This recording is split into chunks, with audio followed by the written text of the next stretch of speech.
Good morning and happy new year, Tradeify Nation, and welcome to another edition of Tradeify TV. It is Monday. It is the first Monday of 2026. It is January 5th. I am so excited to be with you this week, guys. We are jam-packed with guests this week. We have got a lot going on. Thank you for joining us, and thank you for making us a part of your trading day. So we are about 55 minutes from the New York Open, and I am so looking forward to this week, guys. We have dealt with so much scheduling garbage over the last couple of weeks. Christmas on a Thursday, New Year's on a Thursday, disrupting our entire trading weeks. And yet now we're back, and we are back with our first full week of 2026, and I could not be more excited to be with you. Again, guys, we have got a ton. We've got our usual guests this week. We've got a ton of new guests, and guys, we are going to be starting 2026 off. I guess it's really cliche to say starting the year off with bang, but damn it, that's what we're going to do. And for now, guys, it's time to wake up with the morning wake up.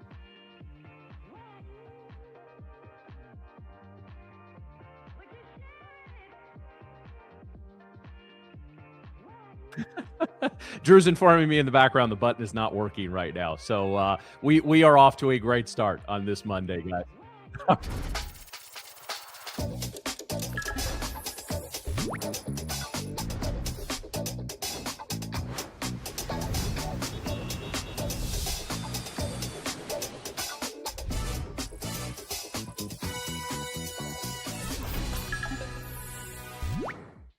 All right, guys, every week we're allowed a single one technical glitch, and that was it. So the rest of this week will be completely run completely smooth, and yeah, there will be no issues whatsoever. Knock on the fake wood of my desk.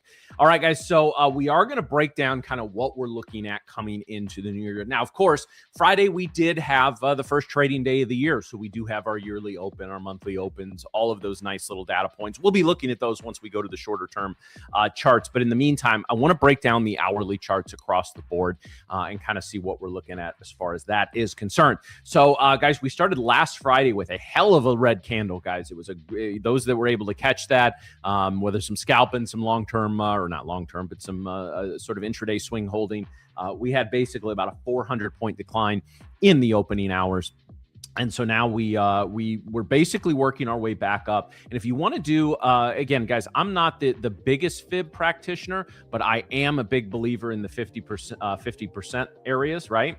So if we pull this up here, where's my pull my little template up of the midline. There we go. All right, so we are just above basically the 50% retracement of this move, and I'm taking it from the opening, the New York Open candle on Friday, all the way down to the candle that we had at 12 noon on Friday.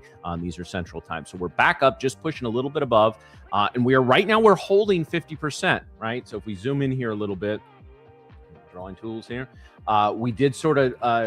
Oops, come on. Oh, we're gonna play this game. All right.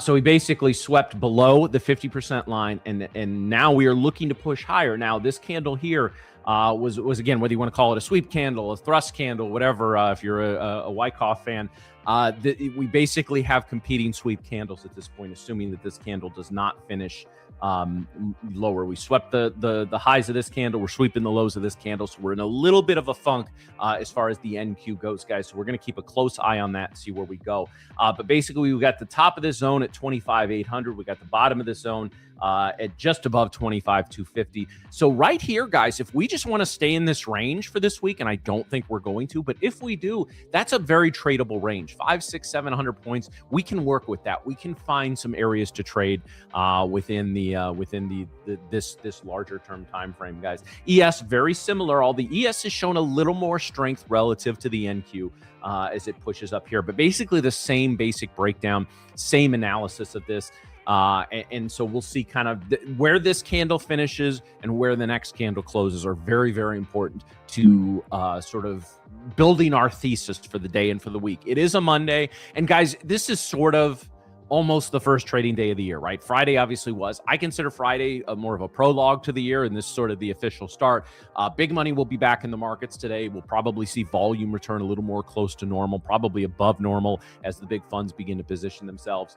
So that's something we're gonna keep a close eye on in terms of, again, be very careful with position sizes today, guys. We could see a big expansion of price action as the day goes on and as the funds begin to scale. And the stocks, they scale into options, and the futures market reacts to all of that. Of course, we've got some major geopolitical news as well, which we'll talk about as we pull up a chart of oil.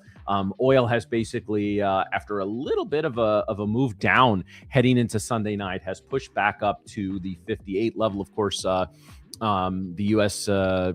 Invading, not invading, whatever, Venezuela, that we're going to keep an eye on this week, guys, right? And obviously, as President Trump said yesterday, this is about the oil and about our oil, as he put it. So I guess we'll see what happens. We'll see what happens to prices. Again, I think the conventional wisdom was, well, it's more oil, things are going to go down, which they initially did, and now we're pushing back up to 58. So to me, where we head today in oil is really going to set the tone for the month and at least the week ahead.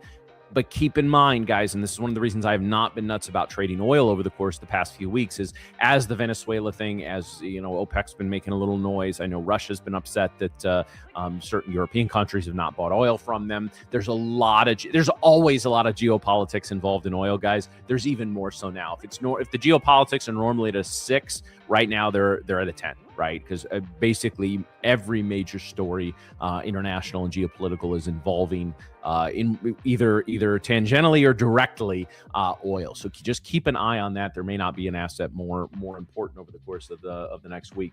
Gold, nice little gap up in the overnight Sunday night session and a push to recent highs. We have not been at these levels on the chart since just after Christmas, so a couple of weeks ago.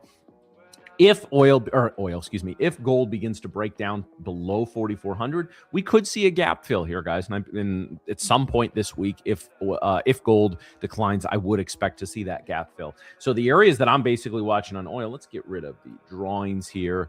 So I will be watching the gap, and I will be watching a break of this high. So these are the two big points of interest on the hourly chart for me. And I'm just catching up with the chat, guys, again. And I do ask the chat to bear with me, as usually I'm able to watch the chat while one of my co-hosts is talking or breaking down some charts. Obviously, it's going to be a little tougher this week. I see. Good morning, Nick. I see Nick in the chat. I see all the usual suspects. So again, guys, this is an outstanding week. First week of the year. We do have a bunch of guests, guys. We have one today, but we've got, I think, two on Thursday, or two tomorrow, a couple on Wednesday, one on Thursday. So we've got, there may be some other guests sudden and popping up as well. So we'll have plenty to talk about. We'll have plenty to look at, but this is a very important week in terms of your ability, guys, to ask questions. For those that are not OGs to this stream, when we started in May, we initially we tried to take a lot of questions. Well, as we expanded our content, expanded our trading, expanded our guest list, we haven't always had time to do that. Now, the last couple of weeks, we've had some time, but take advantage of this, guys. Let me tell you this. I'm not saying every answer that me or one of the guests is going to give you is going to change your career, change your life, et cetera, but there is nothing more valuable in any field that you're trying to master, or at least get good at, than having the ability to ask questions to somebody that has walked the path that you're trying to walk. Okay, and again, that doesn't mean I'd like to say I give some deep, meaningful insight to a lot of the questions that are asked, and but I can't promise every answer is going to again change your career. But take this opportunity as we go forward. So yeah, guys. So gold is doing. It's doing a thing. And so gold is golding, and we'll pay attention to that as the week progresses. Guys, I've made a couple of little changes to the chart that I usually keep up here. So I want us to be able to watch multiple assets at the same time. Again, usually we're jumping screens. And we're able to look at a variety of assets. I think for today, though, because I tend to fixate on the NQ, this is good practice for me as well to be able to look at the ES, the GC, the CL. So we're going to be looking at, we're going to be keeping an eye on these. I don't know why my drawing tools are not working here. It's a little frustrating, but we'll figure that out, because usually they work pretty well here. But if I have to use the ridiculous drawing tools, it's one thing I don't like about TradingView, guys. The drawing tools, they're a little out there. I'm just informed my mouse is low on batteries. Might as well plug that in. All right, so guys, it is Monday. It is the first Monday of the year. It's the first full week of the trading year. We should be very slow to be looking for things. Now, if an opportunity presents itself, that's great. But for the first hour today, guys, it should be only A setups, right? We should not be taking any of those setups that's like, well, it's an okay setup, but we're getting momentum. No, we're going to keep an eye on Bookmap today. I do have that above here, so we'll be able to pull that down at any point if something of interest pops up there. And again, we'll be looking at these 4 charts as well. So I hope anyone in the chat, let me know, what did you do for New Year's? Did you do anything special? I just basically hung out with my wife, and we watched the ball drop in New York, and then I barely made it up for the New Year celebration here into Central Time Zone. So we will. Sorry guys, I just need to type a quick question here.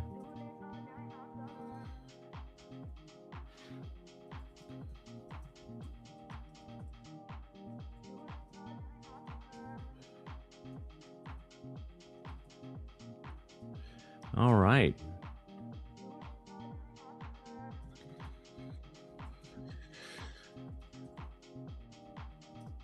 All right, guys. So, we just back testing over the weekend, huh? Well, that's, hey, it's interesting, guys. I put something about this out on I don't remember where, a few days ago, or maybe it was, I don't remember. It all blends together at this point, guys. But one of the things that I hear a lot this time of year, right, is this is the New Year, the New Year's resolution times, right? The last 3 or 4 days, the gyms have been packed, and by next week, they'll be back to being empty. We come into the new year with all these great intentions, right? And there's nothing wrong with that. And on the one hand, you can say the new year is a fresh year. It's a fresh start. It's a chance to build new successful habits and all of that. And then there's the flip side, which is, listen, it's just another day, another segment of how we divide our lives. We can just as easily start building new habits on January 15th or March 20th, right? And both sides are true, of course.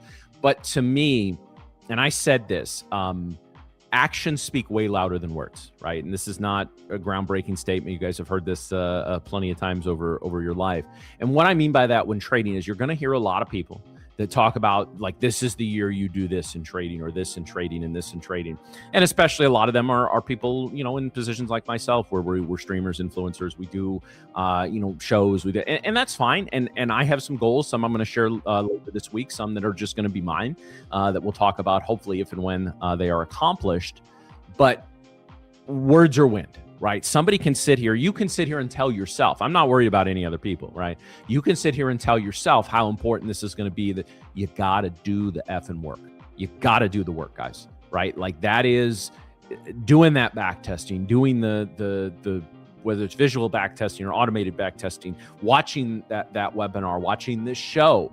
All of that is how you show yourself that this is what's important to you, and this is what matters. So yeah, guys. So I want you guys to really understand and drill that into your head. We all know people, guys, and prior to getting into this world, I was a basketball coach, and we can sit here and tell our players, hey, this is what you need to work on over the summer. Before we come back in a couple of months for summer workouts, I need you to do this. I need you to do this. The player will say, hey, I really want to, I want to be a starter next year. Okay, that's great. Here's the things you need to do if you're going to get moved higher up the depth chart. And invariably, some do it. Right? Some come in, maybe you haven't seen them for a few weeks, and they've been busting their ass and getting better. And then there's some, they haven't probably touched a ball in the last few weeks. So again, you can come in and whether it was, a player sitting down in my office, or a client that I'm working with in trading, when I was doing individual coaching, all of that, words don't matter. Don't tell me, show me. Right now, I live just outside of St. Louis, which is part of Missouri. It's the show me state, right? Show me, don't tell me. And so I'm not really worried about anybody else except our wonderful Tradeify TV viewers and the best chat in the business.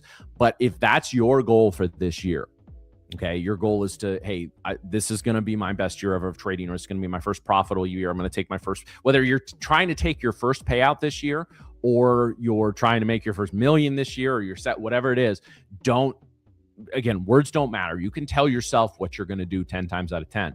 What you do to back that up and having a plan to back that up is extremely important. We talked about goal setting last week, and we're going to get a little more into that. There's going to be some point this week, guys, where the markets are not moving very well, and I probably at that point won't have a guest on, because that's just the way the markets in this show seem to work. Hold on, guys, just a second. Okay.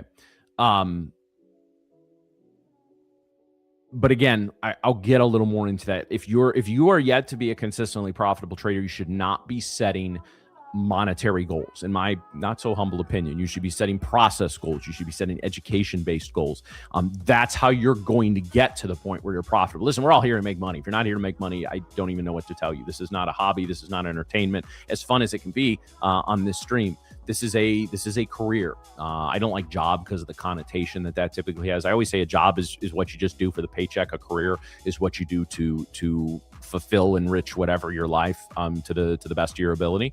But yes, guys, set some process-based goals, like you're going to not chase. And I know that's a very broad goal. You need specifics in that, but I'm just giving an example. Or an education-based goal. You're going to read 2 trading books a month, or you're going to watch at least 3 hours of webinars every day, week, month. Probably not day, but you know what I'm saying.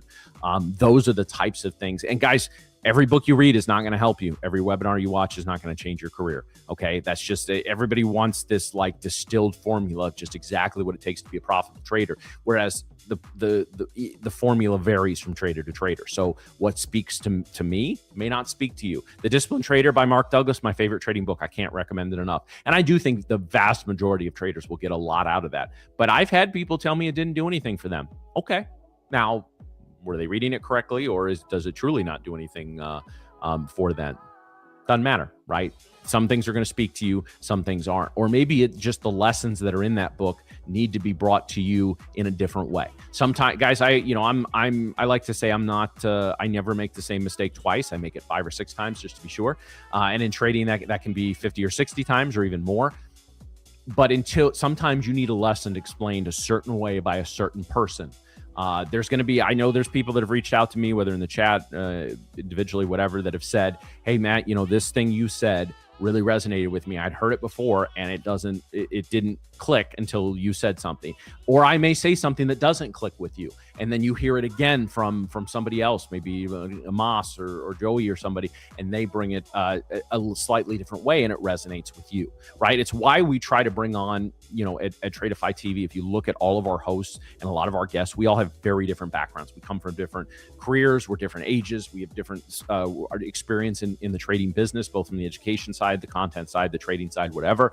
So somebody for me, I'm a middle-aged dude from the Midwest. The way I put something may resonate with something, or maybe you don't relate to me, and maybe when Nick's here, you relate to a younger European dude who is a little more of a world traveler, as we know. He's out and about right now. So guys, that's something that we will keep in mind. So I see our guest in the background here. I think Drew, if we could go ahead and load him up. I think we can get going with our guest. So we are being joined by Sean today. And as soon as I see him jump on the screen, I don't know if, Sean, if you can hear me in the background, if you can give me a little thumbs up or something so we know you're tuned into the audio here. Okay, there we go. So he... okay, so Drew, if we could load him up, and we will talk to Sean and get his story. Sean, good morning. I'm not Sean. You're not Sean. I am your guest. Okay. It's Duncan. Duncan. Yes. Okay. Well, Duncan, I apologize. I looked at our board this morning, and they said Sean was joining us. So, I probably look like a Sean anyway. So, well, your name tag says Sean, so I guess that's what we got to roll with. I've had many names before, so Sean's a new one on me. But yeah. So So guys, just to give you a very quick refresh, I did one of these about a month ago. So my name's Duncan. I've been a trader for around about 30 years. I'm an institutional trader. So I spent 20 years working for banks, running trading desks for banks in the UK. I'm based in London. And I did spend 4 or 5 years running a trading education company in the UK. So that gives me a little bit of understanding of the retail side as well. So I'm not purely institutional. I do appreciate exactly where you guys are. So, but sorry, Happy New Year. Yeah, Happy New Year to you as well. So, so honestly, I'm interested, and I appreciate. I mean, clearly you've done this before because you gave us a really nice brief breakdown in your trading history. But I'll be honest, I want to hear a little more. So, what really brought you into trading? What was it at? What point in your life where you were just like, this is something I'm really interested in, to the point where you eventually started to do it for a living? Well, I started really young. Obviously, as I say, been doing it for 30 years. So I got into it, I think when I was at college, I was just, when I say college, when we say college in the UK, that's like secondary education. It's not like university as you guys talk about it. I didn't go to university. I don't have an amazing academic background at all. In fact, my academic background's pretty poor. But my dad was a banker. And got me some work experience when I was studying. So I worked for just an ordinary bank on the cash desk, as they used to be, and that I did well at that. They offered me a job, so they gave me a chance to go back, but I didn't want to sit and be a cashier. I just didn't want to do it. And obviously, I'd seen things about trading, so what I did was used the offer of a job to go to that bank's treasury section, which is where they do all the trading, and say, look, I've been offered this, but I'm really interested in trading. Can I get in with you guys? So that looks, so that's kind of where I took the first step, but it was a small step, really small step. My job was processing in the back office, the most boring thing in the world, just typing numbers in, payments, really, really dull. But what I did do was there was like this glass box in a bank. The traders have to be in a separate room, and in that bank, it was quite a decent sized trading room, and it just looked so exciting. Occasionally, I was allowed to walk in there just to pick up some bits of paper. But I got chatting to the guys in there, and just immediately, you walk into a trading room, you just hear the noise. It's just brokers shouting out numbers. Obviously, in those days, it was a lot less electronic side of things, but I knew immediately it's what I wanted to do. So I gradually got chatting to the guys on the desk, talking about football, where I was wearing stupid ties to get attention, to just try and have dialogue with these guys. And eventually I said to the guys, look, my job starts at 9, they start at 7. In banks, you start 7 a.m. every morning. Can I come in and sit with you for my 2 hours and just learn? And eventually they said yes. So I thought, brilliant, this is going to be my first foot in the ladder. But ultimately, all that ended up happening was I went in at 7 o'clock. They gave me the breakfast order. I went out and got everyone's different breakfasts and then came back in. But ultimately, I didn't mess up the breakfast order. And when a job came up, they gave it to me. So, but it was a tough process. But definitely from the minute I saw a trading floor, I knew I wanted to be on it. I wanted to be part of it. Whilst my academic background's not great, I am sharp with numbers. And that was the thing that helped me a lot. Just quick thinking, just quick, simple maths was what helped me in those days. Now, these days, our computers do most of that quick, simple maths for us. But that was what really helped me get on in the journey. Okay, great.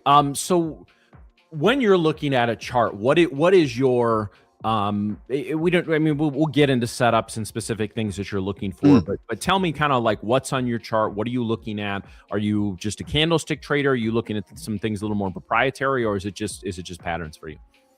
No, to be honest, I am the most simple trader. Absolute simplicity, trendline break, support, resistance. That's it.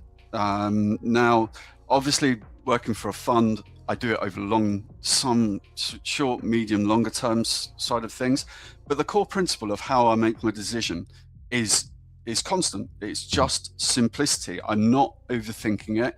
The key thing for me is discipline.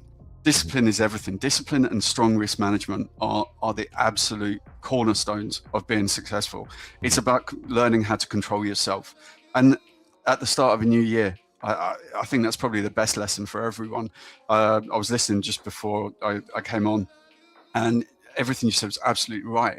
It's about thinking through, making sure, and this every year when I start a new like P&L calendar year, it's small steps.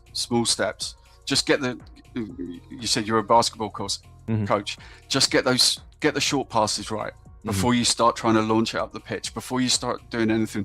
Just steady, get things in. I actually scale back on my positioning for the first few days because I just want to, if it goes wrong, I don't want to go too wrong. I just want to, at all stages, whether it's the start of the year, middle of the year, end of the year, is protect the P&L. Put risk on when it's there, but use the start of the new year, not necessarily stop trading, but just making sure that you're really switched on. And it has to be, like you said, has to be an A trade before you take it. But yeah, this week should be the start of obviously, yeah, we traded Friday, but it wasn't a real market. So today we'll see, and there's certainly been plenty going on over the weekend. I actually expected the markets to be a little bit lower than where they are, that they've opened. Like coming out, like I said, I'm in London, so I've traded through Asia and the London session, and this is my afternoon. But things are looking relatively positive. Started with a really positive morning in Japan. I think it was around about 3%. The Japanese markets were up. The UK's looked all right. Futures for the US is looking decent. Obviously, we've seen gold up about 2%. The actions over the weekend of Trump capturing Maduro, obviously it's a concern. But I think when we look at the oil price, we have to just reflect on, is it going to make an immediate difference to oil? Now, I'm not a geologist, but Venezuelan oil is quite different. It's quite thick, and the processes and everything are in place. So it's not a case of they're going in and extracting oil tomorrow. It's going to be like 2 years and a lot of spend and infrastructure. So yeah, of course, oil was going to be reactive this morning, but part of the reason why it hasn't been so is the fact that the time frame, and in the bigger picture, was it that big a deal? I think the bigger concern isn't what happened. It's okay, but what could Trump do next? That's probably the greater concern, and because of that, that's why we've seen gold go up a bit. The dollar is kind of coming back into its own as a risk a safe haven currency, and that's why the dollar's appreciated quite well this morning. But it's more the fact of what could happen now. It wasn't just the actions in Venezuela. There was warning shots to Colombia, Mexico, Greenland as well as another one. The Trump seems to be after, and probably the bigger one for me, and it sat below the radar a little bit, was him coming out and warning India of further tariffs if they keep buying Russian oil. So these have kind of been the biggest drivers, but it's been an okay start. It's not been bad. We had a good year last year. I mean, if you think about the headwinds that we went through last year with the tariffs, the continuation of Ukraine war, struggling around trying to find a new boss for the Fed, then the questioning of the legality of tariffs, and obviously towards the end of the year, just that question coming up about the AI bubble during the government shutdown. But despite that, we still had a strong year, and I think what I spoke about a month ago when I came on was the fact that the AI bubble was getting questioned because we weren't getting the data, but we are now getting the data, and I think that's going to be a big difference. And obviously, in the week ahead, we have some probably the biggest piece of data coming up on Friday with payrolls and the whole raft of unemployment data. Yeah, absolutely. So let me just ask a little bit of a broader question. That was a freaking fantastic breakdown of the whole situation with Trump and Maduro in Venezuela. But events like that come up in general, right? And we see a lot more of these. I mean, whether it was before Trump or Trump won, or even, just the way the world has shifted and moved over about the past decade or so. These types of events. So these are events that obviously we knew something was brewing, but we didn't know what. And I think the speed and what happened sort of shocked everyone. And then there's especially over the weekend, markets are closed. How do you approach events like this? Is this sort of in general, just kind of take a step back, let the market process everything and tell us what they think? Or are you trying to get a little more in there and take advantage of those types of unknown events? I think you have to look for the advantages of everything. I'm very kind of anti the stand back and let's see what's happened. I'll still always be involved, but what I do is just decrease my risk. So, for example, if today is twice as volatile as yesterday, then I'll just decrease the risk by half, or at least take it down a third. But just kind of slowly walk my way, because if the volatility is up by 50%, then think about it, you only need 50% of the position size to make what you could have yesterday at the same level. So I'll always look to be involved, but yeah, I'll be a bit more tentative about it. But I absolutely, I'm not into the don't trade Mondays type scenario. Get involved, but just be more disciplined, manage your risk a little bit better. But yeah, you've got to be in it to kind of crack it. But there is this that comes with discipline, and that is key and core. Yeah, you've used the big D word a few times, discipline, and obviously one of the most important things in trading. So as you've gone through both an institutional, retail, education, all of this, not exactly a news flash, and I'm sure I'm not surprising by saying newer traders do not have much discipline. What are some of the really key factors that can take somebody who's very undisciplined and make them a disciplined trader? I think the key thing, and this is very much, it's different. My background was sitting on a bank, and when I think I touched on this last time, so if I'm repeating, but it's a key and core point. Mm-hmm.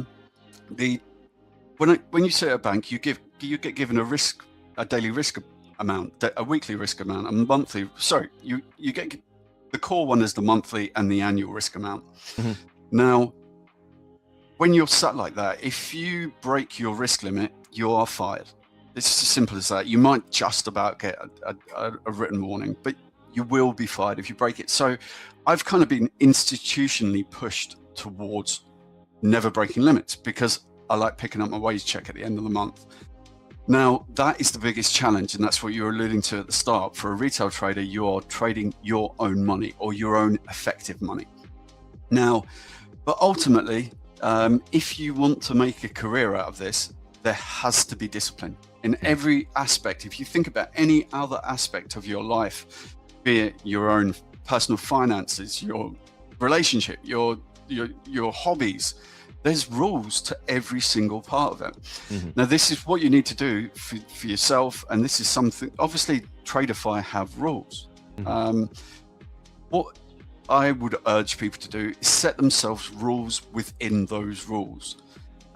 So whether that's risk per day, per trade, I will actually, I write down, whether it's my personal trading or trading for the fund, or when I was at a bank, I'd specified what my daily risk rule was.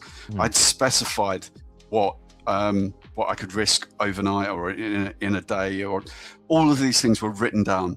And they have, if you want to make it your career, you have to follow these rules, because the important thing is you've written these rules to protect you from yourself. Now, if you can't follow your rules, you are going to struggle. And yes, more often than not, it will be revenge. Just simple little things like, for example, if I lose money on 2 trades in a row, I have to go for a walk. I have to just, whether I'm in the office, I work 2 days in London, 3 days from home. If I'm at home, I just take my dogs, get out, because I know, I said at the start, I don't break rules. I never break rules. Doesn't mean to say I don't want to. Doesn't mean to say I can't acknowledge when I'm vulnerable to them. So I will just have these little rules. And the other, on the flip side, how I react. So that's my reaction in a day. If I have 2 down days in a row, I immediately cut my risk by half. Mm-hmm. Therefore, and then it goes on at that pace. So if I then have another 2 bad days in a row, I'll then cut the risk in half. Mm-hmm. And everyone's probably thinking, what, you're trading quarter of a risk. But the key thing is, I don't deserve to be on full risk. My form is going that way. We all like looking at charts. If you saw a chart doing that, you're thinking it's going down. So if you want to protect yourself, and I earn the right to go back up at the same pace. So it's protect at the downside and then expand when things are going back in the right direction. I think it's really important, but that is the key thing to discipline. It's about creating rules. Sit down, write down your plan, put it on a post-it next to your screen, write in big letters on the wall, whatever you want to do. But those are the rules because they're your rules and you have to follow them. I think that's probably the key thing. It's the most simple thing, but also at the same time, it's the hardest thing to adhere to and the hardest thing. But as I said at the start, if you want a career out of this, it's absolutely what you've got to do. Well, and I think that's important, and I think it's one thing, and feel free to agree, disagree with this. I've always said I think it's very important to whether it's rules like, drawdowns, or whether they're more mental rules like don't chase a move up or something like that. I've always found, the best time to make those rules is outside of market hours or outside when you're trading, because that's when the emotions are running the lowest.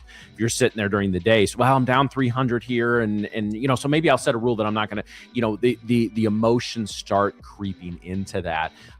I've loved, and unfortunately some of the platforms that utilize it don't function very well, but I've loved the personal lockouts and setting daily, whether it's profit targets or stop losses.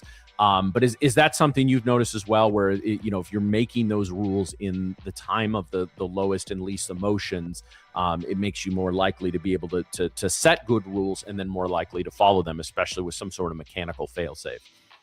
Oh, definitely, yeah. I mean, I've never used a mechanical fail-safe. I've just looked at the numbers, but if you can get one, why wouldn't you? I mean, it's just logic, because otherwise, if you have that effective manual override, you're doing it in a bad position. You're doing it in a bad place.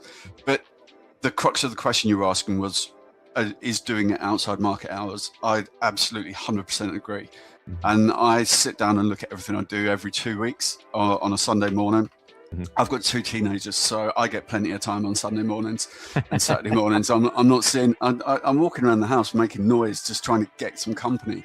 But I'll sit down at that time, and that's when I'll look at my losing trades. I take a screenshot of all my trades. I'm looking back at them. I'm looking for patterns. But more and basically looking at my losing trades gives me the information I need to make just these fractional little tweaks. I'm not ripping up what I'm doing and starting again, because what I do is so simple anyway. But whether it's a little fractional adjustment to the entry, a little fraction, but every time I make a tweak, it's because I know that in the last 2 weeks' time, had that little tweak been in place, I wouldn't have lost as much, or I might have made more. But doing that out of hours is key, because you can't, when the markets were open, I mean, I'm talking to you now, but I'm still looking at the markets, and the full concentration can't be there, because the concentration is on the core thing, and that is the markets. So yeah, I completely agree with doing that outside of kind of market office hours. Okay, great. So one last question here before we let you go. So one of the key points in the trader journey is where you get to that point where you're beginning to have some success, right? I feel like a decent amount of traders get to that point. They're inconsistently profitable. They're not necessarily making a living. Maybe they take a payout and then blow a funded account, all that. To me, that's one of the most precarious stages in your career. What are some of the things you've maybe noticed in the traders you've worked with that can get you from that point to the point where you're at, where it's just no emotion, just disciplined trading, just doing what you do? Is there any little hacks in there that you've noticed over the years? In terms of hacks, no. Everything comes back to risk and discipline for me. I sound militant. But look, I'm not. And I really enjoy this. I have a lot of fun doing it, but have fun with discipline. But yeah, I mean, it's just about finding the right way. And sometimes for people who have just got funded, or I always say, and I've seen this a lot, both in the institutional side and when I was running the trading academy and people were trading in retail accounts. The worst thing that can happen to someone is them do really well to start with, because then they'll just they've had that moment of glory, and all they want is that moment of glory again, and that can be dangerous. So just have almost like methodical approach, but just it's just about looking at what you're doing, following the rules that you've set, and seeing what you can do. Okay, great. So any other big news events you're looking forward to this week? Yeah, I mean, obviously, it's not it's not a huge week in terms of news. From earnings perspective, I think we just have Constellation Brands. It's the only major piece of news that's coming out in terms of earnings. So earnings is down. Earnings season kicks off again next week. We're back to the big names. We see the starts of JP Morgan, etc. That's all coming next week. But in terms of this week, it's really all about the payrolls on Friday. We do get ISM and PMIs out of the States this week, which are decent pieces of news. But look, payrolls is going to be the biggest thing, because at the moment, it seems like the Fed Reserve are concentrating everything on whether they're going to be continuing this cutting cycle on the employment market.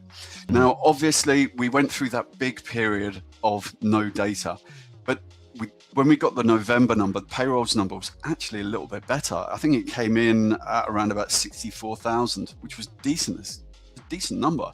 And that kind of took the market a little bit by surprise. But this one, obviously, we've got a little bit of consistency. We might be getting to the point where people start to trust the data. There was a little bit of mistrust of that data last month.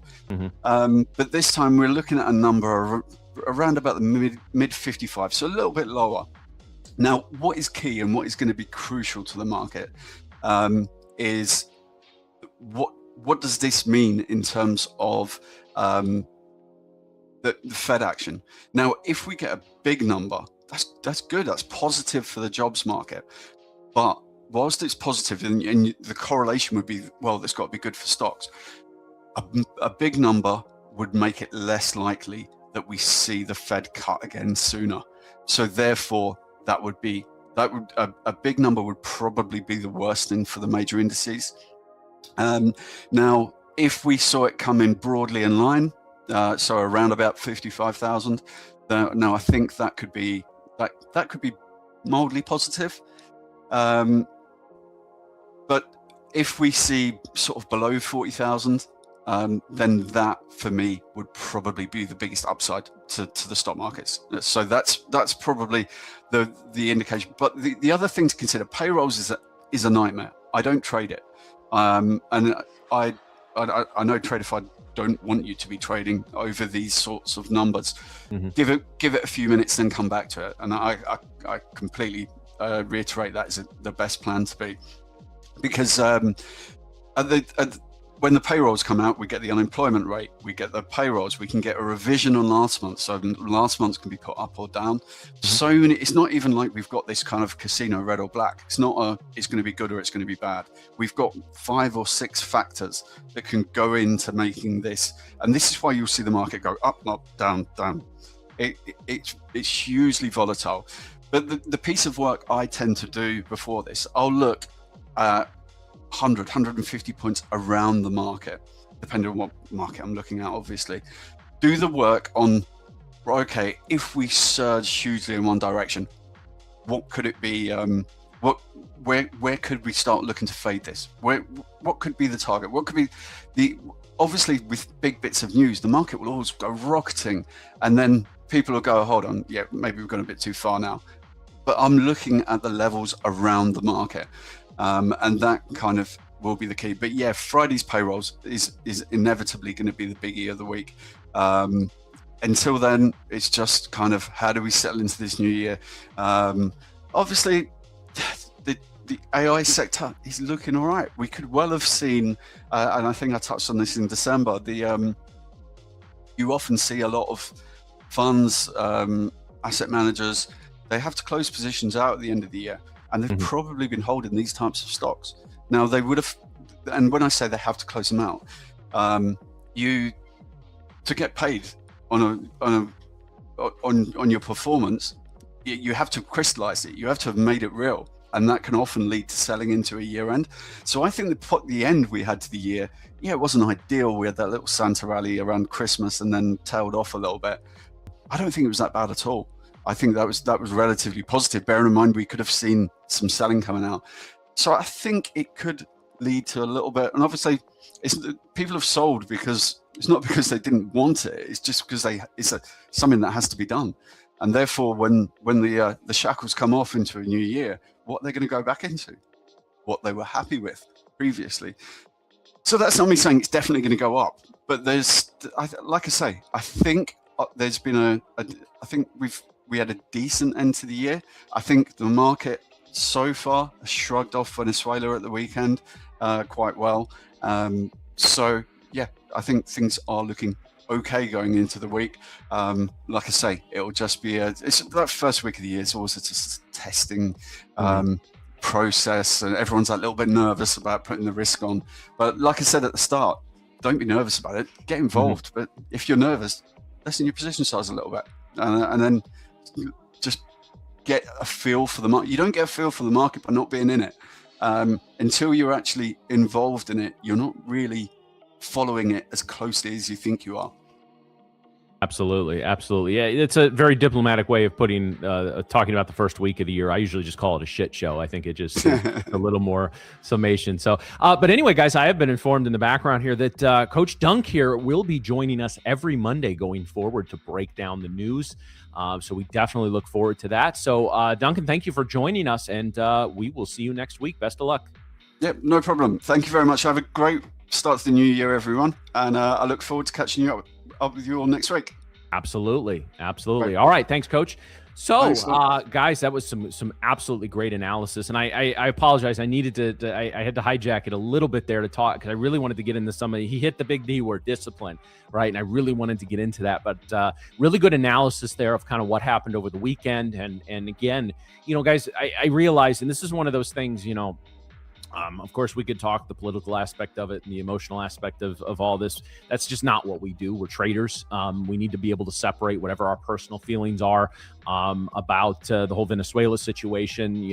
Listen, this is our politics in this country now. You either love it or you hate it. There's no in between, right? You either are supportive of the president, you're not, whatever. Don't bring that into your trading, guys, because the instant you begin to have a bias on things based on your personal politics, I can tell you from watching a lot of people over the years that's a good way to lose a lot of money. So we trade what the markets give us, and then we have our personal feelings and personal beliefs on our personal time. But yes, Duncan, boy, that was outstanding. So, and I apologize for calling him Sean. I was told Sean's going to be our guest. Maybe he still is. I don't know. Maybe maybe we'll see him pop it up in a little bit here. But yeah, guys, great knowledge there. And I think it's 30 years. I mean, listen, that's how do you not listen to somebody with that level of experience? Like I said, it's funny for me because I'll go and do events or I'll meet up with our team, in our meetings and stuff like that. And I'm like the old, I am the old guy there, right? And I'm sitting there with about 13 years in the markets thinking, wow. And then you meet somebody like Duncan, who just, to be able to flawlessly go, break down all of that stuff and to talk after 30 years. If you're in it right there, if you just say, I've been in the markets 30 years and I've been doing this for a living for 30 years, I'm just going to shut the hell up and listen at that point, because clearly you're doing something right, because you don't last more than a couple of years in this business if you don't have discipline, risk management, if you don't know what you're doing. So, but yeah, guys, I know we had talked to Duncan before the holidays, and so I didn't really see his picture until he popped up. So my apologies to him. But yeah, so going forward, guys, every Monday we're going to start the week off. I could not think of a better way to start the week off with Duncan breaking down some of the news, some of the things he's looking forward to. We talked about earnings season getting up and running in the next couple of weeks. So yeah, hey, chill out of the giveaways, guys. We're going to do giveaways. First of all, yes, we're going to do giveaways, but we're doing them different today. We're going to do trivia-based giveaways today because I've always wanted to do that, and I'm running the show today. Damn it! So actually, Drew's still running the show today, but I'm on air by myself, so we're going to do some trivia-based questions today, maybe some movie quotes or something. I don't know. I'm gonna whatever pops into my demented little head. We'll think about that. And for everybody talking about, are you only gonna have bald traders on this week? Well, I freaking hope so, because it's about time that us phallically challenged people got got our representation. So Joey's going to be on tomorrow. We're gonna. It's just all bald traders this week. No, I'm just kidding. Yes, Duncan is going to be a permanent guest. He's going to be here every Monday to break things down. So I'm definitely looking forward to it. I'm excited. And so guys, we are breaking out to new. These are daily highs here. I don't have my. Yeah, so we're hitting new session highs here, guys, in the NQ. We're popping up. So again, NQ is up almost a full percent now. We're about 250 points. Now, guys, be careful. We have seen reversals that come in at, no, I said follically challenged, Chris. Get your minds out of the gutter, chat. Okay, well, that was not what I said, but okay. Gandhi will be on Trader. Yes, we will be having Gandhi on later. So free the baldness. That's right, Jonathan. Yes. All right, guys. So we are just a few minutes from the open. So I loved Duncan's breakdown of the news and how I think, again, you just, like I said, you just let the markets tell us what they're going to do and present us some opportunities. I think if you're waiting for the market to do something it's not doing, you're going to be in your head, and it's going to be a bit of a battle. And speaking of battles, it's time for the opening bell battle.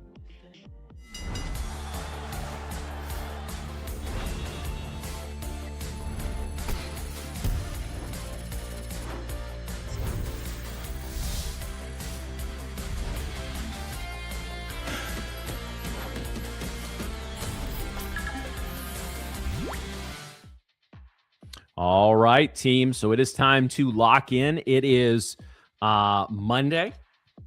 It is the first Monday of the year, the first full trading week of calendar 2026. And guys, I did say, this is the new year is a little bit of an arbitrary cutoff or deadline. But guys, if 2025 was not the best trading year for you, it's a great opportunity. It's a new number at the end of the calendar. It's a great opportunity to do a little bit of a mental reset and get ready to go. Deep breath, guys. We are less than 2 minutes. Yeah, Patrick, we did have that moment a couple of weeks ago. I'm trying to remember who all was on. We had a couple of guests on, and they were bald. So we actually, for the first, it was Joey and somebody, and so for the first time, we had 5 people on, and the majority were bald. So I was very excited for that.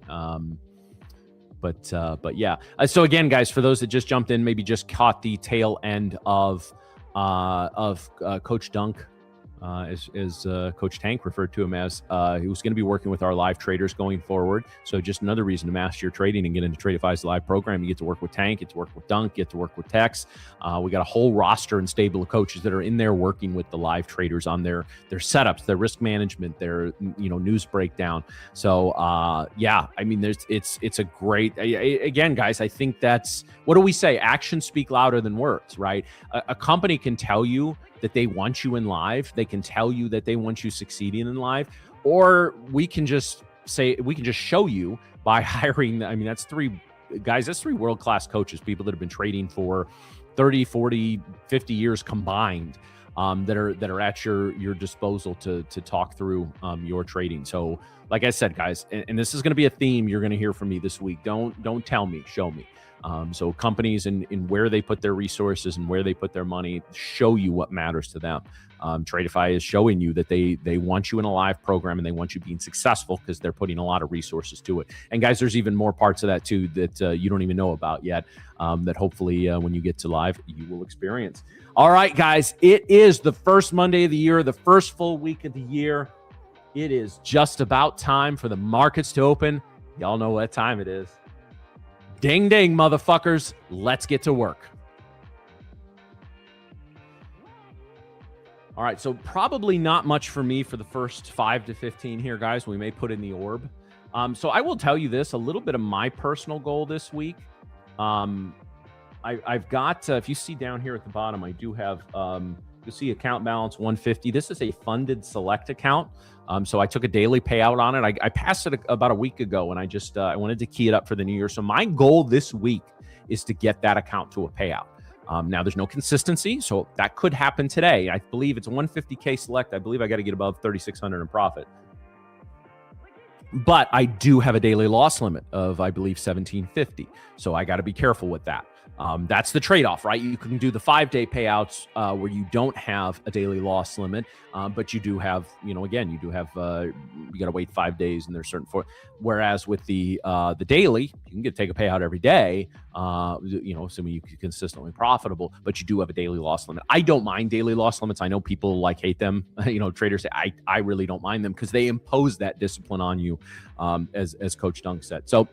And guys, there's a chance I could hit a payout today. There's a chance I could hit the DLL today. Probably will not hit either. But my goal in this account is to if I can get in the $800 to $1,200 in profit, I'll probably lock that up. Again, I know there's not a consistency rule, but I'll probably just be trading one mini, which prohibits me from scaling out of positions. But I will tell you, if I start seeing 4 figures profit on the board, I'm going to be very tempted to lock that up because again, that gives me a little allows me to build the buffer and continue to build that account up. So that's the main account I'm going to be trading this week. I'm not saying that's going to be every trading, but yeah.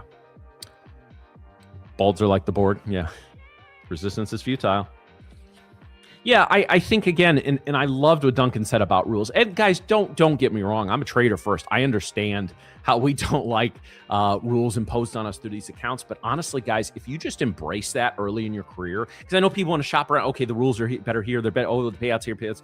But honestly, guys, if you just really embrace those rules early in your career and allow them to, I often don't tell you, I tell you guys, don't let a lot of outside stuff dictate how you trade, but let this dictate how you trade, right? A daily loss limit, as annoying as it can be, is a really good opportunity to keep you from tilting, right? Because I know a lot of people without those will tilt. So let's, all right, big reversal here a little bit. NQ is showing weakness relative to the ES. And we talked about that the ES was showing a little relative strength. GC bouncing off the +1 standard deviation band.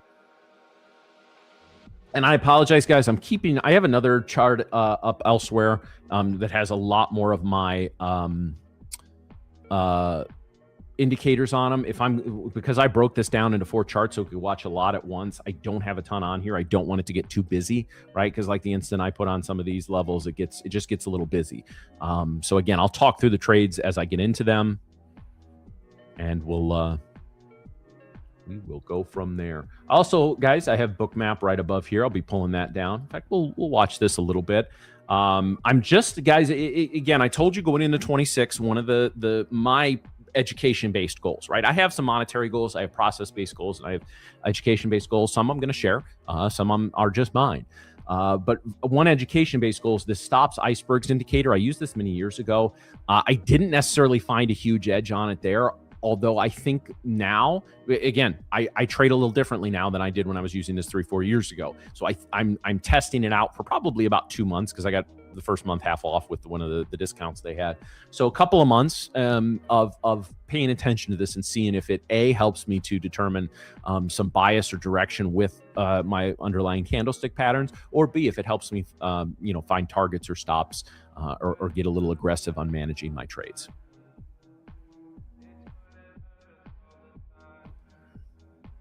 But again, guys, I am going to be keeping a close eye on the chat now that we don't have a guest, so there is plenty of opportunity.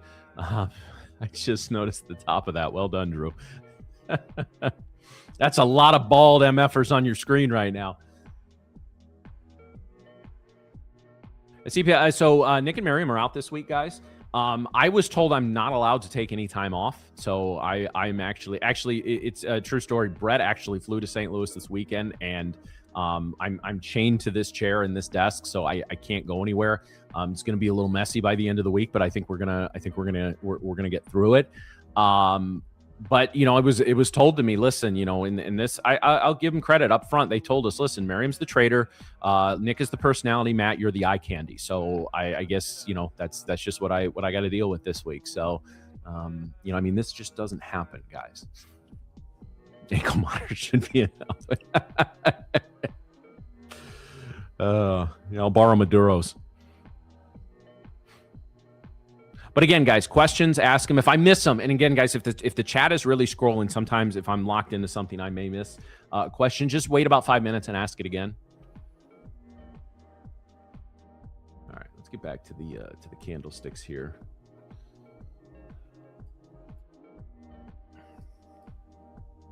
So, guys, one of the things that I'm looking into a lot in terms of reversal patterns, I've tended to trade the momentum, which means I'm mainly looking at continuation patterns, but reversals have been very, very big.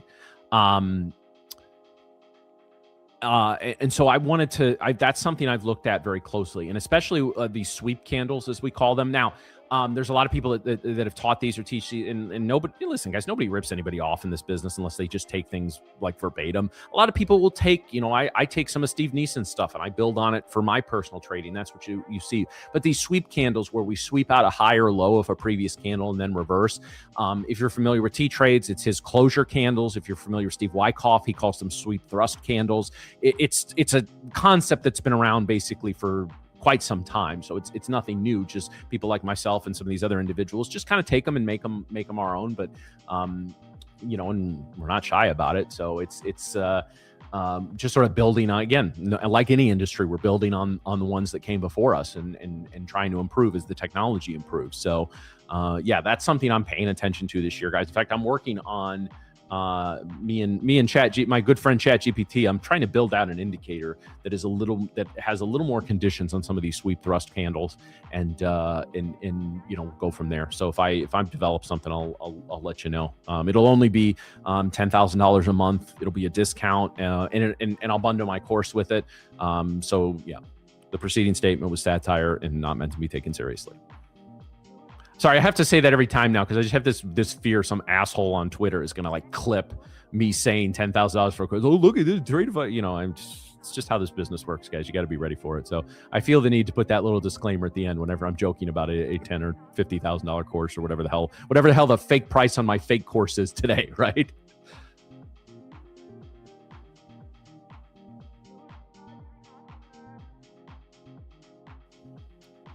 All right, guys. So I do want parcel. Oh man, anybody that is willing to share some of their learning or process-based goals in the chat, guys, I welcome that all week. If you haven't developed them yet, take the next couple of days, do that, and then please share them.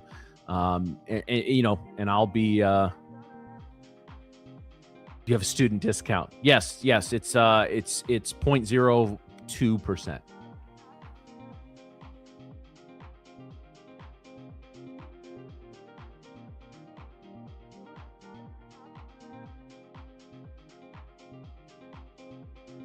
$90% off New Year's. You're right, Craig. That's exactly it. Tolvivas, we can't help you here. Our support team is, I know they had a lot of time off with the holidays, but they're on it. So Friday is one business day. So I always say try to give support a couple of days to get back to you, especially if it's a little more of a complex issue. But just, if for something like that, if you have not opened a ticket, I please do.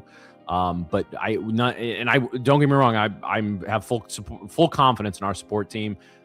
They usually do a really, really good job. I know, again, the holidays, some things can get a little wonky, but they're one of the best in the business.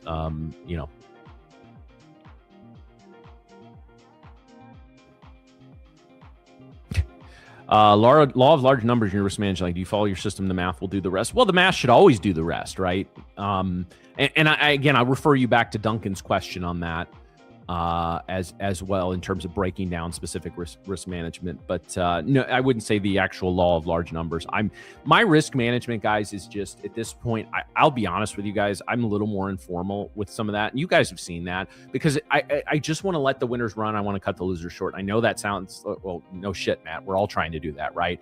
But I won't sit here and take big losses all day. You guys see that. I think I've had a couple of maybe $3,000 losing season sessions on this show, but I'm not sitting here taking $5,000, $6,000, $7,000 losses, whether it's real money or an eval or a sim fund. I just don't do that. So I'm not worried about that. I trust my ability to recognize when a trade is going against me and to move out of it.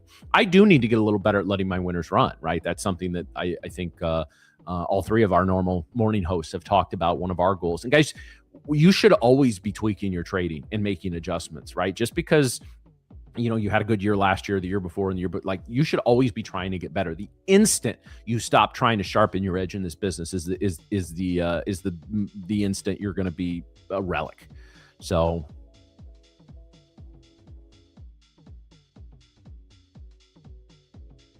Yeah, totally. Listen. They're going to take care of you. If assuming everything you said is accurate, and I have no reason to believe it's not, they'll get you. Don't worry about that. So always be tweaking. Yeah, tweaking your trading, Ozampic, because I don't want that to get clipped either. Giles, we'll get that 6-7 shit out of here. I saw a hilarious tweet the other day. It said somebody on TV said 6-7 and it activates kids like they're the Winter Soldier. I thought that was really funny.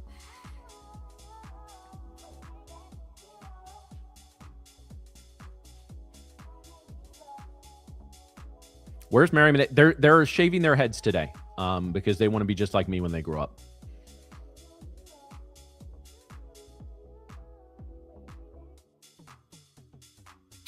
All right, guys. I like that we're holding VWAP here on the NQ. Little liquidity layering up. Yeah, it's mostly underneath.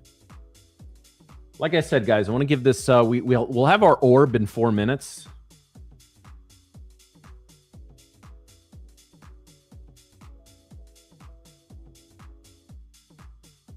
So again, guys, I'm going to talk a lot about this week because again, this is something I'm looking for as well. So I want to just talk a little bit about this sweep. Again, whether you hear it as a candle closure, a sweep candle, a thrust candle, where you've heard this the first time, if you've heard it, you're going to hear different terminology, but it all means the same thing. What it basically means is we're seeing a little bit of an example of this now, although we'll see where this closes, right? So we have the low of this prior candle in the NQ, right? Let's put a line here. So that's the low.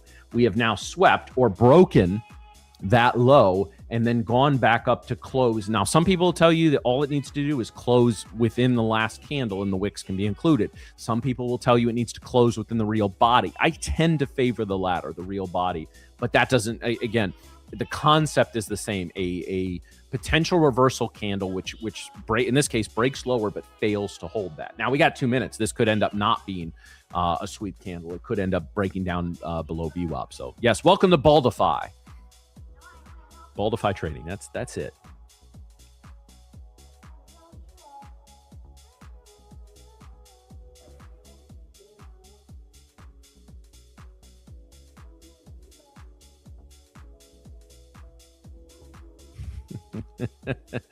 So it can be any time frame. So again, guys, the beauty of candlesticks is in theory, I get this as an in theory versus in reality. In theory, they work the same on every single time frame, whether it's 1 minute, 1 hour, 4 hour, even 30 to 15 seconds. Now, sure, the more the shorter time frame that you're using, the more noise is going to be on the chart, right? Whereas things look a lot clean. Guys, I know day traders that only trade on the 1 hour, right? Now they may only take 3 trades a week. For me, it's the 5 minute, and I'll look at usually the 1 hour. For those that were at the beginning of the show, when we first started in May, I was big on the 4 hour. Things are moving so quick now, I move that down to the 1 hour. So I'll do my analysis usually on a 1 hour. And one thing this week, I usually break down the 1 hour charts. We all do at the beginning, then we don't revisit those. We're going to be revisiting the 1 hour charts at least a couple of times per day, just so you can see how those develop. The way I have my hourly chart set up, we basically, this candle that we're on right here is, again, the last 30 minutes of the pre-New York session and the first 30 minutes of the actual New York Open. So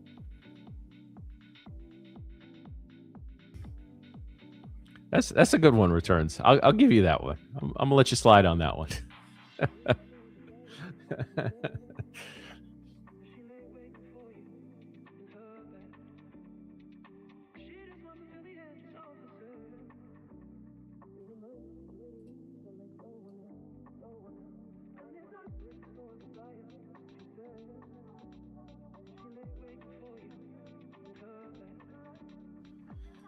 All right, I'm looking at the NQ here, guys.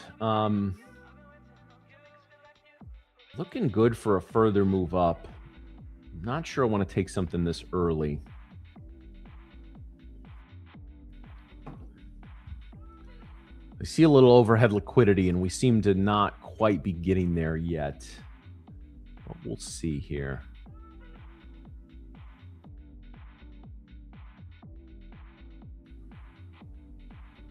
And again, one of the things that with Bookmap, guys, like this looks like strong liquidity here, right? But remember, these things are all relative. So right now, this is only 37 and 50 contracts. I'm not super interested on something unless it's 100 or more. I mean, when they layer it up, I'll be interested, but there is a way, guys, to set this to screen out any orders under 100. I'm still playing around with a lot of the features. I've had Bookmap for a couple of months now, but I haven't really dug deep into it. I did a little bit over the holidays, but that's one of my major to-do lists this week is to play around with some of the features and the settings. Bookmap is a great tool, guys. We talk about it every day. And again, I want to say, I always do, but I don't have any business relationship with them, and I'm not an affiliate. And other than I have no business relationship other than being a paying customer. So, and Tradeify doesn't, like, to my knowledge, have a working relationship with them. So, yet I don't know, maybe someday, right? But for me, I'm just it's such a visual tool, which means the UI is very important, and there are a lot of aspects of it that are a little more difficult to figure out. It's sort of a lot like Sierra Chart in that way. Yeah, see, I wasn't totally convinced on this move here, guys. Let's see. I think if we get upward momentum, though, I think 700 is an easy target. Iceberg, ES, well, we got a little iceberg there. Sell ice in the ES. Oh, that's big sell ice right there, guys. These are the iceberg order here.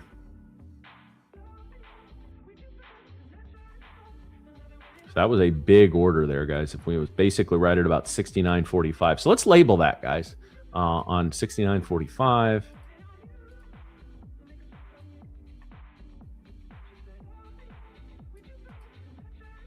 Okay, might have an old template in here. We're going to set this as red here. So this is basically a little bit of, this was a big sell ice order. And for those that aren't familiar with iceberg orders, it's basically a hidden order. So it's an order that isn't, on iceberg, the majority of the iceberg is below the water. You can't see it, right? As Titanic. So it's an order that basically, and an algo can detect these.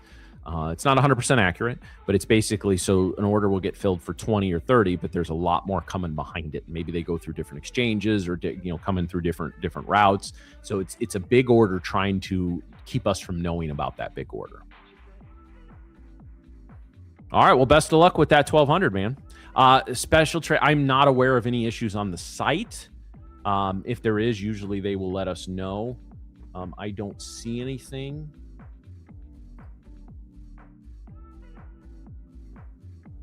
But if there is an issue, just be careful.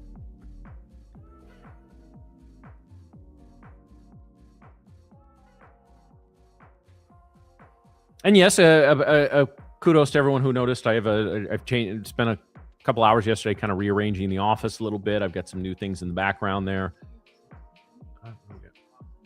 Okay, now we got a buy ice here in the ES as well. Okay, almost the same size.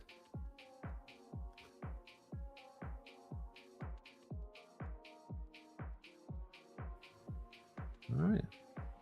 We'll put where's that at there? At about 39. So we're going to we'll put a little buy ice here. Again, this is just something I'm playing around with, guys. I don't know that there's an edge here, but we'll see if there is. So somebody's about to get busted out of their position.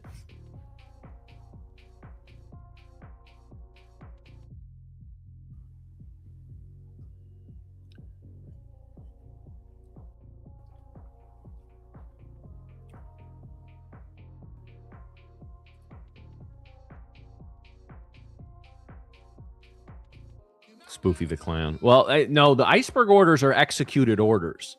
They're not. That's not like you see. I mean, yes, you see. Actually, look at that. Look at that order. on the ES down here. We've got a 581.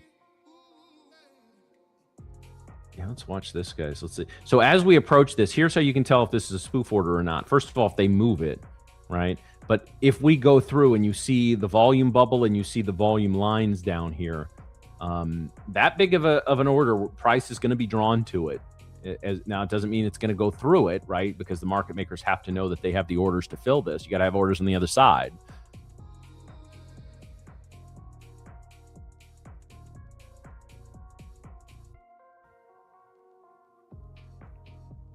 This appears to be a legit order. They're leaving it on the board. Yeah, that was a legit order. That was a big buy order there. Well, I should say a big order hit on the bid.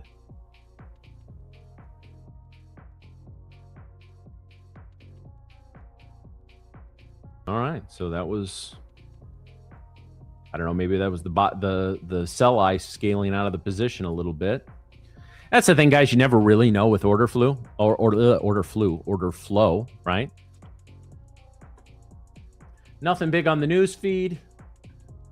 Let's see. We've got airlines highs, Meta highs. Mexican President Scheinbaum. I don't think U.S. invasion of Mexico is something they are taking seriously. Okay. Pretty sure that's what Maduro thought a week ago, too. We've got some ISM manufacturing data.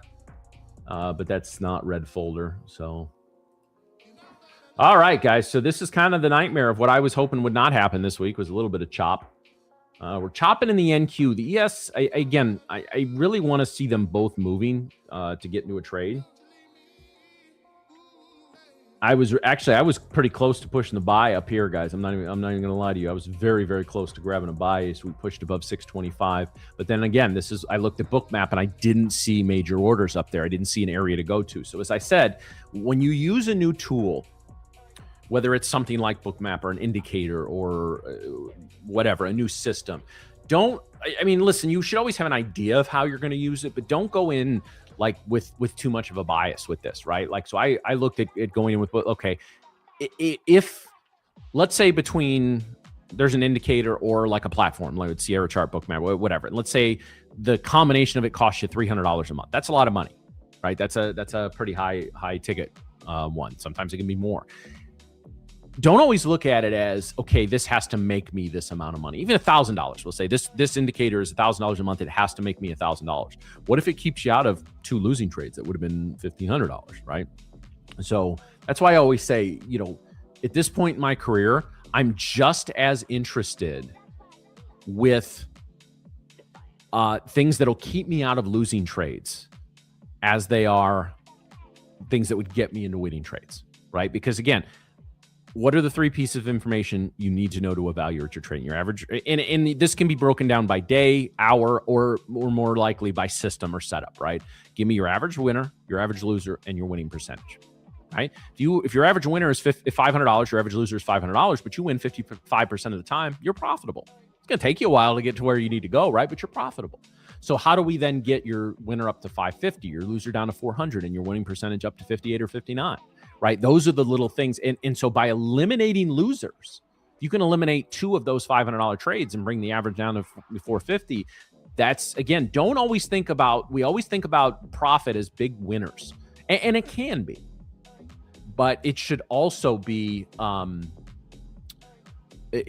eliminating losers or reducing your losers. That's now you're getting into you're getting out of trading 101 and getting into trader 300, and then we'll move to the 500 level classes. 500 level classes is where my eyes started to glaze over, especially my business law class, business law 501. I still have nightmares about that class, or 505 I think it was. I don't remember.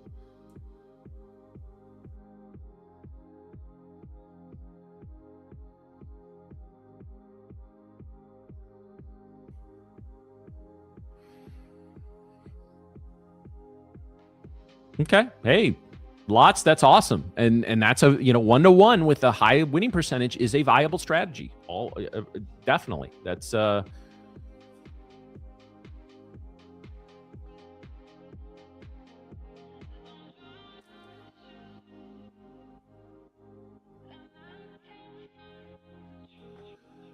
right. Yeah, guys, I'm just not seeing a ton on the board that has me excited right now. I would say I have a long bias in the indexes right now, so I would potentially look for a long setup. Yeah, and ES may get a little NQ. I don't like the multi-wick rejection of the +1 standard deviation. 5-minute ATR is 32. That's pretty good. That's movable. That's tradable.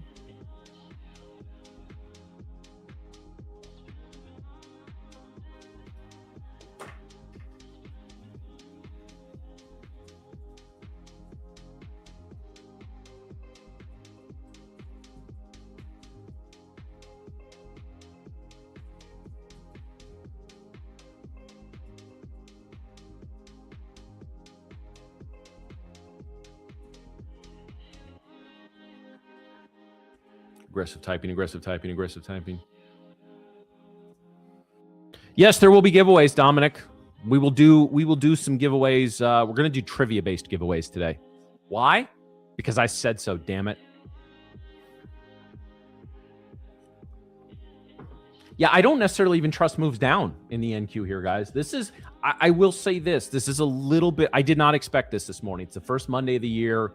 Now I think we're going to catch a trend at some point. And I would say favor the bulls a little bit on this trend, but this is just, other than this first little decline here, guys, with the 9:30 Eastern candle, this has just been straight chop. And we get into a situation, guys, and this is where we can get into trouble, right? Where we're trying to catch the first breakout or breakdown. So for me, I'm okay missing the first move out of this, right? If it wants to break out here after rejecting the +1 standard deviation on 4 straight candles, I'm okay missing that. Because the other end of that move is going to be a reversal move or a continuation move, and there's going to be opportunities there. Don't ever be in a hurry in this business, guys. If there's one really good theme of all the guests we brought through, and I thought Coach Dunk was great on this as well, having just patience, guys. Just patience.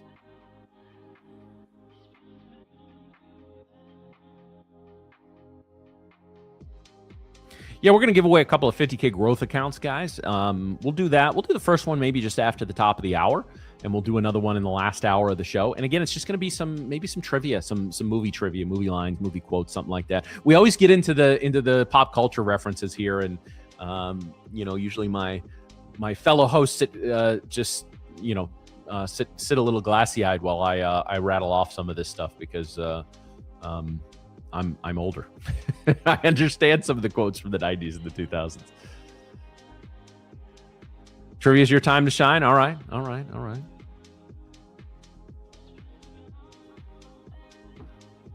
Yeah, we do a lot of the random giveaways with the bot, and I do know we're going to get back to marbles in the coming weeks as well. But we're gonna do some we'll probably do some regular giveaways this week with the bot, but and keywords. But no, there's gonna be some that are trivia this week as well.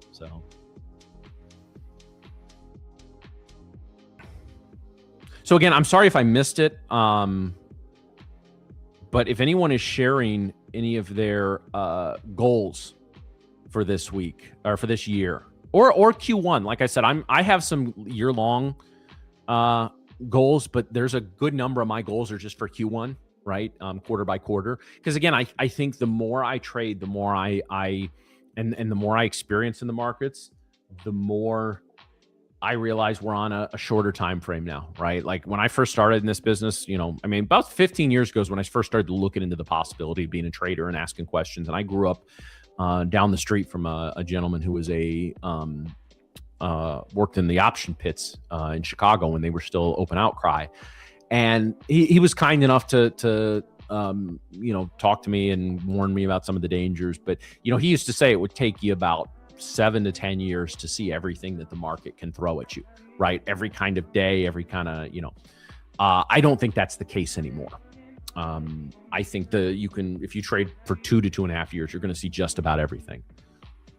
All right, so we got the top of the hour, guys, the ISM data. Again, it's not red folder. So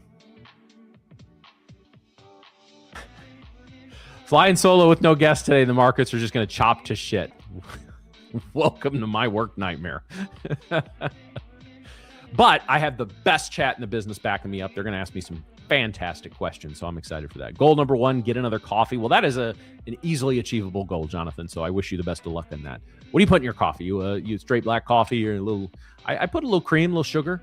Got a little flavored, little sugar-free flavored creamer and a little Splenda upstairs that I usually put in, so... No. That's and Jonathan, great. Remember, a day not trading isn't a day lost. No, that's a good point, right? The only day lost in trading is when 2 things happen. Both of these things have to happen. A, you lost money. B, you didn't learn anything. On a day where you lost money and you didn't learn anything, that is a wasted day in the market.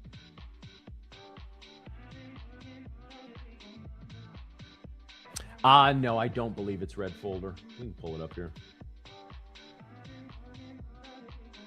No, and I have this. Well, yeah, I guess it's a higher level thing, but it's not. I mean, you look at you want to know what's red folder, just look what the market reacts to.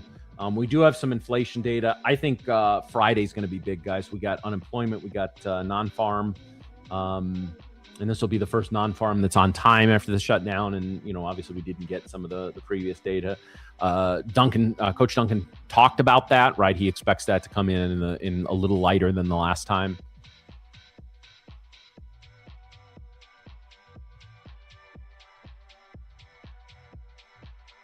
All right, a little buying pressure coming in on the NQ here, but again, we need to get above. I really think we need to get above 40 to really see if the buyers are going to step in and maintain that momentum. Who stole my shelves? Well, actually, the shelves are just off camera there. I moved them. I got some. I actually, I know everybody hangs up motivational sayings and stuff in the background, but I actually have multiple ones that I'm able to swap out. So I got a couple of lights. Like, hey, I can play games with the lights, right? Losing trade. Come on, we go red. It's not overly visible with the white light. We can go blue. Hell, if we're feeling purple today, we can go purple. A little yellow. I like the green. The green looks good in the background there. I'm getting a couple of a little more powerful ones because I need a little better beamage.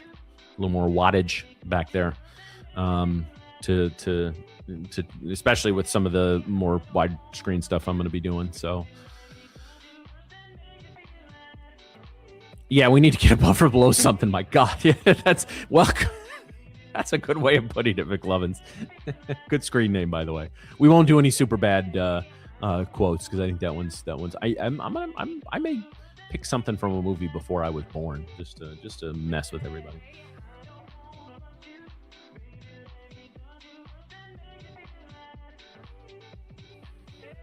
Hang in there, cat. No, we just have cats here. We don't have the hang in there, cat. We just have. It was funny. Duncan was saying I didn't. He was on a good one. So I was just. There's times, guys. Little secret in this business. There's times we got to pull a lot out of guests, and there's times they just go and they give us some great knowledge. And that was the Duncan was the latter. Everything he was saying was gold. If you weren't paying it, guys. From now on, he's going to be on Mondays to start thing off. We gotta. Okay, another sell iceberg in here. So pretty much the same point as last one. But anyway, he's going to be joining us every Monday. So if you're somebody that doesn't come in the stream till like after the open, you're missing that on Monday.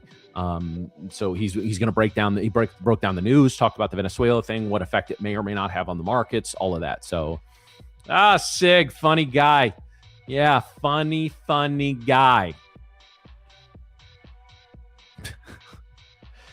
Yeah, like I said. I'll be honest, guys. I was sitting down here last night. I was moving some stuff around. I was getting prepped. All right, let's break out. Come on, guys. Come on, NQ. I don't even need to take a trade. I just want to see some fucking movement. Let's go. And I was sitting here and I was looking at the schedule and all that. I said, "Oh, great. Just don't be a shitty market." And lo and behold, actually, no, it's my fault, guys. I'm going to own this because I said, "Guys, first Monday of the year." And like we basically had, it's the 5th and we've only had one trading day so far this year. There's no way the price action just chops to hell at the beginning. So this is on me. Take the there. I swear to God, if this rejects and goes back below the +1 standard deviation bands, I'm probably going to scream. I'll mute the mic before that.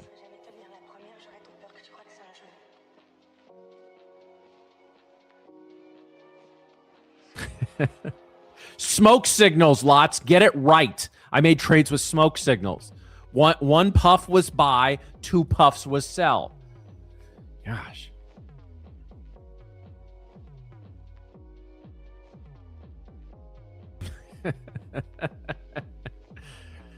Rosebud, yeah.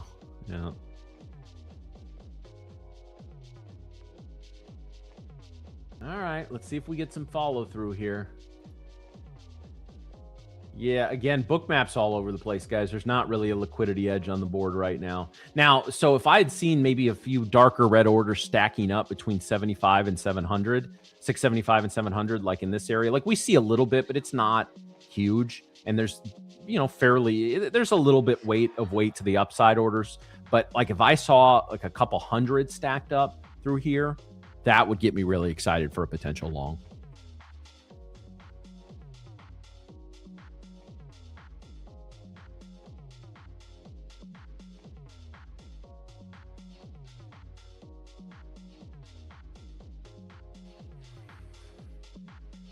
Okay, the YM moving a little bit. I don't really have that up here, and I don't want to fuck with my charts too much, but pull over get to the YM here. Oh yeah, YM had a nice opening candle there.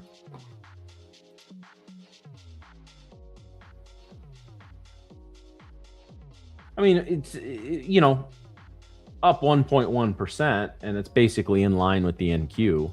The NQ just did the majority of its movement in the overnight session. Looks like about 2 a.m.-ish.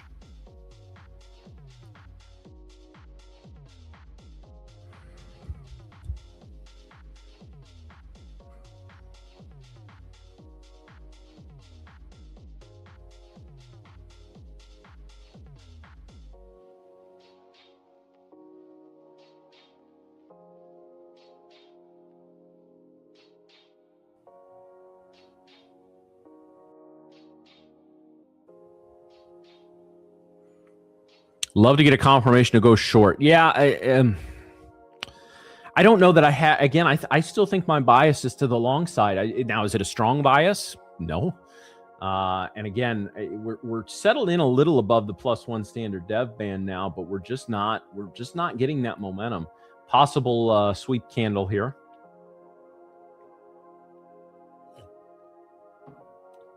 Yeah, I see oil moving back towards VWAP.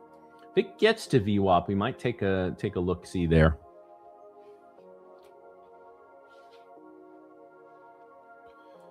Yeah, gold popping a little bit too.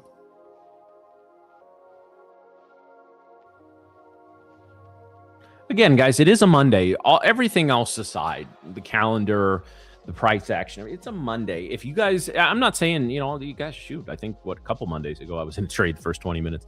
But I'm never in a hurry on Monday mornings. I mean, you should never be in a hurry, period. But honestly, if I can let the IB play out, I'm pretty good with that. This might be a good day for a Joey Morgan IB failure trade. We'll see. In fact, I hope it sets up, because if I win, it's great. And if I lose, I'll blame Joey.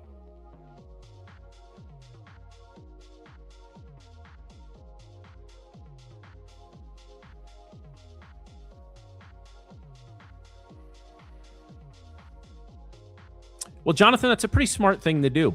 And if you don't have the chat up, Jonathan says, this price action isn't my cup of tea. I'm going to log out of the trading accounts. Again, that's the discipline that is talked about. If you know that you're going to sit there and talk yourself into a trade, that's something I used to do quite a bit as well. It's okay to just, Jonathan, stick around, watch the show. And sometimes you can log out or just minimize, right? But yeah, trading is a business, guys. And what makes it so difficult is that we have to put on all these hats as a business, right? You are the CEO of your trading company. You're also the head trader. You're the person who makes the trading decisions, right? And those are, I know it's all you, right? Unless you're, have multiple personalities or something. It can be difficult because the head trader wants to do things, whereas you, the CEO and or the risk manager, need to say, whoa, hold on, man. Like the last couple of times you did this, you screwed us, right? We lost money. So why don't you just take a break, go step away from the desk for a little while. Managing those different emotions and those different, it's all fear and greed, guys. We want to talk about all the emotions in marketing, in the markets. It comes down to two and variations on them, and it's fear and greed. Yeah, every day is a learning day. Hey, it's like I said, if you learn something or you make money, it was a good day. It was a successful day.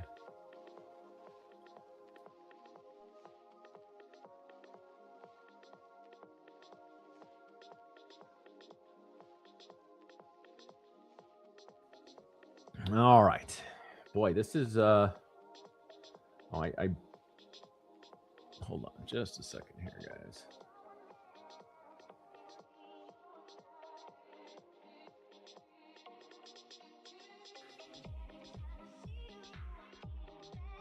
So I have it up on another come on. Oh, sorry, it's loading here. Let's see. I have it up on another. Our standard deviation width is 58. That's something, again, I look at for volatility purpose, guys. So it's 58, and our ATR is 37. So those aren't red flagged for me.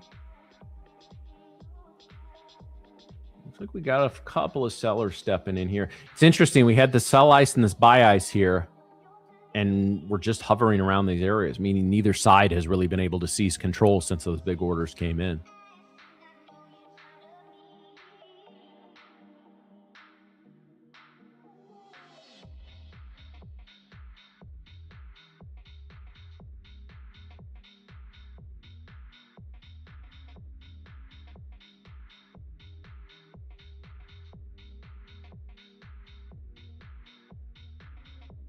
Basomatic market. Yeah, it's baso bullshit is what it is.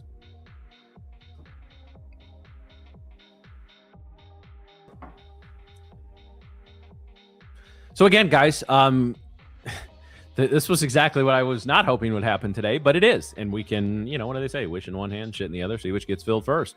So, guys, any questions that you have, drop them in the chat. If you want to share any of your calendar 2026 goals, whether they're January goals, full year goals. And again, I'm not interested in your monetary goals. I'm interested in your process goals, and I'm interested in your learning goals.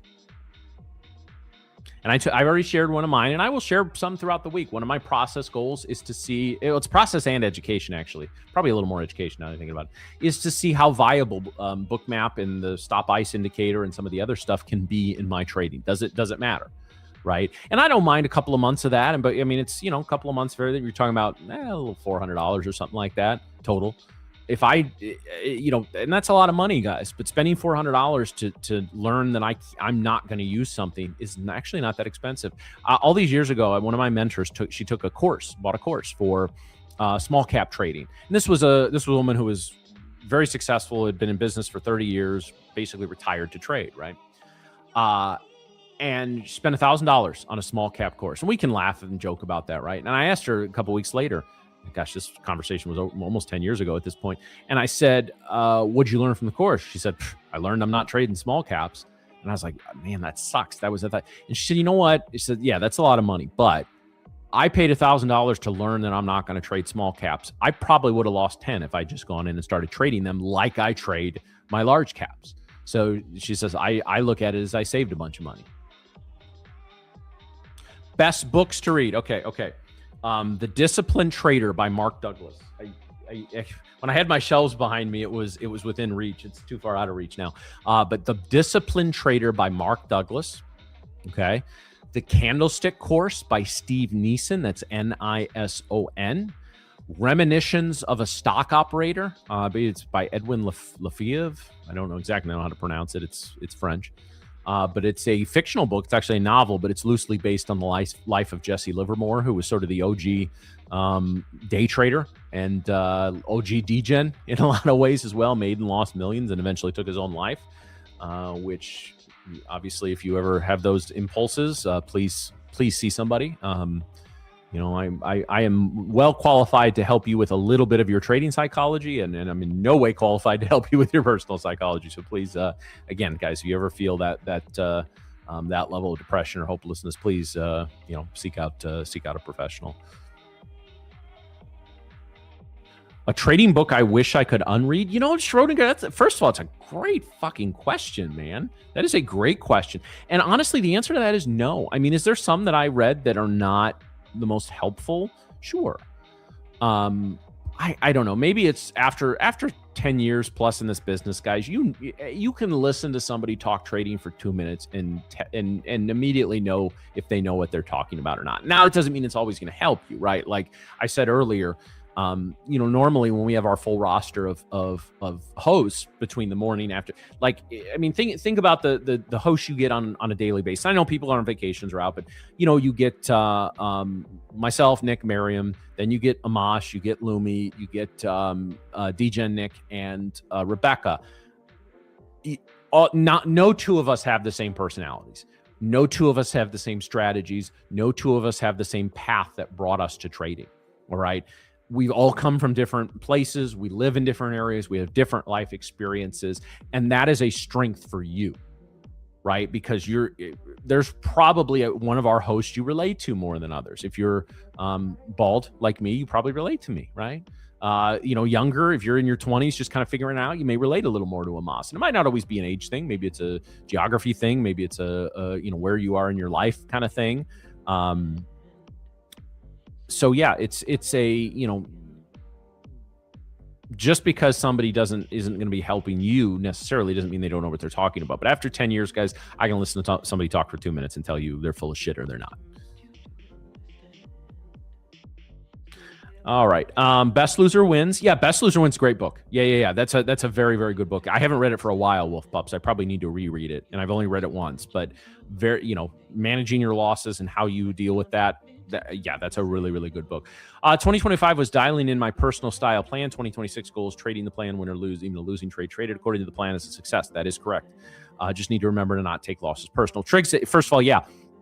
And guys, people get so caught up in their careers of why am I going to have a trading plan? Because what if I lose? Well, if you lose, the plan sucks, right? Like you have a trading plan, like listen, trading plan, playbook, setup, whatever you want to call it. I use those terms pretty interchangeably. But you have a textbook, like here's my, I enter trades based on what I call checklist, trigger, entry, right? So I have a prerequisite of certain things that need to happen. I have a trigger. This one event puts me in, or this price break or whatever, this candle, candle close, whatever. And then my entry, and then I get into the trade. So I have to follow my trading plan. So if you have a playbook and maybe, hey, okay, here's like, for example, like a VWAP tap, right? We go down, we tap VWAP, we move up. And I'm oversimplifying. There's other things you look at, but that's a good one. Yeah, I'll get to the giveaways. Damn. Just for that, I'm going to choose a really obscure movie to quote. Actually, we're going to set a like goal on this first, because I ain't letting you guys unscathed on the likes today. So give me just a second. I'm going to get into YouTube and figure where are our likes at. That's not it.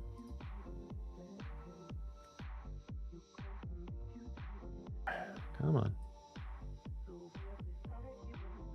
All right, our likes are at 219, guys. We need to get over 300. So once we get over 300 likes, we will do a giveaway. I'm gonna think. Actually, I think I know what movie quote we're gonna start with.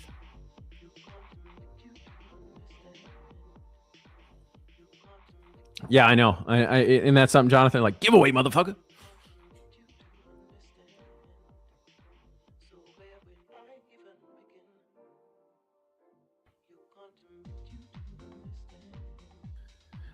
So I see the goal. My goal is to stop taking.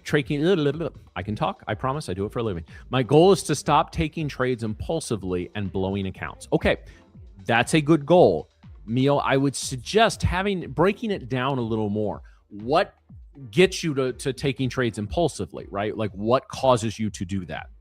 Is it chasing trades? Is it whatever, guys, right? Like what is it? So for me, I'm a reformed chaser. So if I'm going to stop taking bad trades and impulsive trades, I need to stop chasing. So something like imposing, like in my stocks, that's how I first learned about ATR, and I used it on the daily. So for example, let's say I want to get into a swing trade in a stock. It's a $50 stock and its daily ATR is $1. All right. I'm just giving you an example. Stock XYZ, just a fictional stock. and it's up 150 on the day, but I really like it. I want to get in. Well, if the daily ATR is $1, that means it's 50 cents above its ATR. It means, speaking statistically, or the probabilities favor some sort of regression. Now, sometimes it's going to run without you, right? And sometimes it's not. And at that point, you want to be, get a better entry. So I'm going to wait for some level of retracement there, or just not get in that day. So what causes me to do that is losing. I get tilted after losing. I can't help myself. Yeah, well, you're revenge trading, right? You take a loss, you feel the market owes you, or you feel, you got to try that. The next one is going to be the one to get you there. We are grinding a little higher, guys. I'm still just not seeing much on Bookmap right now. There is a little overhead liquidity, but it's nothing to write home about. This just may be one of those sort of drift grind ups.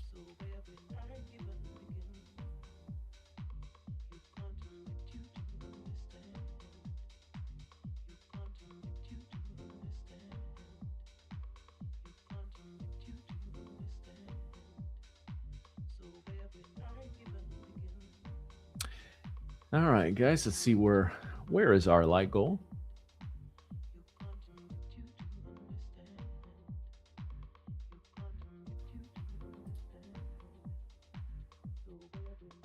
$265. We got some room to go here, guys.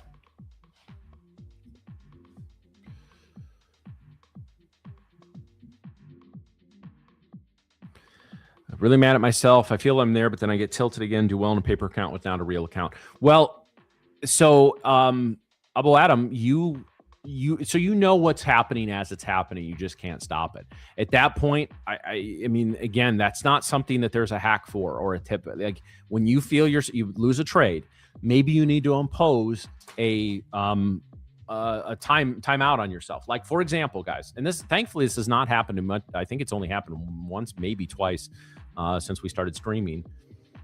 If I start the day with 2 losses, so back-to-back losses, and again, like a $100 loss, like something retraces to a break, I don't consider that a loss. Usually like above $200 or more, right? So let's say I take a $600 loss, and then I take a $700 loss. If I start the day 0 for 2 like that, mandatory 30 minutes, I do not trade. I'm in timeout. Now, at this stage in my career, I don't need a fail-safe. I don't need to lock myself out. If I wasn't on stream, that probably closed my charts for 5-10 minutes, just refresh a little bit. But 0 for 2 means that, and I know small sample size, and my lifetime winning percentage is somewhere 58 to 59. It just means I'm not in tune at that point, right? I'm not generally in tune with the markets. So at that point, I need to step away. And sometimes if I come back and make another trade and it's a loser, I'm done for the day. So you're not going to see me take 4, 5, 6 losing trades in a day. It does not happen. It has not happened for a very long time. Because if I start 0 for 2, I take a break. If I come back and if I have another losing trade, I'm usually, I'm done for the day. Great book recs for Psychology, Zen Trader, and The Mental Game of Trading. So I've not read Zen Trader. The Mental Game of Trading, that's Jared Tendler's book, if I'm not mistaken. I like Jared Tendler. I think he's got some great things to say. I've interviewed him before. Had a stream with him a couple years ago. Really super nice guy. Can't recommend him enough. However, keep in mind with him, he's not a trader. He's a golfer, and he's studied sports psychology and applied it to trading. Now I don't know, maybe for all I know, he started trading in the last year or two. But he's upfront about it. He's not like high. So is there stuff that is very valuable in that book and can help? Yes, absolutely. Is it the only book you need? No. If it's only one book, guys, The Disciplined Trader by Mark Douglas, and I'm not even saying that's the only book you need, but that's, if you have never read a trading book, that's the one to start with. The Disciplined Trader by Mark Douglas. It's probably $20 on Amazon for the hardcover, or get the soft cover, highlight it, dog ear the pages, reread.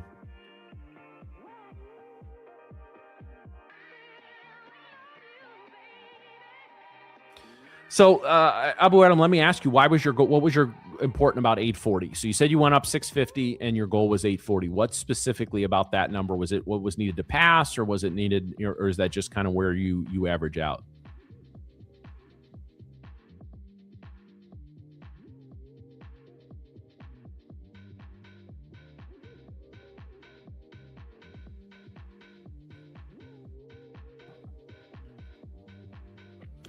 Do I have to try out at a prop firm, a firm prop pop, or can I climb my way up on a normal account? Well, I mean, I don't know where you are in your trading career. You know, prop firms are a great place to start your career.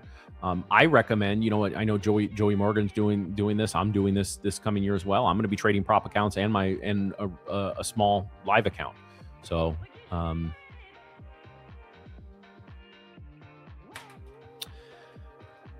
well, I'm so sorry. There's not, Jesus Christ, that's horrible, man. I can't even begin to, yeah, jeez, can't even imagine. I'm not even gonna try.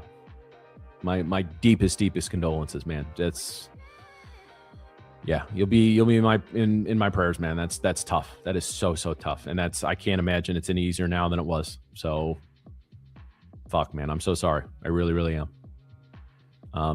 Honestly, I trading, you know, if you're feeling that, you have to still be feeling that loss. You're going to probably feel it the rest of your life, but it's okay to take some time. Take a week off if you need to, right? Don't put any more pressure on yourself that you need to. I'm not, like I said, listen, man, I'm not a grief counselor. I can't help you with that except to say I'm sorry, and I wish you nothing but the absolute best going forward. But I am qualified to you know, talk about the trading side of it. And I can tell you, I've never been through anything like that. However, I've had other things in my life, whether it's small losses or just periods of high stress. It is okay to step away for a day, for a week, even a month. And you know, again, if you're burying your grief in your trading, you're setting yourself up to not be successful. So just kind of keep that in mind. But whatever you need to do to grieve and process and do what you need to do, do what you need to do. But don't look at trading as any kind of like salvation from what has to be the biggest nightmare anybody can face. But if you need to if you're that frustrated, honestly, you know, make a cup of coffee, put your feet up, listen to us, and we'll talk and we'll chat with you. But it's okay to take a little break from trading, guys. So yeah, and maybe, I mean, again, I'm, like I said, I'm only qualified to talk about the trading aspect. Maybe, Adam, take the like after a loss, maybe close your platform, or you know, if you're in like TradingView and you're connected to Tradeify, disconnect for 10 minutes, set a timer on your phone, right, and make yourself take some steps away. So, all right, markets new highs of the day, no headline for the move. We are poking out on the NQ, still not seeing a bunch of liquidity overhead, guys. I would like one more pop up and then maybe let's see if we can get 700, and then maybe there's a reversal candle up there. See if we can get a sweep candle above 700.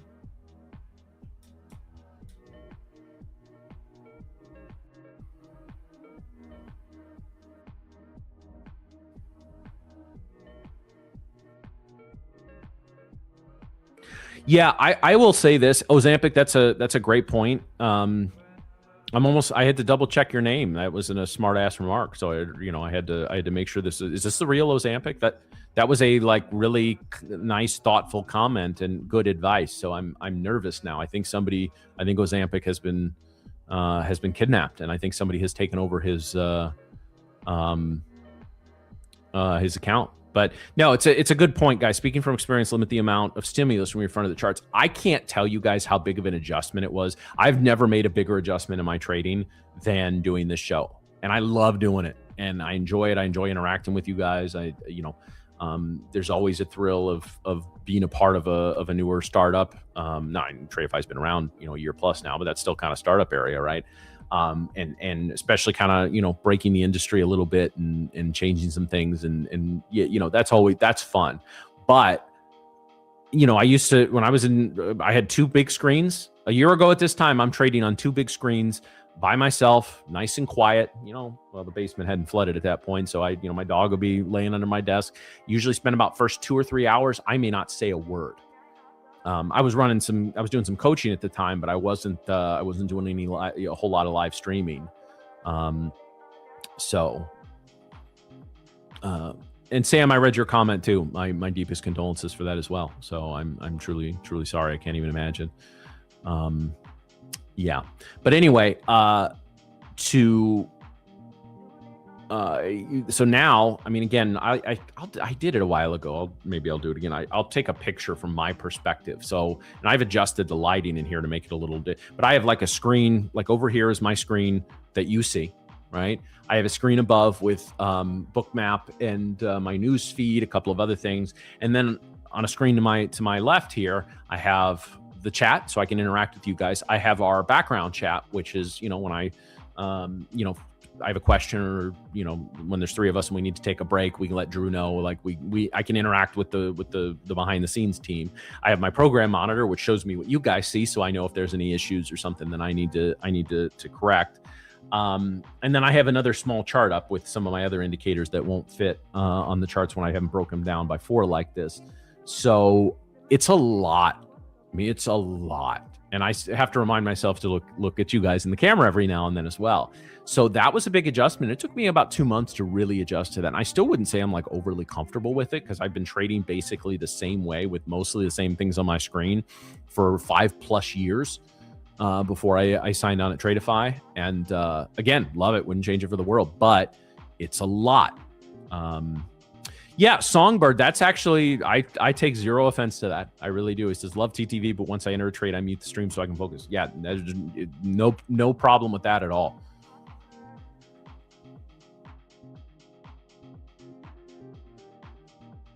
Take a pic on your phone and post it. No, if I do it, I'll put it up on socials, guys. What am I using for my news feed? So I'll show you. I use a company called the Trade Exchange, 1E between trade and exchange. This is what it looks like. They have a squawk feature that I could turn on, and you would hear. I don't know if you can hear this if I go back to one. New day highs, no headline for this recent move in markets, but we are seeing continued strength to new highs of the day.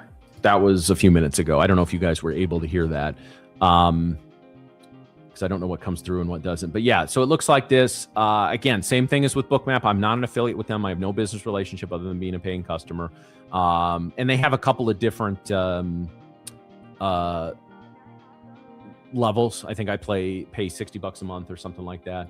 So it's pretty fast. We did a test on this years ago, like how does it compare to everything else, other than like the several $1,000 a month Bloomberg terminals and some of that stuff. If bang for the buck, it's the best one out there. Now that maybe there's some that have come out in the past. I've used this pretty much exclusively for like 5+ years now. So then maybe there's a better alternative, but I'm pretty comfortable with this. I know how to use it. And, some people use, filtered news feeds, and that can be helpful as well. But all right, guys, we're breaking the highs here. I would like to see a sweep of 700, and then let's see if we can move back lower. I do want to take a look at, okay, so we're coming up to the top of this range here on the hourly, guys. And we outlined, see, look, this is unusual price action on the hourly, where we have this big selling wick, and then we immediately eclipse that. Now, again, we have 26 minutes left. If we retreat back down, this would be so let's say this candle closes down maybe 650 to 640, and we're throwing up what I call a multi-wick rejection. I mean, the more of them, the more powerful it is. But this could set up for a very nice short going into the afternoon. Now, again, we're showing strength right now. We're basically at day highs, at session highs. So certainly not in that Okay, guys, let me check the likes. We've got a giveaway to do here. Nope, 285, guys. We got to get up above 300. No problem, Adam. Always glad to help in what I can only imagine is a little and insignificant way compared to what you've had to deal with.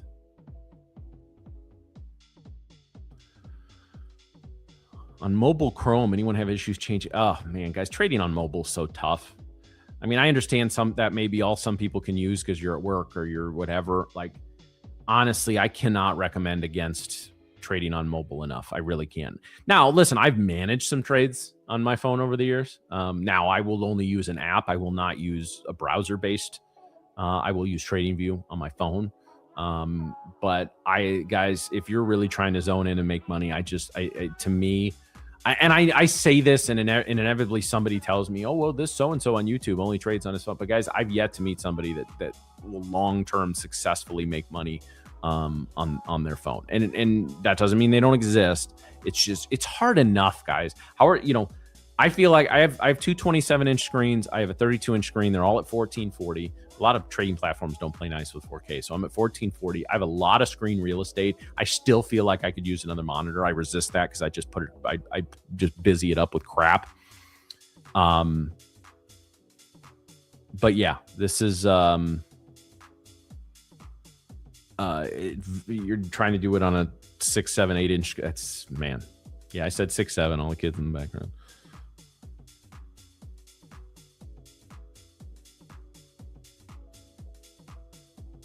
Yeah, and again, I don't want to like tell somebody like it's impossible. It's just it's gonna be hard, guys. All right, so we're rejecting at least right now this upper level here. Let's see if we can get back below the +1 standard deviation.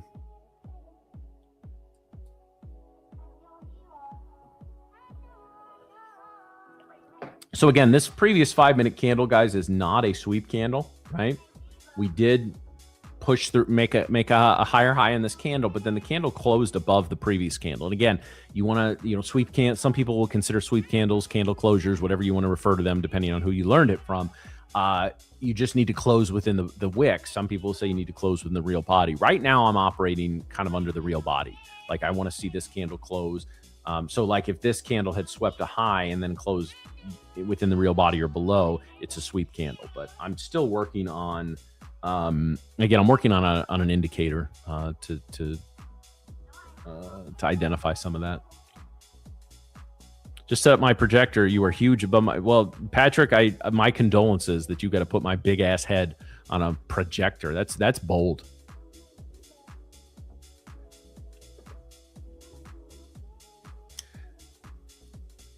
All right, guys, we are very close to 300. Okay, we're above 300 likes, so we are going to do a giveaway in just a second. Also, Nick, Background Nick has just let me know. Background Nick, DJ Nick, Multi-Nick, whatever you want to refer to him as. The man of many names. And he will be a man of many moods when the Packers beat the Bears this weekend in the playoffs. I'll wait for some shit talking from him on that. But he's just gotten back from vacation. Today's his first day back. And so all the winners, if you've won a giveaway in the last couple of weeks, he's going to be getting those out to you in the next 2 to 3 days. He's just got a little bit of a backlog. So your names have been recorded. We haven't forgot about you. And you'll get a little belated Christmas present if you want an account. So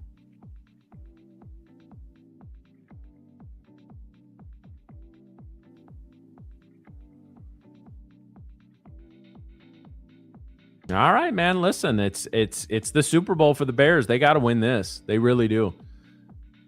They really do. We'll see what happens. The opening line last night I saw was Bears minus 1.5.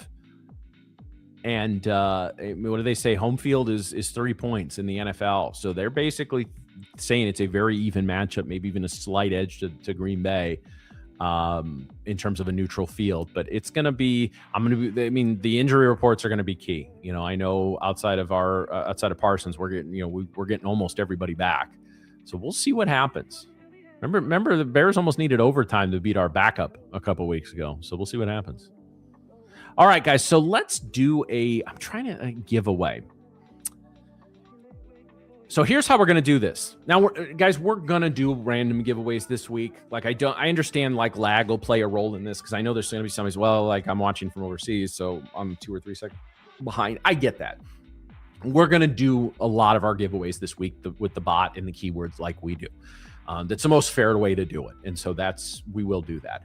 However, because it's my show this week, we're gonna have a little fun. We'll maybe do one movie quote giveaway. I think we're gonna do a couple today, but maybe we'll do 1 and 1 or 1 and 2 throughout the course of the rest of the week. All right.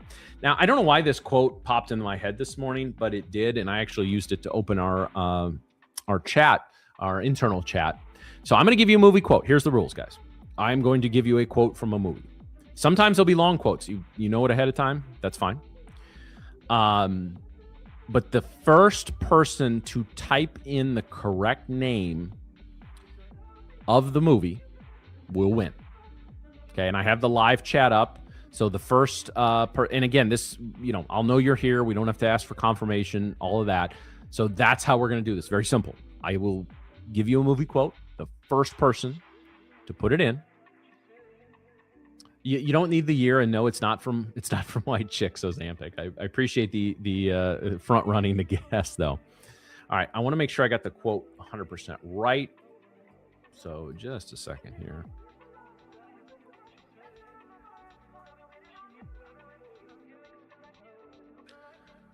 All right, let's get the...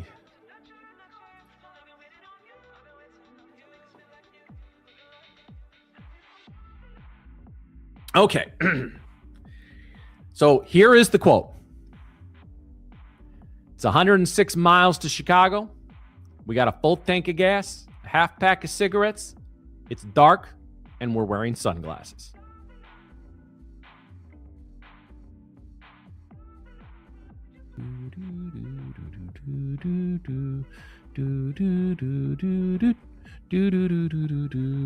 Okay, Jeremy, I see that you say Blues I needed the name of the movie.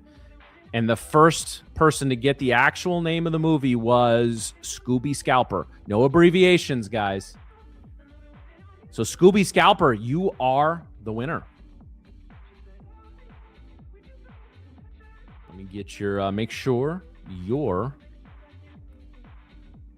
now I got to get your, make sure your email is in your profile, which it is it? I don't know that it is. Hold on, I got to do this. Yes, it is. Okay, good.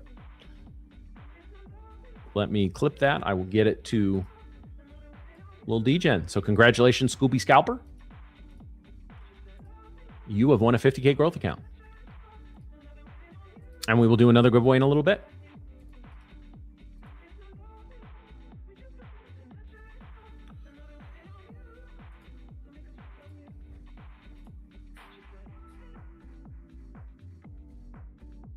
I said the full name of the movie. I said we got to put the full name of the movie in there. But yes, a lot of planes, trains, and automobiles. No, not.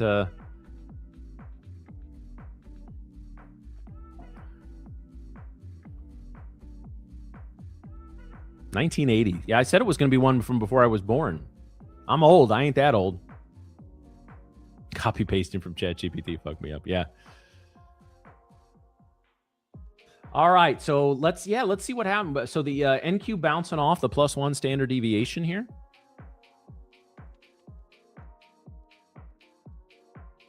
Yeah, I understand, which is why we're not doing a ton of these, guys. It's just switching it up from time to time. We've been doing the keywords giveaways for quite some time.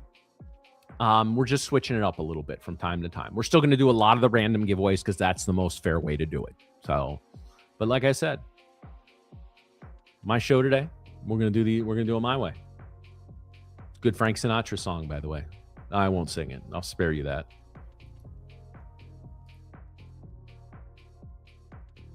Okay, well then you didn't know it, Wild Deuces.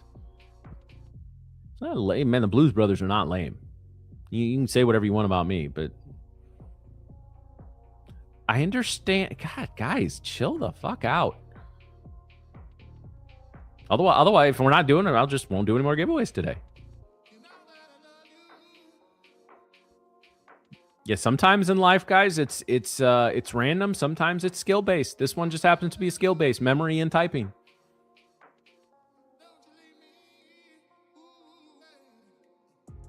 Yeah, if you got to chat GPT it, you don't know the movie. New Year, same. Yeah, damn right. Damn right.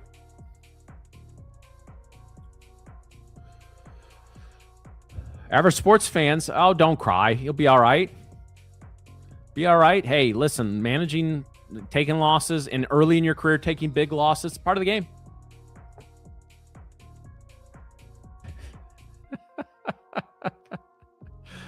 Yeah, McLovin, that's exactly it. That's exactly it.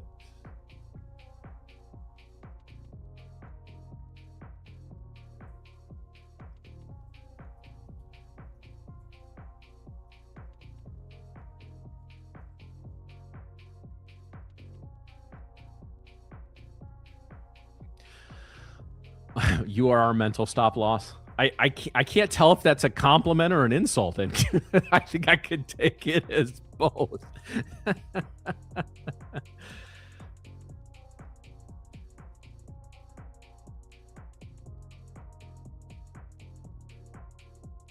Don't know the Blues Brothers. Blues Brothers is a great movie, guys. If you've never seen it, you got to watch it.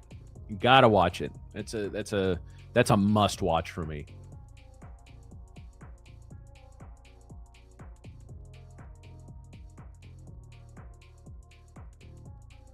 Wow, you're a lucky dude there, Lots. If you were in, if you get a couple more, do you get a SAG card? Oh, Jonathan, we're here for both, man. We're here to trade. We're here to get free stuff. We're here to be entertained. You're here to make fun of me and my bald head. We're here for a lot of reasons. When the market action just isn't, I mean, it's been a grind up, guys, but this is not great price action. I expected better. NQ, I expected better out of you. Do nothing but disappoint me. It is I mean, listen, you watch movies from the 70s or 80s, guys. There's parts of it that don't age well, whether it's the humor or the, just the way it's shot. But there's movies that are classic, Yeah,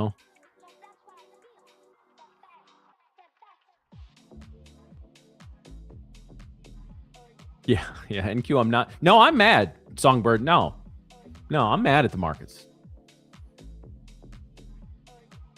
Yeah, it's just ranging. It's a slow, steady grind up, but it's not the best price action for momentum trades like I typically like to have. Zoom out a little bit, just a little more perspective here. I would like to see us take another run at 700, but again, like this is something I'm really want to integrate in my trading. Where's the liquidity edge? There's a nice order up here at 775. We're well over 100 points away from that. Now, I will tell you, a break of 700, that 775 stays on the board. That might be a nice target area, but there's really not a whole lot of liquidity edge where we're at right here.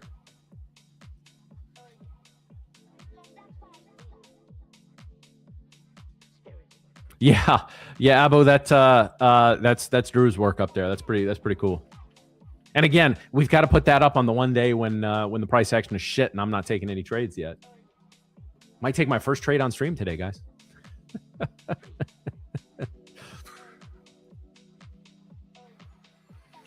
Yeah, well, Jonathan, it's, again, this is the calendar sucks. Like, seriously, fuck this calendar, right? Because we had Christmas, which screwed up basically an entire week of trading. New Year's, which basically screwed up an entire week of trading. Usually the first trading day of the year, and like I told you guys going into that day, I don't often trade on that day, but usually you get some great market action. You get some great ranges established. And we did have a nice down push to start Friday.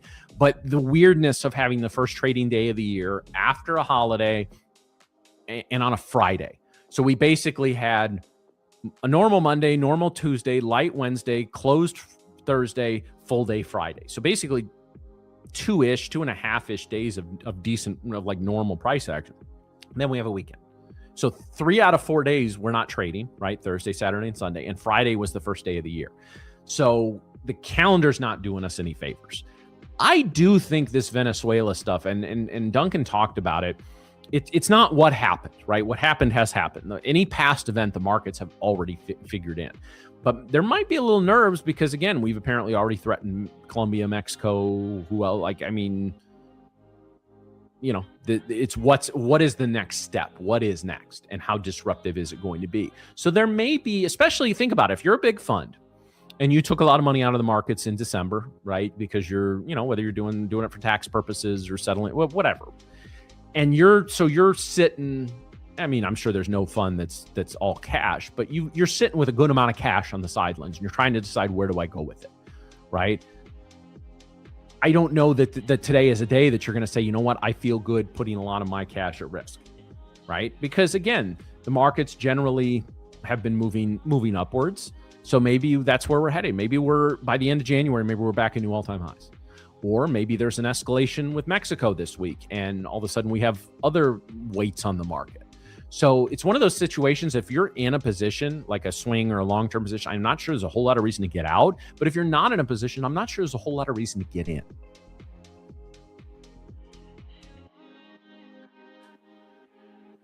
Oh, I know. Yeah, Greenland. I don't know about Christmas Island, but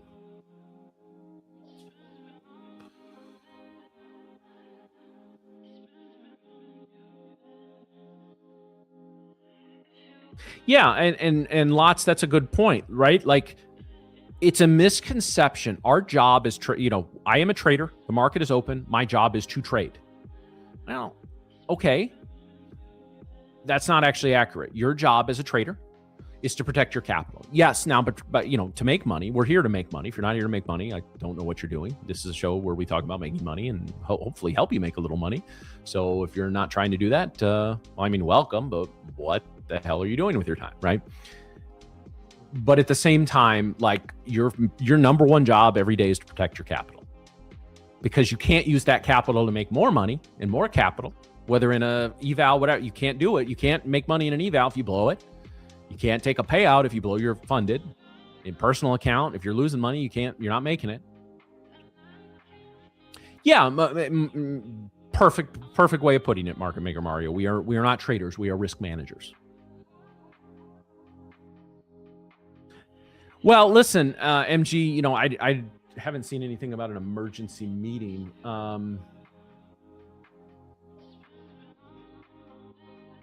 Per se. If you got a source on that, please share. But I mean, listen, this stuff happened over the weekend, and people were just stewing on it.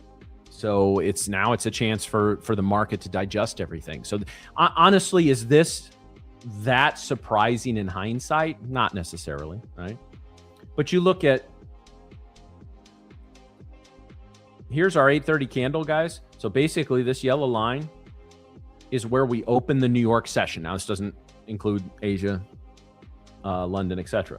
Look at where we are relative to the New York session. We moved down a little bit. We moved up a little bit, but we are basically as close to flat as you can be in the New York session without actually being flat. So,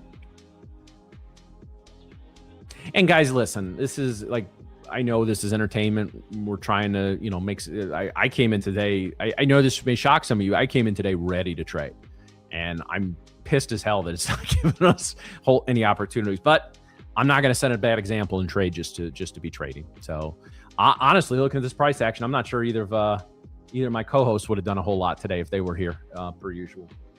Maybe a little bit, but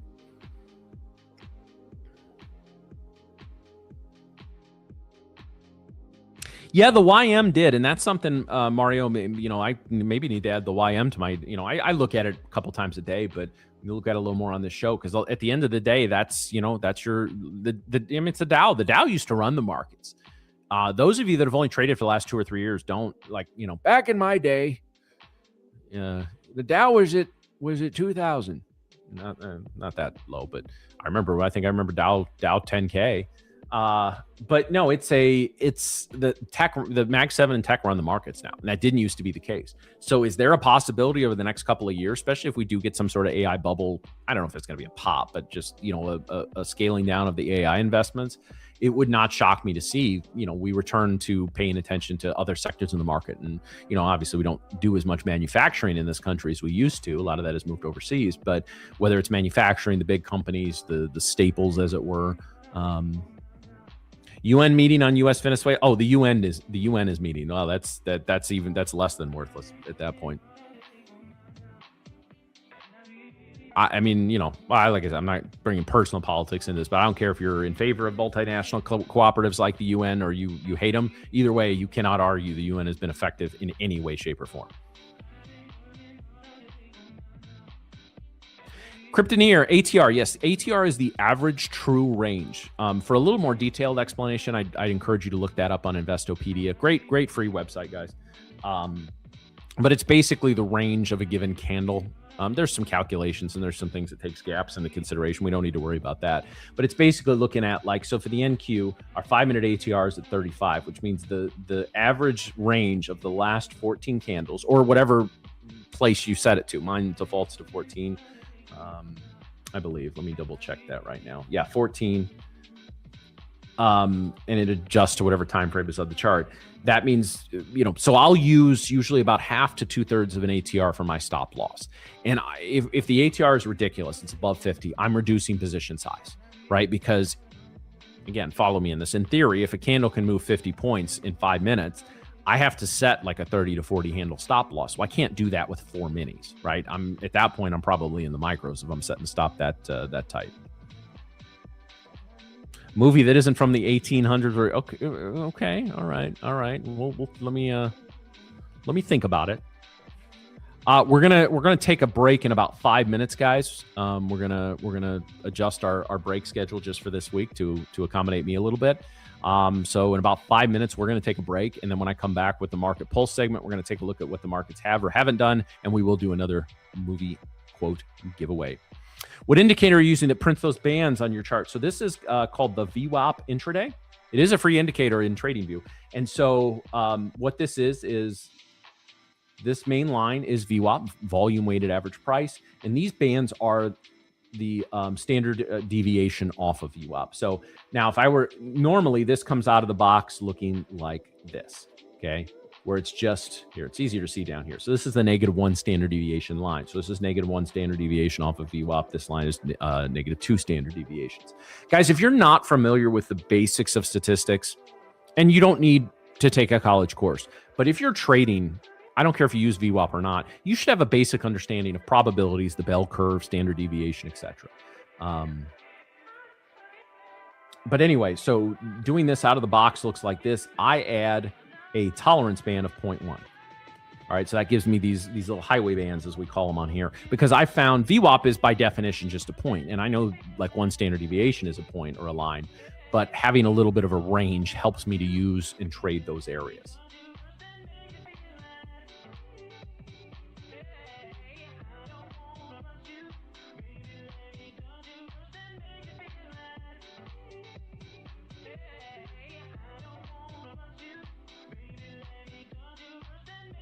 Yeah, no problem, Bob.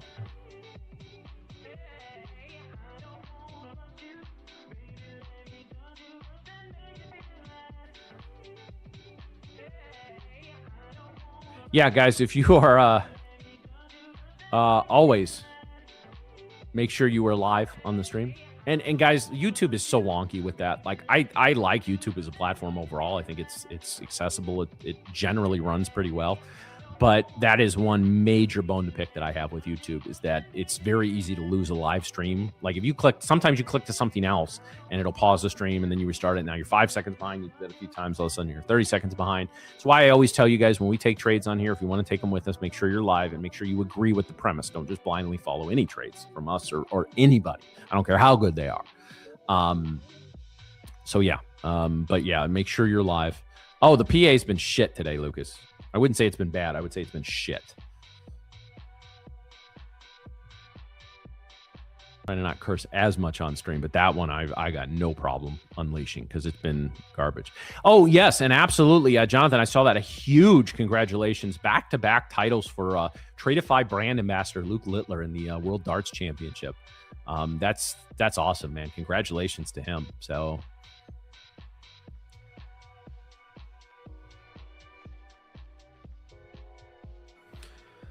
so X6 Ron 9 5 Lightning funded accounts with, but so I honestly I don't typically use those types of orders. I don't know if you're using Tradeify or routing through TradingView or you're using Ninja. That I do not know. I cannot answer that question. Yeah, and guys, keep in mind. Oh, the Browns fire Stefanski. Great. About 2 years too late, but whatever. Yeah, it is. I forgot it is Black Monday in the NFL, although that's not really a thing anymore. You know, people just fire coaches the night before. I saw what the guy in Atlanta is done. We've already had a couple this year. It'll be interesting to see. But yeah, honestly, guys, and be careful with third-party trade copiers. I cannot emphasize this enough. I'm not going to tell you to use them. I'm not going to tell you not to use them. But be careful because A, they're not officially supported by the props. So if they screw up one of your accounts, and I've talked to people that they have, and I'm not trying to scare you. I mean, I know a lot of people that have great experiences with them, use them religiously, and I know people they've screwed up their accounts. If you use a third-party copier to place your trades, Tradeify can't help you if something gets screwed up on that end. They're not officially supported, so please keep that in mind. Now I know, obviously we had Project X for a while. They had a great copier system. Problem is it doesn't fucking work, so it's not a viable platform. Tradeify does have a copy trading system. Motive Wave, if you've ever used that, I don't think Tradeify routes through there, but just be that's a good way to use it. But yeah, I don't, be careful. Be very, very careful with third-party trade copiers. I just know, because again, they're no different than everything else, right? There's no perfect tech company out there. They all have outages. They all have problems. But if you're trading one account and you have an outage, you screw up one account. That sucks, but it's one account. You do that on 5, especially Lightning funded, which great value on those, but they're not cheap, right? Like, I mean, trade, you know, in Tradeify or any company is just going to say, there's nothing we can do. And trust me, I see the behind the scenes on the talk on the sport team. Like, they want to help you, and in those situations they just can't. So, all right, guys. So we are going to take a quick break. Our 10:30 break, our 11:30 break is going to be moved up a little bit, and then we're going to come back with the market pulse segment. We're going to do another giveaway, and I'm going to continue to take your questions. So we're making the best out of a shitty day of price action, guys, and I thank you for sticking around. So we will be back in 5 minutes.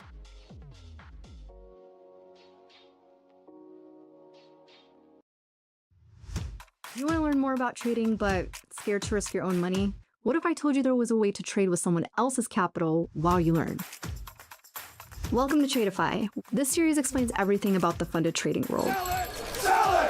The reality is, gambling is random. Professional trading is calculated risk management. We're pulling back the curtains so you can make an informed decision about whether this path is right for you. The reality is, you don't need to know everything. The traditional barriers don't apply here. Without the proper education or support, this is going to happen. But this is exactly why Tradeify exists. And that is exactly why programs like ours exist, to give you structure. We provide the structure and capital while you develop your skills. Without risking your own money while you learn. You don't need to know everything. You need to start with the basics and keep learning. Whether it's concert tickets, sneakers, if you've ever bought something and sold it for more money, congratulations, you're already a trader. Once you understand this language, trading becomes 10 times clearer. This series will show you everything that you need to know. Check out the whole Futures Foundation series over on our YouTube to learn more. My name is Asanka Wiratunga and I'm from London, UK. Financial institution visited my university and they were looking for physicists. As a scientist, speaks German and managed to get a decent job at a bank. I actually started on a foreign exchange desk, so my first ever trade was dollar South African rand because I spent some time in South Africa playing rugby. My favourite markets to trade generally the London session, so European indices. I very much like to cook.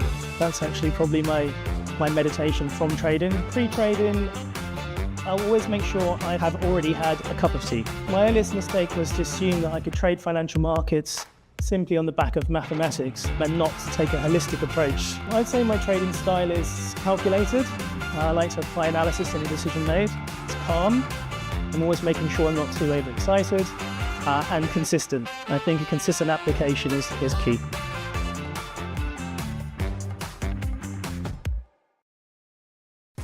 Welcome to Tradeify. First of all, going long. You think prices will go up, so you buy first and sell later. The mistake people make is picking what sounds impressive instead of what actually fits their trading style. Let's start with the basics. What type of account am I actually trading? Do you want to learn more about trading but scared to risk your own money? Let's talk about the 3 most important numbers you need to watch in Tradeify.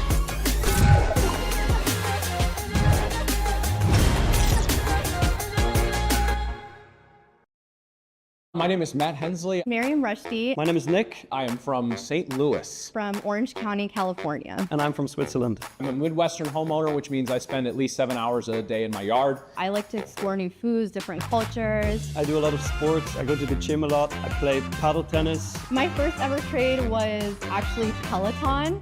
I got into trading originally, honestly, through a Facebook ad. I bought 10 shares of Apple stock. Read some hype article about it and decided to just go all in. My first trade was a Tesla call option from a Signals group. After COVID hit, they just skyrocketed. And I sold it a couple days later and I made $37 and I felt like the shit. Beginner's luck. Probably about 75% of my trades are in the NQ futures contract. NQ it is. I'm a NASDAQ junkie. Other than that, I just trade oil and gold, CL and GC. I just love trading NASDAQ just because of the volatility, the chaos.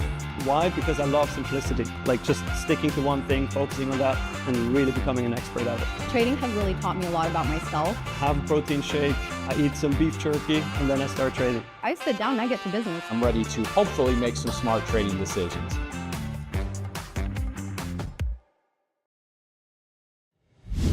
At Tradeify, we believe traders deserve a better way to trade. No endless evaluations, no unnecessary barriers, just a direct path to capital. Built for real traders who want to focus on what matters most, the next trade.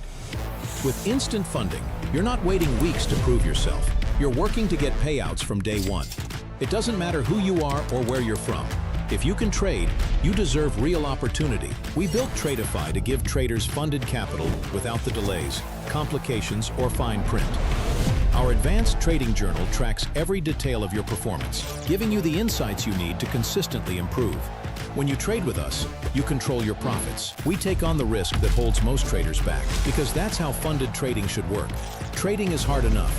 You need a partner who provides the structure, the speed, and the support so you can stay focused on execution. Confidence comes from knowing you have capital behind you and a firm that moves as fast as you do. This is Tradeify, funded trading built for real traders. You want to learn more about trading but scared to risk your own money? What if I told you there was a way to trade with someone else's capital while you learn? Welcome to Tradeify. This series explains everything about the funded trading world. The reality is, gambling is random. Professional trading is calculated risk management. We're pulling back the curtain so you can make an informed decision about whether this path is right for you. The reality is, you don't need to know everything. The traditional barriers don't apply here. Without the proper education or support, this is going to happen. But this is exactly why Tradeify exists. And that is exactly why programs like ours exist, to give you structure. We provide the structure and capital while you develop your skills. Without risking your own money while you learn. You don't need to know everything. You need to start with the basics and keep learning. Whether it's concert tickets, sneakers, if you've ever bought something and sold it for more money, congratulations, you're already a trader. Once you understand this language, trading becomes 10 times clearer. This series will show you everything that you need to know. Check out the whole Futures Foundation series over on our YouTube to learn more. My name is Asanka Wiratunga and I'm from London, UK. Financial institution visited my university and they were looking for physicists. As a scientist, speaks German and managed to get a decent job at a bank. I actually started on a foreign exchange desk, so my first ever trade was dollar South African rand because I spent some time in South Africa playing rugby. My favourite markets to trade generally the London session, so European indices. I very much like to cook. That's actually probably my meditation from trading. Pre-trading, I'll always make sure I have already had a cup of tea. My earliest mistake was to assume that I could trade financial markets simply on the back of mathematics and not take a holistic approach. I'd say my trading style is calculated. I like to apply analysis in a decision made. It's calm. I'm always making sure I'm not too overexcited and consistent. I think a consistent application is key.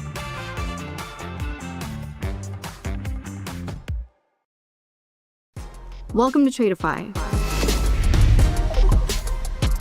First of all, going long. You think prices will go up, so you buy first and sell later. The mistake people make is picking what sounds impressive instead of what actually fits their trading style. Let's start with the basics. What type of account am I actually trading? Do you want to learn more about trading but scared to risk your own money? Let's talk about the 3 most important numbers you need to watch in Tradeify.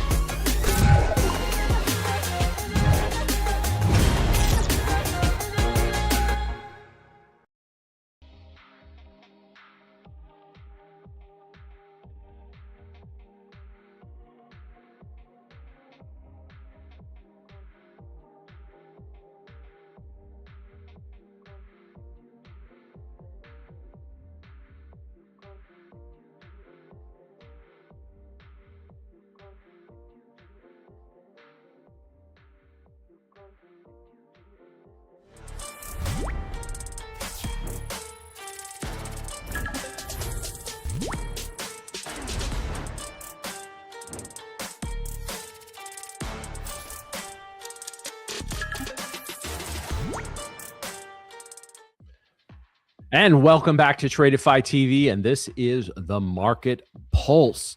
So, guys, we're going to break down the markets on the hourly here in a minute, but we are pushing to new short-term highs, new session highs in the NQ. So I just want to watch how we react to that. So what I would really like to see here, guys, on the NQ, I would love to see a break, retest, and go of 700. So for those not familiar with that, again, I hate the drawing tools that they use here, but basically if we're looking for a break of this area, a retest, and then a go. Okay. Again, excuse the shitty drawing tools here, but this is, so it's basically, it's a confirmation of an area of resistance being broken. So we break that area of resistance, but we need to assure that it's not a false breakout. So to do that, we want to see that area retested, right? So the buyers have stepped in and pushed us up over 700, and then we want them to step back in. So we want this, whether it's the sellers taking over briefly or the buyers just taking a break, we move back down to that key area of resistance, and then we push up. Now we can drift a little below that. I'm not saying if we get to 697 or even 690 that I'm not considering that a break, retest, and go, but that's what I want to see, because we do have a little overhead liquidity. And so hold on, just going to get rid of the drawings here. So I would like to see that. So let's see if that big order's that. So that big order up here is still on the board at about 280-ish, we'll call it. Now it's 200 contracts. That's a lot. I mean, it's, it's the NQ. I'm not saying that's enormous or anything. I'd love to see it above 500 or above 700. And we haven't seen any iceberg action in the NQ, although we've seen quite a bit in the ES so far this morning. So we'll kind of see. But let's see how we approach 700 and see if we break. I would like to see maybe a move to about 720, a retest of the 700, even maybe a little break below, and then go from there. So we'll watch that. We'll watch that right now. Also, just a quick look at the hourly charts. The NQ, again, breaking out here on this candle, potentially move above 700. I would look for a move up to, again, 780. That order up here is sitting right about at the high of Friday's opening hour candle. So we'll keep an eye on that. ES has now broken above all of that. ES showing a lot of relative strength to the NQ. GC has been a little choppy this morning. We're holding 44.50 there. So we'll see if and when we break out there. And GC, again, I'm not trading GC today, guys, just because of everything that's going on with Venezuela. Doesn't mean there's not opportunities. Doesn't mean you can't trade it. It's just there's so much going on here that I would just like the opportunity to see how that reacts today. So in the meantime, I think we're going to look at this. I would be, again, very interested in a trade. We need to see a break of 700. I'd like to see a move at least up to about 710, preferably 720, a move back down to 700, and then a push up from there. I'm a little aggressive on my entries for those. Some people will only wait for a break of the new high, right? So if we move up to 720, retrace to 700, there's a lot of traders that will not take it until it's a break of that short-term high, that 720. I'm a little more aggressive with that. If I just see some good, strong buying, I assume it's going to get there. Now, when you're aggressive on your entries, you're gonna pay for it occasionally, and I'm not saying I don't, but that's something that's just my style. Your mileage may vary. Oh man. All right, guys. So wow, this has been an interesting day. Basically, listen, I said nightmare, and I use that jokingly. I love doing the show, and it's I'm not gonna lie, it's a challenge. It was great to have Duncan earlier, but to do basically 3 hours on my own is a lot. But yeah, the one thing I didn't want is non-committal shitty price action. And it's been, again, we're up we're green across the board. I mean, the GC's up 3%, NQES either up or near 1%. But really it's since the New York Open, we're just kind of grinding a little bit. So we'll keep an eye on that. We're starting to see some selling pressure actually coming in here in the NQ. This thing is just going to piss me off. Like I'm seriously going to say some really nasty things about the NQ's mother when this session is over, because it's just not and the ES has been again just shown a little more relative strength on the hourly chart, but it's up 0.7%, whereas the NQ is up 1.1. Streams can only get off from here as price action. Oh God, you're not kidding me, man. Like I honestly, I mean, listen, it's not like I pray. God's got more important things to worry about than the PA and the NQ. But it's like I did say, almost like a silent, but like just let there be some good market action.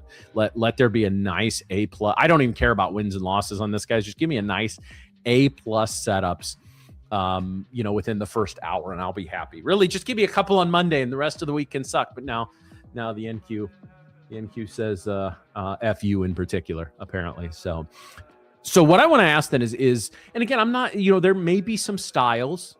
I'm a little more of a momentum trader. I do a little scalping, and sometimes I know you guys will see me doing that in the background. And I have, again, I'm not criticizing anybody else or how they do their streams or shows or any hosts here, guys, but I always like to tell you, unless I can be fairly short, like tell you I'm getting into something either before or within about 10, 15 seconds after, I'm usually not going to announce it, because what good does that do, right? Like, even if I make a ton of money, what, show that off for social media clout. There's enough clout chasers out there. You don't need one more. So we'll that's typically how I go about it. I haven't even found any scalps today, guys, and I'm not really looking, because again, I don't when I have Nick and Miriam on and they're talking about a trader breaking something down, I can look at something in the background, or I can catch up on the chat. Right now, my head is spinning. So only 4 more days of this, guys. But no, you guys have been great today. I appreciate the chat. You guys have been picking me up and asking some good questions, sharing some goals. And again, guys, that's going to be a theme all week. If you have some goals that you're setting, and again, I'm not interested in your monetary goals. And if you're a consistently profitable trader, there's nothing wrong with setting monetary goals. I'm interested in your process goals. I'm interested in your education goals. So if you can share, if you would like to share those, or you can either just share them and these are my goals, or you can, I'd be happy to help you break them down. If you say, hey, do you think this is a good goal? Now I need to know how long you've been trading. But if you want to say, hey, Matt, I've been trading for 2 years, I'm not consistently profitable yet, I'm setting a process goal or a education goal of this, I'm happy to comment on those. I've done multi-hour goal setting sessions with clients in the past, guys. And I will tell you guys, that's, the things like one-on-one coaching is just, it's not the most efficient use of my time when I can reach, hundreds of people on here.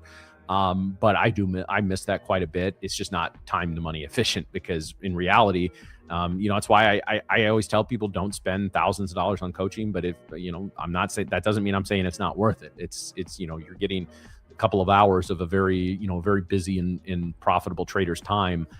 That shouldn't come cheap, and you should value it. It's not feasible for newer traders. You're in your first year or two of trading, guys. You shouldn't be spending more than a few $100 on education, if that, right? There's so many great, and I include like books in that, and, don't ever spend thousands of dollars on a course. Now, it's not to say, certain paid courses for a couple, $300, $400, or $500 aren't worth it. I mean, if you buy a 10-hour course for $500 and it teaches you a setup that works for you, that's a bargain. That's not a ripoff. But yeah, I know there's people that for like 3 hours want to charge you like $5,000, and fuck that. that's hardly worth your time. And I'm not saying there's not exceptions to that rule. I'm just saying that's but guys, anybody that charges for education is not a scammer. Not that there's not a lot of them out there, but you have to have the right mindset coming in this business. If something sounds too good to be true, it probably is. If somebody's promising for whatever amount of money, I don't care if it's $10 or $10,000 to teach you that one strategy, the one strategy you need to be a successful trader, they're full of shit. And that doesn't mean they don't have a great strategy, but for them to guarantee that it works for you, and you're seeing more and more of that, guys, because the FTC is, again, I'm not saying good, bad, indifferent, whatever, but the FTC is basically non-functional in the Trump administration. That means there's going to be a lot of people out there, already is, and there's going to be even more people out there making promises that they cannot keep. So just be really, really careful with that. So, and again, guys, remember, we're here at Tradeify TV. We are bringing you some free education. We hope that you will join the Tradeify family and buy an account. And, we're upfront about that. Just keep in mind, guys, anything free in this business, if you're not the customer, you're the product. So just, we saw that with a lot of the data leaks in the various social media companies over the last 10 or 12 years. That's, not a cynical, or I'm not, that's not a conspiracy, that's legit. But just keep that in mind as you're seeking out. That's, guys, I've said many times over the last few months, and I hope that this show has helped you guys, even if it just keeps you a little sane during the day. But I hope it's given you some good knowledge. At the same time, like, I just completely lost my train of thought there. Isn't that nice? Usually that happens to me. I've got people to cover for me now. I've just got to really talk my way through it. But here was my point. There has never been more quality education out there, especially for day traders, for futures day traders, with the proliferation of firms like Tradeify, which have taken the barriers to entry in this business and they're non-existent anymore, guys. Like $100 to start basically a business, which could make you millions. I'm not saying it will, no guarantees, but that could. that's not, I mean, that's no barrier to entry, right? And whereas it used to be to effectively trade futures, like even 10 years ago, you needed probably at least $20,000, $30,000 for the margin, because the margin requirements are a lot friendlier now in live accounts than they were. You needed a really good internet connection. You needed a brokerage. You needed a data feed. You needed a platform, and you had to set all these up individually and make sure they all played nice with each other. My first futures account was, and this was like 6 years ago, guys. Yeah, about that. Took me like a week to set up, to fill out the paperwork, transfer the money, do all that kind of stuff, and it was a pain. And now you can hop on Tradeify.co, and for, paying on the discount for $100 or less, you can have an account with, it's sim capital, it's an eval, but you can get towards the point where you're taking real money payouts. That, that the industry has changed so much, and it's only going to accelerate from here. But there's so much great knowledge out there, but it's also never been easier. It's never been harder to find. You have to sift through so much bullshit, guys, to get there. I don't envy newer traders for that reason. Now, that being said, all the stuff that I paid to learn is mostly now available for free. It doesn't mean I regret a single dollar that I spent in this business, but it can be a lot, guys. So one of the biggest traps newer traders can set for themselves is setting a timetable, right? We're like, oh, I'm going to be profitable in this in a year or 6 months or whatever. Everybody's path is different, guys. Everybody's path is different. And you may be very profitable in 6 months, taking tons of payouts. It may take you years. But don't be discouraged. Again, be stubborn enough not to give up. But don't be so stubborn you're not willing to make changes. So, and of course, we made a run towards 700. Didn't get to 700. I do want to set an alert here just in case I get on a rant. Me? A rant? No, never happened. I just want to add an alert to this line. This isn't that fucking difficult. Yeah. Okay, that shouldn't be, whatever. Anyway. Yeah. Okay. So it pops up above 700. So that's basically my money trade on the board right now, guys. There's a break, retest, and go with the 700. I'm not going to take it on the first break because, again, look at what's been happening. We've been making some of these shorter term highs that have been pretty quickly rejected. So that may happen. If 700 falls and runs, there's nothing I can do about it. I missed an opportunity. Well, I didn't miss an opportunity because that's not what I'm looking for, but I missed a potential move. Guess what? Welcome to trading. You miss a move, welcome to trading. You get in a move too early, too late, welcome to trading. You just got to be disciplined and not stack mistakes on mistakes. So, I know, Oki, it would have been great to see me take my first trade. That's an inside joke for everybody here. I do trade far less than my co-host, but usually when I trade, it's a nice patient mover. And I'm on I think a 3-trade losing streak right now live on stream, but we were on a heater pretty much from like middle of October to before the holidays, or before the Christmas, New Year's holidays. I was on a hell of a heater in here. But again, you're going to have, actually, I mean, personally, the last couple of weeks have been pretty good. But guys, you're going to have heaters in this business. You're going to have cold streaks. That just is what it is. I know Joey talked about the heater he's on right now. He was on a cold streak before that. March and April last year, I finished green for the months, but barely. In fact, I think April, I was like plus 200 on the month. I just didn't make it. I didn't lose a bunch of money. I didn't make any. I just was not very in touch with the markets. And that's going to happen, guys. You're going to have whole weeks and months where you're just not feeling it, right? And you can power through some of that as long as you reduce your position size. I was not trading back to full position size until we started the stream in May, just because it took me a while to scale back up. I basically took Dunk's advice without knowing it, and I wasn't feeling in touch with the market, so I was scaling back a little bit. But yeah, you're guys, knowing how to handle streaks is important in this business. And that doesn't just mean bad streaks. It means good streaks as well. Because if you're in this business 6-7 years and you figure it out, you're going to have a month, a week, a year where you just fucking get it. You just get it. You're feeling it. The markets are the markets are moving in the best possible way for your trading style. Maybe you're just getting good sleep that month, or your personal stress levels are low or whatever, and you're just there, right? Like we guys, almost any business, and I've worked a lot of jobs over the years, whether flipping burgers in high school or coaching or doing this, and I've done a lot within this business, and there's times you just feel it. Like you're happy to sit down in the morning, you're ready to go. And sometimes that can be influenced by things outside of trading, your personal life. Sometimes it can. Sometimes you're just there. And then there's times where you don't think your next trade's going to be a loser. You know it is, and it just eats at you, and you get frustrated. And you know you're going to experience both, and you're going to experience both a lot over a long-term career. I've probably had 10 or 12 just mega heaters over the years. And then I've had 4 or 5 just periods like end of Q1, early Q2 last year in 2025, where I just wasn't feeling the price action. So micros weren't implemented until 20. Yeah. Yep.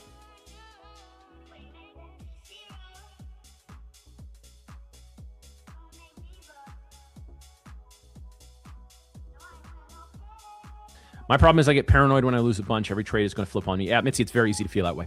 Very easy to feel that way, which is why you need to have a setup and you need to have a process. Because listen, guys, you can have a great setup, a great playbook, and I don't care how good it is. There's times where it's not going to be conducive to the way the market's trading. There's times it will be. So.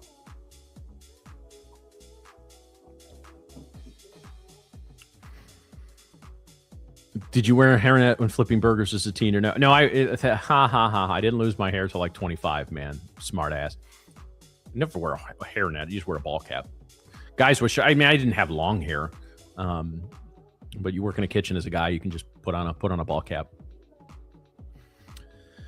What would you say the thing you learned or the moment that things clicked for you and became really profitable? So Arwen, that's a great question. I did a lot of, so I was working for the education arm of TradeStation before the pandemic. I worked through the pandemic a little bit, but I left there in 22, or was it 21? It was 21. But anyway, I'd worked there for a few years, and they sent me in the year before COVID. They sent me everywhere. I was in Miami. I was in Fort Lauderdale. I was in Chicago. I was in Orange County. I was in New York.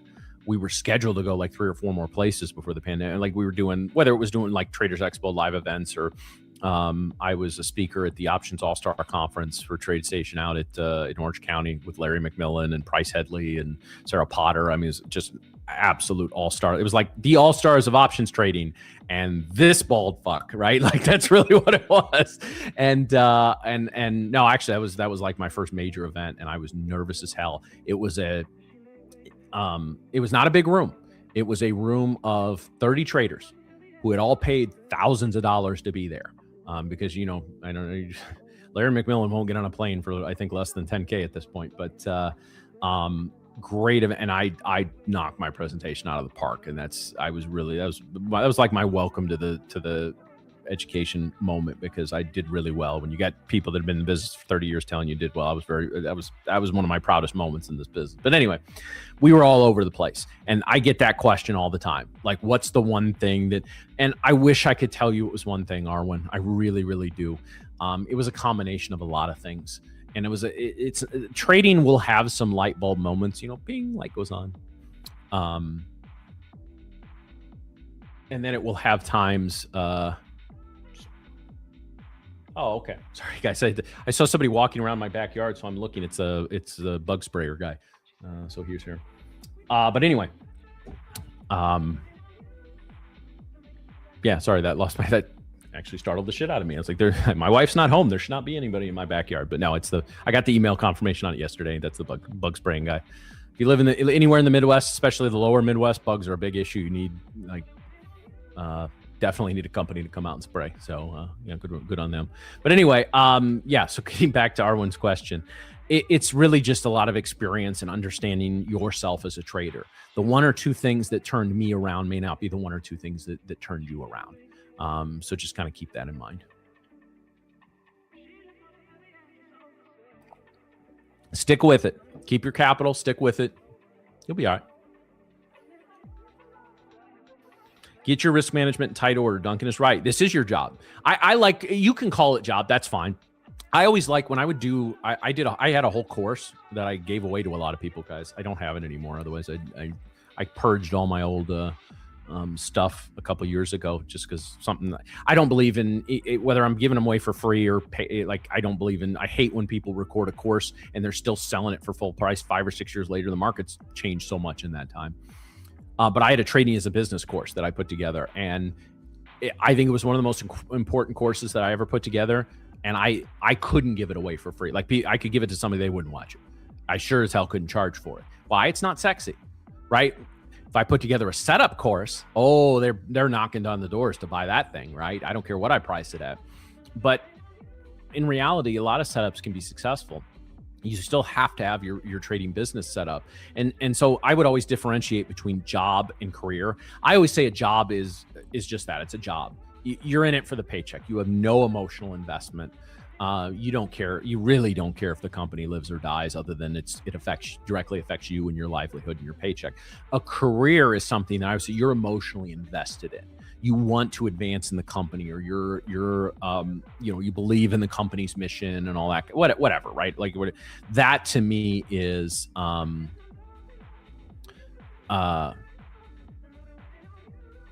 he rang the bell. I didn't even see.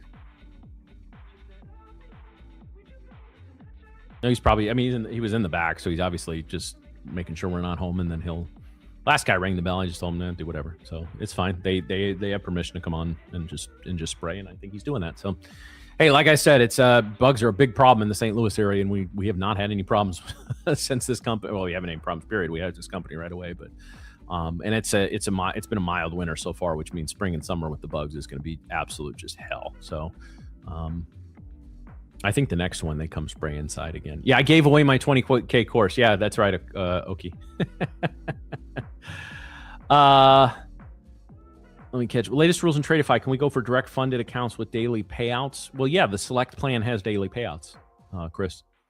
So the select plan offers you two choices once you pass the eval. The eval has a consistency on it. It's gonna take you 3 days to pass at least. You're gonna have to prove that you can manage money over a few days, right? But then there is the select account does give you the option of 5-day payouts with no daily loss limit, or a daily loss limit, but you can have daily payouts. So honestly, guys, the FAQ section is great. They did a great job with it at Tradeify. Highly encourage you to check that out. I think it's Help Center FAQ. I don't remember. But they do a great job of breaking down the various account types, what you need to pass the eval, what you need to get payouts.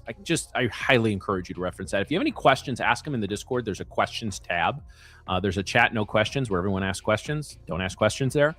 In the questions tab, you can ask, and we got a great mod team over there, and they'll respond to you pretty quickly. Good morning, man. I'm new here. Any thoughts on working EA Live Funded with Tradeify? I don't know what EA Live Funded is. We have a live program where you can work with coaches like Tank. You can work with coaches like Coach Tex or Coach Dunk that was here this morning.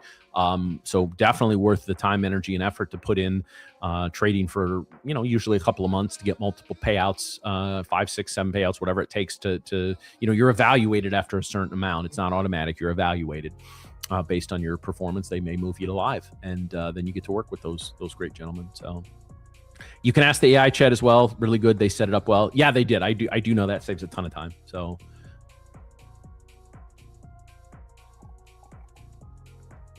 Le Prince Fresco.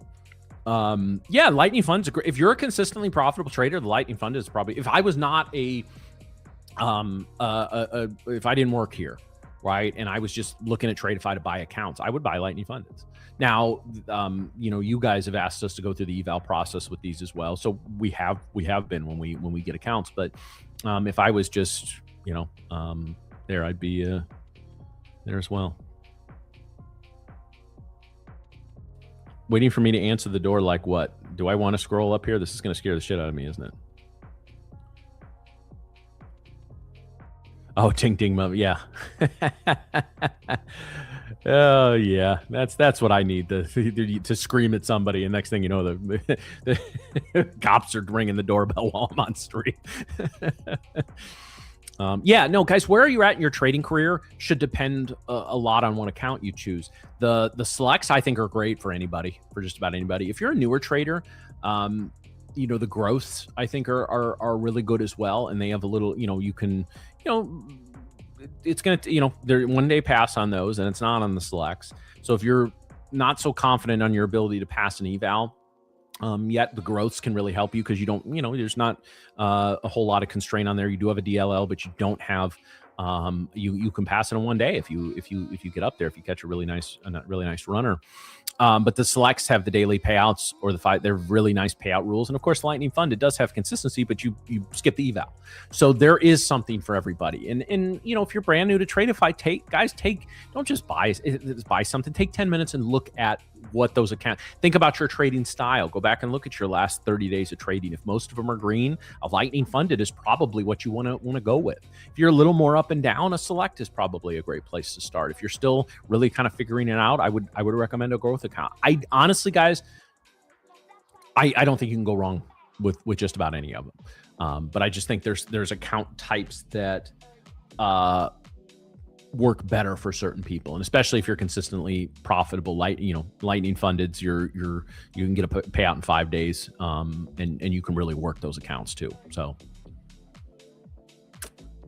how much capital you get when you move to live? SR, I believe it depends on the balance in your accounts, but I don't know that for sure, so I don't want to definitively tell you that. So. Still been almost 1 year for me, still unprofitable, no payouts, but I know it's because I've been bullshitting too much, not focusing on a specific strategy. My goal is to focus on learning order flow. Well, I would learn a specific setup or two within that and just stick with it for 2 or 3 months.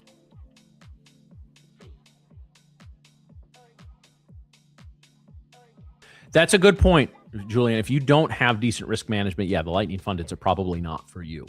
Maybe work with the select accounts at that point. But again, you can't go wrong either way, I don't think. This freaking market, man. I'm like legit pissed at this market today. I really am. Gold, some shit. ES, some shit. NQ, some shit. Basically, if you didn't catch that surge down at 8:30, you're just effed.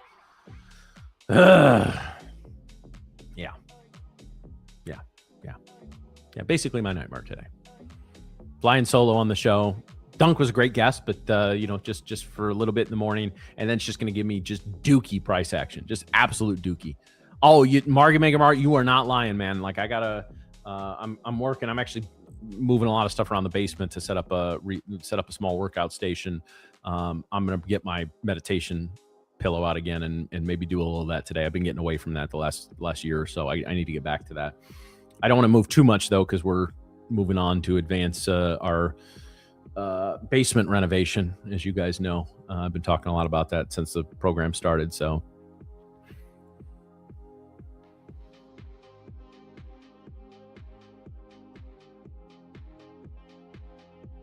yeah, Songbird, I am really surprised by this. And guys, once you get a sense for the markets, and that doesn't mean you're always going to be able to trade them. I would say I have a pretty good sense for the markets. I have a pretty good idea where we're gonna go day to day, week to week. Now, again, that doesn't always directly translate into profitable trading. You just have a thesis, and especially on longer term time frames, you're right more than you're wrong, right? That's the first step of really kind of figuring out the markets. But there are then times where the markets just do the least expected thing. And to me, this price action, which is just since the New York Open, since volume flooded in, it doing next to nothing is probably what I would have expected the least. Now, that being said, we could get a hell of a run this afternoon. In fact, I think we might see a breakout or maybe even a breakdown move. I'd actually love I know I'm not the perma bear on this show typically, but I would actually prefer a move down or a move down to VWAP and then a bounce from there. I'll be keeping an eye on it this afternoon. I was after I feed the cats, walk the dog, I may sit down with my lunch and watch for a little bit, or I don't know. We'll see. I may take an hour off, to be honest with you. I may work on. I have a couple other projects I'm working on. I may work on them for a little while. Yeah, guys, if you ever get frustrated with market action, I mean, again, I've been in this for a while. I can get frustrated and know that it's not, most of the time, it's not going to affect my trading. But if you're somebody who gets frustrated and just starts getting into trades, walk away. Like, I'm dead serious. You shut down your computer and walk away. Set a timer for 30 minutes and just walk away and come back, then reset a little bit. You'd be surprised, guys, even 5 or 10 minutes just not looking at charts when you do this all day can really refresh your brain. It's like hitting the reset button sometimes. Can't recommend it enough. Volume's fine today, Quang. I think volume is, I haven't looked at the exact numbers, but as I'm watching some of the bars on my screen, I think volume's good. I just, you know.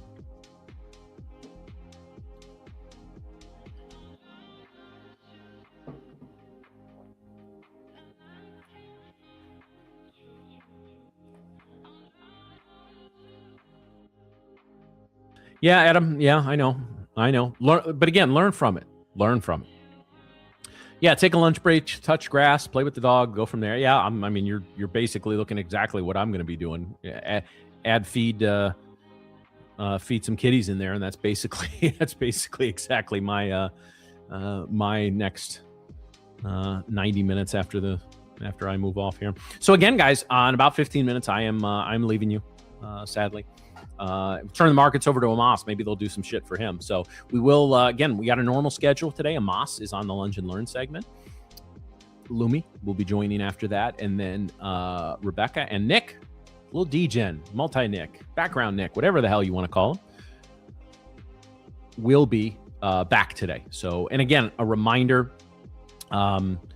you know what? I'm gonna pass my giveaway to Amos. We'll have Amos do a giveaway. I'll message him and let him know. So that's just more incentive for you to stick around.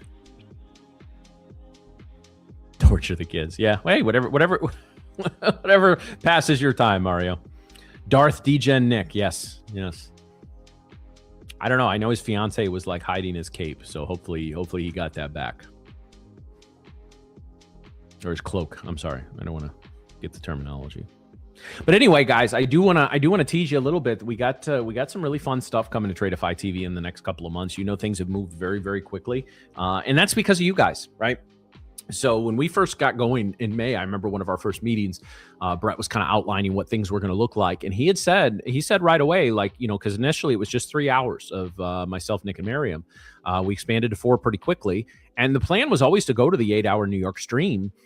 But we expected to do that like at the end of year 1. Like we were expecting this April and May to be transitioned that stream. You guys responded so well to what we were putting out there. And I'd like to think, you know, we all have our own little role in it, and we come at you with we try to, you know, I know we're here, we're having fun, we're trying to be entertaining, we try to take, but like we don't bullshit you about how hard this business is.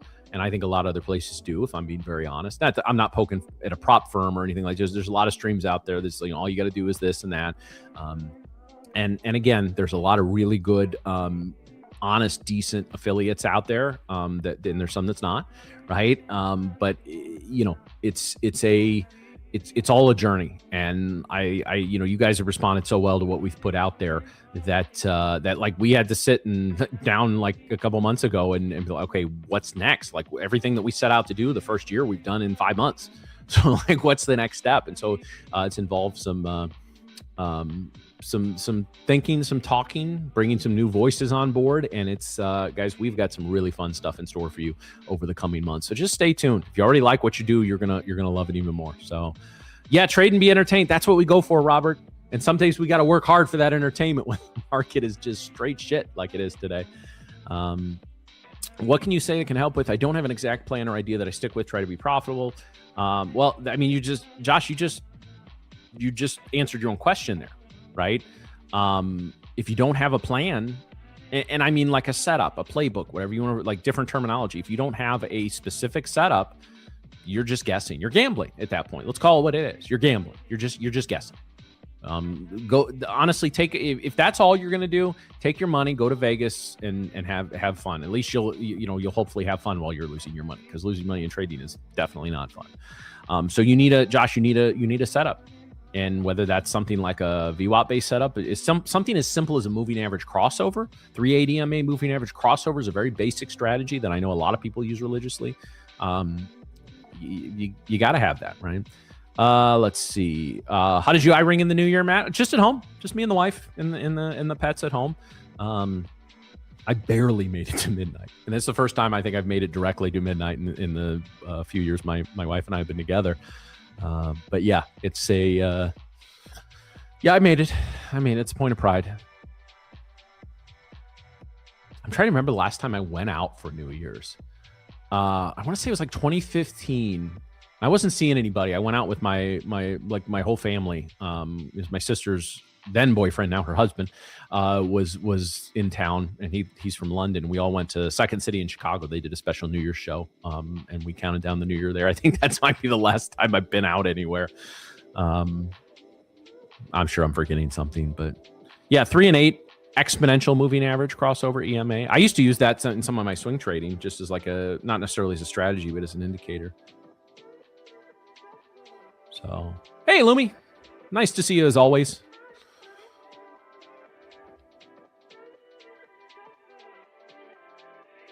Doing great, Lumi. This price action is shit, though.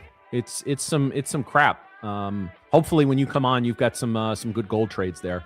So, but yeah, guys, just a reminder: Amos is coming on, then Lumi will be on, and then Rebecca and Degen. So, hey, first eval this morning. That's a golf clap. 50K select. Probably going to go with the flex. Hey, whatever you think is best for you. So gold was amazing. Great. Yeah, you got to move up there between 8 and 9 o'clock.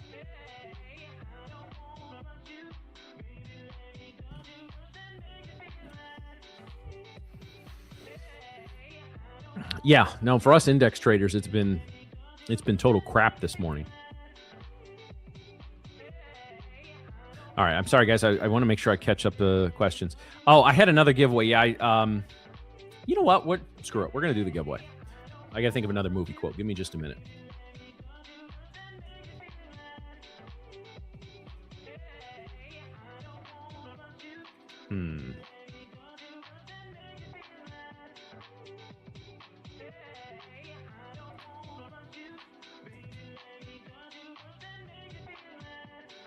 Okay. All right, so let me pull. Okay, so I just want to again state the rules, guys. You've got to type in the full name of the movie. Okay. You don't have to capitalize it. Doesn't have to be proper, but you do need the full name of the movie. Let me find a good. I know what movie I want. I got to find the.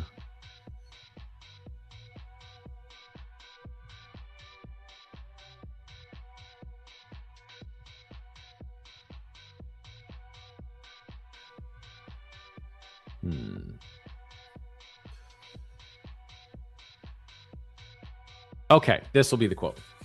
It's not like the main quote from the movie. All right, so guys, again, here is the rules. First one to type the full name of the movie will be the winner. 50K growth account. All right, here is the quote. How can I possibly be expected to handle school on a day like this?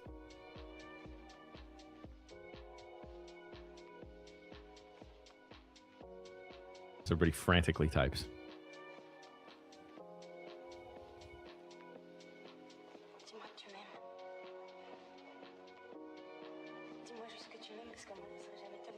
There we go.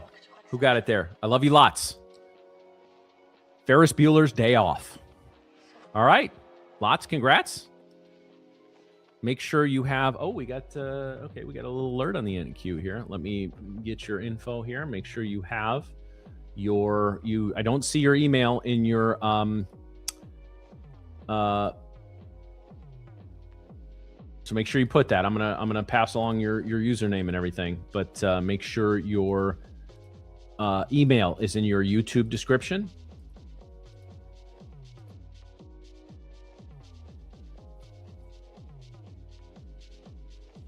All right, we'll go back to we'll do some regular ones tomorrow, guys, because again, I know this isn't the most fair way to do it. I just wanted to switch it up a little bit. So,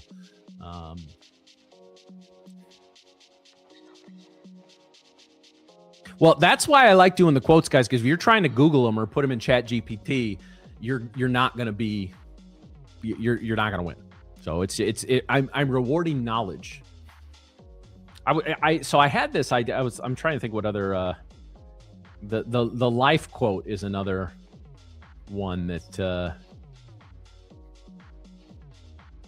life moves pretty fast. If you don't stop and look around once in a while, you can miss it. But everybody knows that one. I wanted to throw a little more obscure Ferris Bueller quote in there. Great movie if you've never seen it. It is mostly aged well.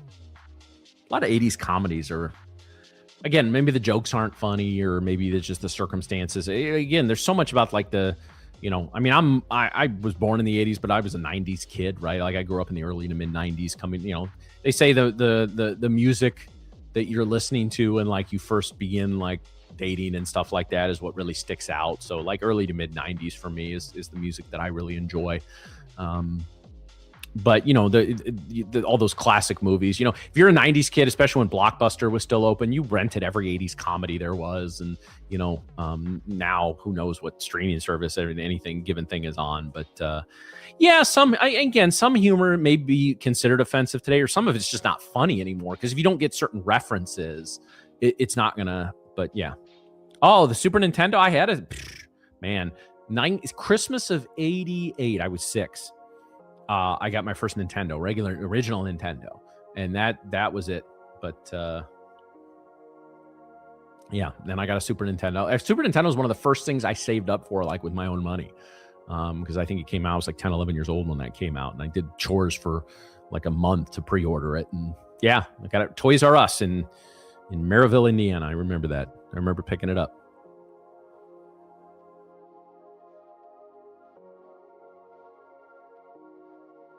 Yeah, the original.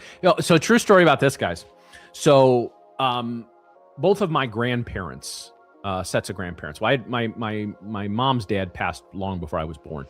But my mom's mom lived just outside of St. Louis, and my dad's parents lived a couple hours away. So it was always, you know, and we would alternate holidays. Sometimes we'd travel one place for Thanksgiving, another for Christmas, and the next year we'd stay home. Like we tried to do a lot of Christmases at home, but you know, ultimately the grandparents. So we were at my grandparents' house, my grandma and my grandpa, my dad's parents. My grandpa's a World War II vet, very, very nice guy, but like very, you know, picture, you know, guys that grew up in the 30s and 40s, very proper, you know, always dressed in slacks and a button-up shirt even at home, right? Like one of those guys. Again, very nice guy, but just you know, very, very traditional, very etc. And you know, he came back from the war, went to college, got a job. My grandma, she did have some odd jobs, but she was mainly took care of the house. All very traditional, 1940s, 50s, 60s, you know, couple. So we were at their place for Christmas that year, and I got that Nintendo, and I never even heard of it, right? I'm 6 years old. I'm just, my parents bought me this Nintendo set, and I was like, you know, we plug it in. It's like the coolest thing in the world, right? And my grandma was like, oh, what a waste of time. He's just going to sit and play that all day, right? Same objections we've been hearing about video games basically since they came out, right? And so we were playing Mario Brothers, the very first original Mario Brothers game. My dad and I took turns. We played like crazy for hours. Finally beat the first world, and then didn't realize there was like 7 more. We thought we beat the game. We're so excited. It's like the princess is not in this castle. Most of you guys had that moment as kids, right? If you're my age or a little older. So my grandma said, this is so stupid. This is ridiculous. What a waste of money. So 2 a.m. You already know where this is going, right? They had a big finished basement downstairs, so whenever we'd go, we'd make that our area. We'd hook the TV down there was too old to hook the Nintendo up to, so we hooked it up to the upstairs TV. 2 a.m. My dad hears the Nintendo playing, right? And he's like, all right, Matt snuck out of bed to go play Nintendo. I'm gonna go get him, bring him back. Otherwise, you know, he goes up there, and then he walks by where I was sleeping, like on the little pull-out bed, and I'm sleeping. I'm there. I'm sleeping. And he's like, the hell? So he goes upstairs. There's my grandma playing Mario Brothers at 2 a.m. after saying how stupid and what a waste of money it was. I think that's the only time that she ever touched a video game. But it was just, he told that story for years. That was one of his all-time stories of his mom. So,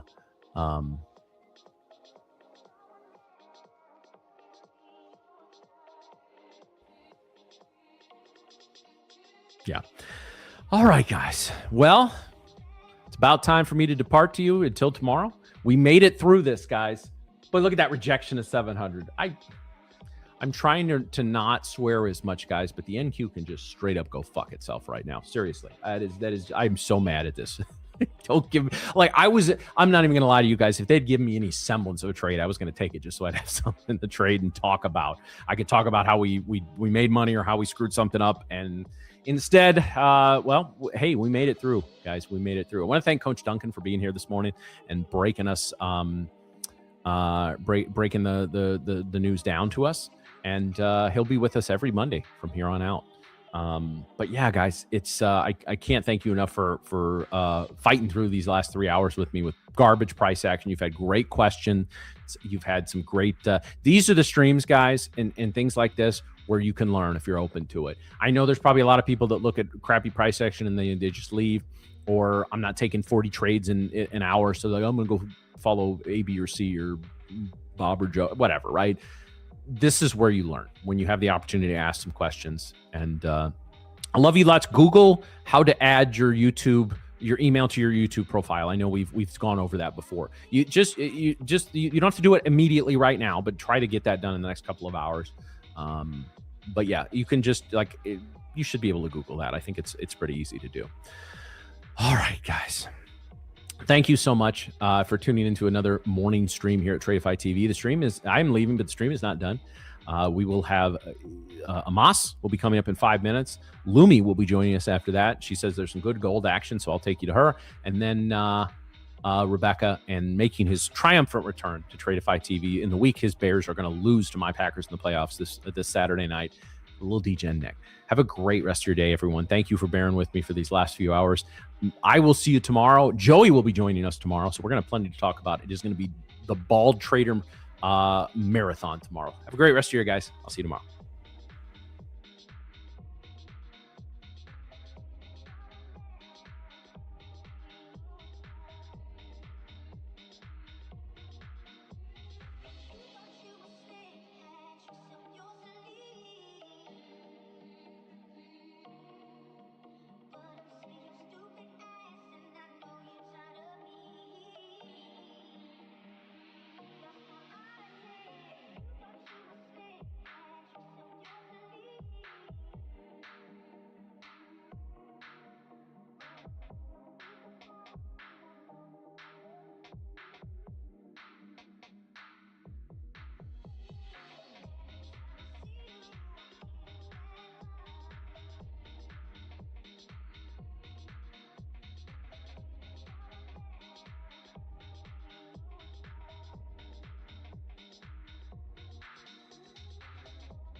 You can't imagine how I'm feeling. I can't admit it to myself. So where would I even begin? You can't admit you to understand. You can't admit you to understand. You can't admit.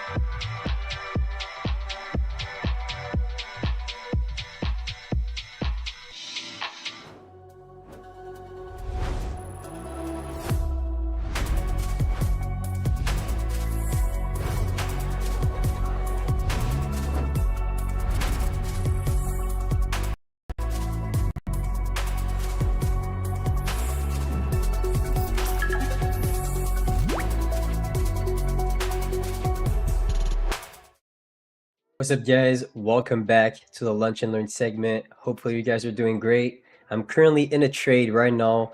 On my eval though, couldn't find any good trades this morning. Unfortunately, price ran without me.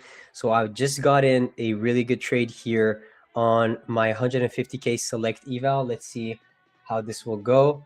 Entered with pretty heavy size. This is usually what I'm gonna do. I want to pass the eval a little bit quicker, be a little bit more aggressive on those evals, and get funded as fast as possible. So right now I'm basically risking around like $3,000 or $4,000 on the trade. Quick 1-to-1 here, created that breaker block. The hourly candle closed back bearish, flipping back below its opening price. So sellers are the one controlling the market. And right now, I just want a small bump down towards this internal low if we can get it. I do not want to see price getting heavy into those 80s. It will not be a good thing for me. So definitely want to see this trade hit the target like in the next few seconds.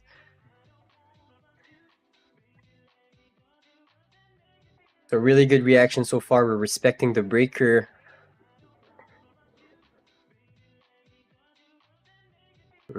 Deep pullback.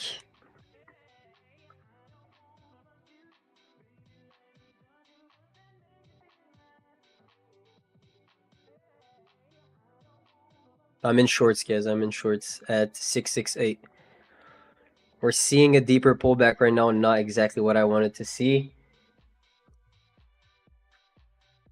It's a heavy trade. Definitely really heavy on the eval right now.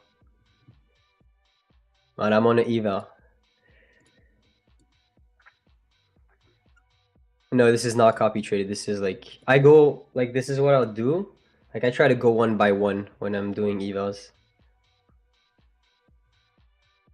I have straight to funded accounts, but I also have evals on the side. And like, those are riskier trades. I judge them being riskier trades. So this is why I enter just with one 150K select account. But my strategy, let's say when I'm trading evals, is just to be a little bit more heavy on those evals, you know, try to pass them as quick as possible. So really good reaction from the 3. I want to see if we can create new lows here and accept below that 50. If we can accept below 56 here and use this low as stops, I'm going to be really happy.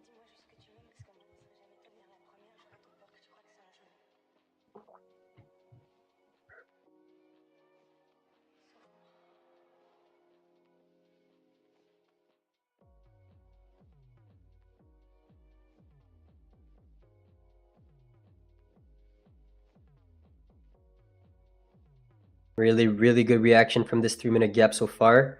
I really like it. I want to see heavy candle closures. I want to see bearish candles closing aggressively below this internal low. Come on.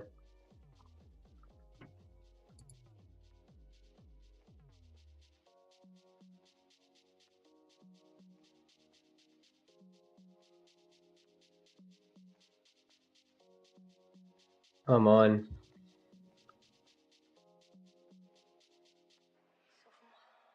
At this point, I'm going to put my stop loss back at break even.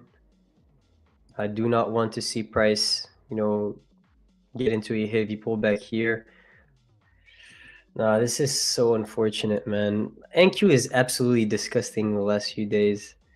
Even this morning, Oh my god.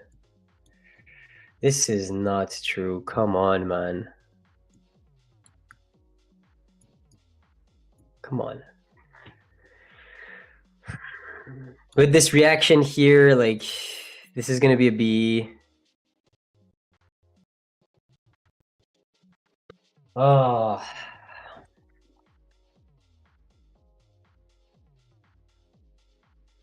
Thank you is pissing me off. Thank you is 100% pissing me off. Unfortunate break even, but we take it. But basically what happened, I liked how we closed back bearish on this hourly candle. Strong signs of aggression from those sellers. Opened up higher on this next 15 to create the upwick of that 15.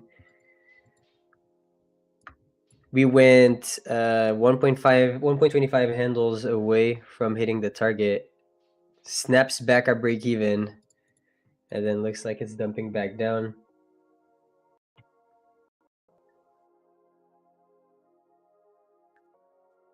NQ is disgusting. Yeah, it will definitely run down. Like the trade is really good. It's just when I saw this 5-minute candle closure, you could expect like a deeper retracement into the gap. Right here was like a failure swing kind of scenario. Unfortunate, man. It's just unfortunate. What do you want me to do? No, there's no problems. There's no problems. I was just like, damn. I could have caught that trade. But it's all good. We're gonna look for another opportunity. It's not the end of the world. I just got tapped back break even. That's the only thing that. Let me just show you guys the execution marks. So like I entered here, exactly right there. Exactly right there. That's the thing. It's like if you see, if I go like on the 1 second chart, I enter like right here. Exactly.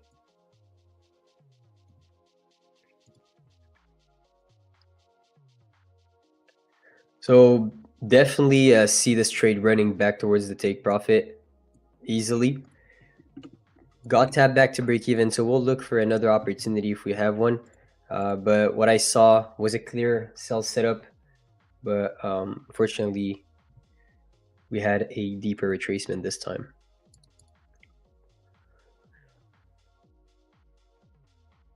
Yeah, that break even was soon. It was moved really quick, definitely. But when you're like, I was 1.25 handles away from the target for the equal close here. Let me see ES. Maybe ES took the draw. ES is nowhere near that. ES is nowhere near a sell setup. So I mean, that's not too bad. That's not too bad. Hey Moss, just had dinner with the family, so missed your intro. Hope you had a good start to the new year. What's up, Leah? Doing great. Doing absolutely great. Really happy right now. Definitely super hyped for 2026. I am definitely gonna be trading a little bit more of AM session this year. So from 10 to 11 AM, usually on ES also. That's what I'm going to be focused on a lot. And for, let's say, my segment and PM trading, I will have some accounts for my normal strategy and what I used to trade back then.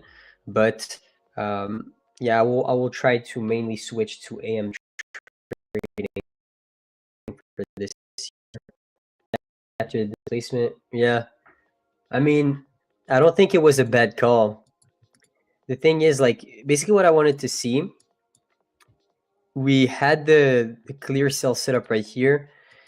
As soon as I saw this down close, and we were 1.25 handles away from my target, I was like, of course it could pull back again. But if I see strongness here, I would want to see how price reacts to this gap when we resweep it, and then I'll enter shorts back again. So yeah, not too mad. Definitely, it's a trade on an eval, so a little bit more aggressive.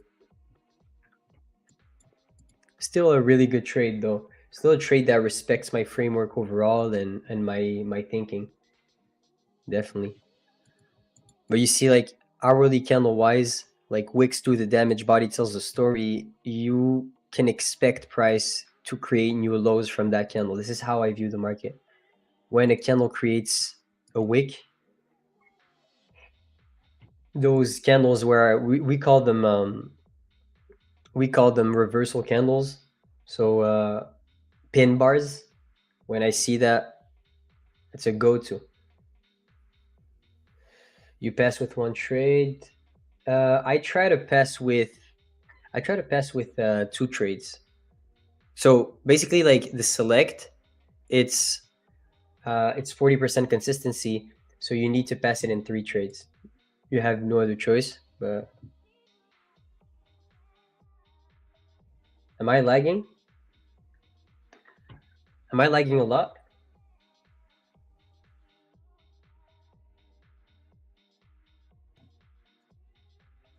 Is my voice lagging or just my...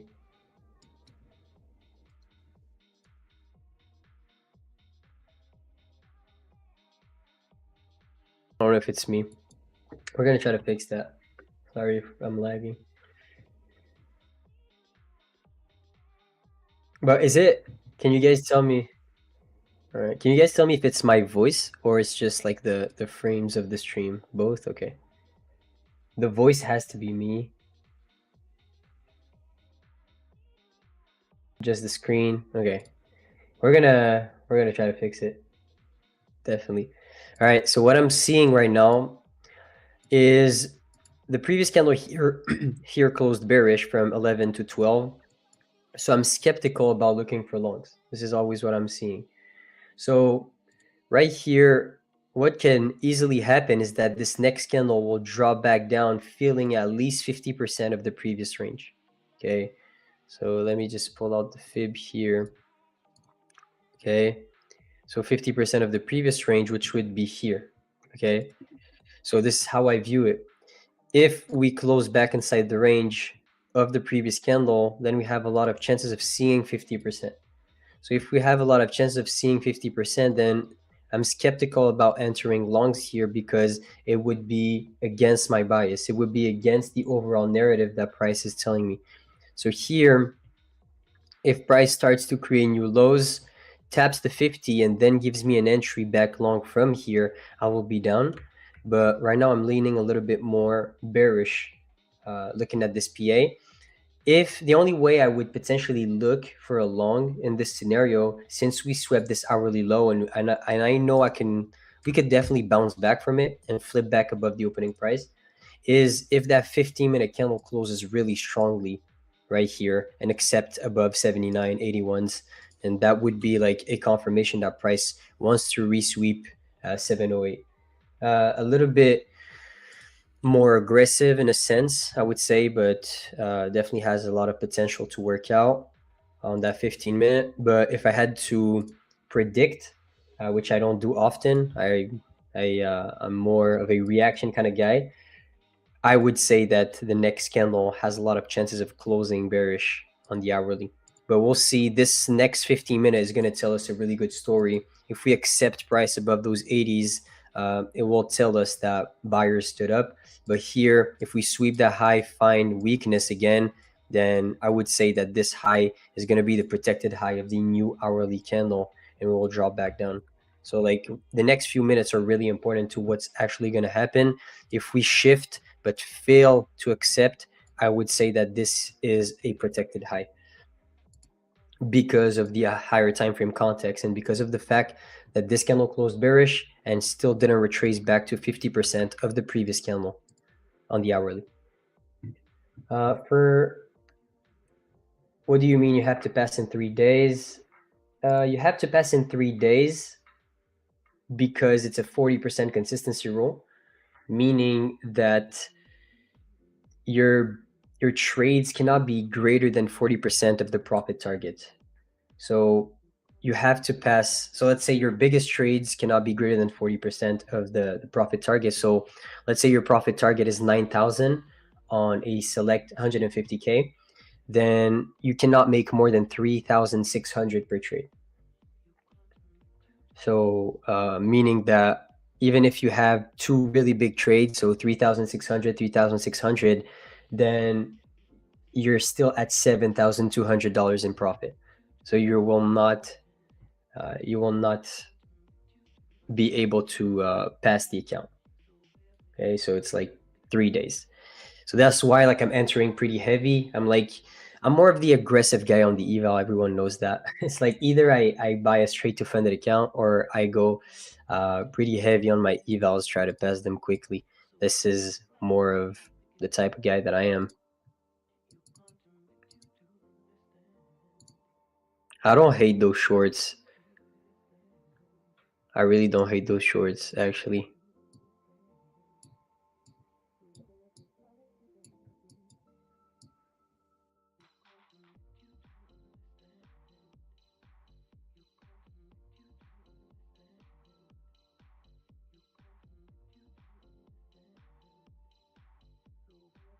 I'll try this.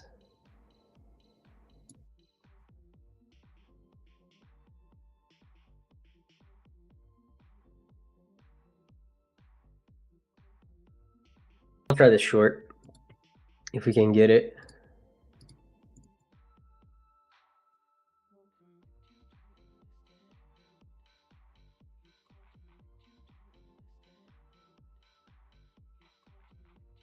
I was being a dick for a tick.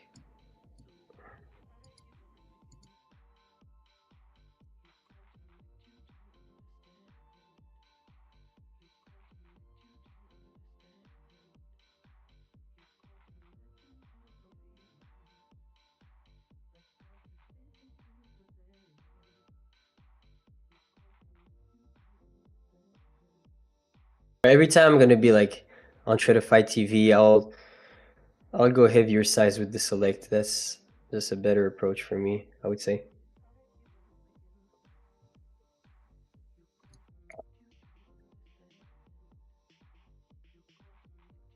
So we have a 1 minute fair value gap being created right there. I want to see if we can create new lows from that gap.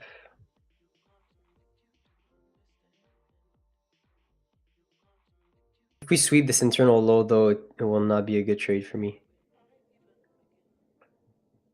You have a perfect sweep here. I want to see this be a fake out and be a protected high of the new H1. You see how we opened higher, flipped back below the opening price. This is a really good setup for me. Let's just feel this 1 minute fair value gap. Come on.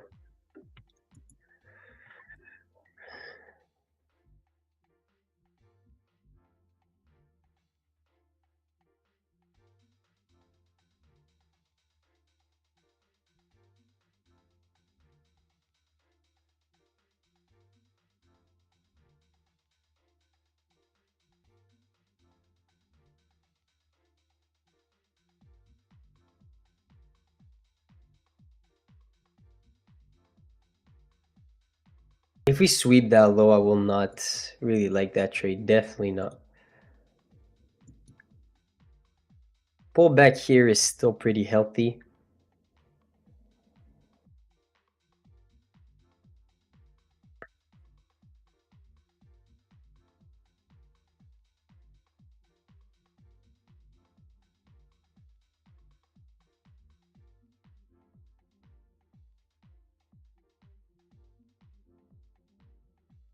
I'll stay on the 3.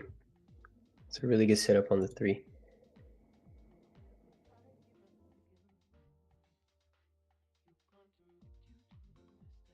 Okay, so I'm in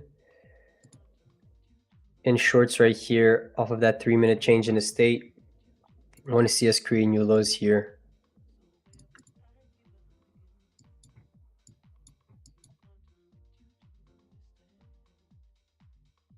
Also have low resistance right here.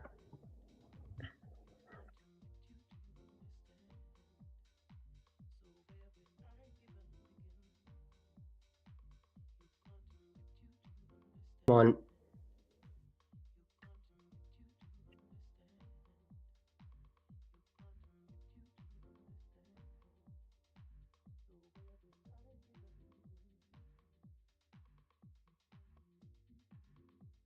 I want to see this low act as stops. Really nice push here. Break even right there. Come on, I want to see us push back down. We already swept the 43 low, which is a big target, but I want to see us getting down even heavier below that.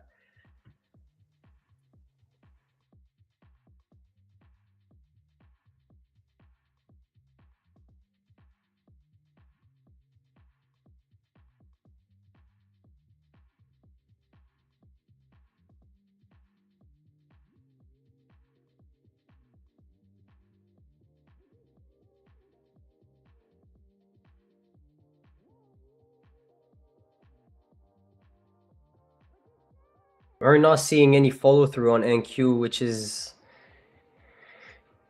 not exactly how NQ operates usually, but in it to win it. It's gonna be a hard one to not be stopped out of break even though. Pretty wicky, a lot of resistance at lows, not too much volume. Like I'm in 8 contracts. It's not moving too much for 8 contracts, I'm not gonna lie.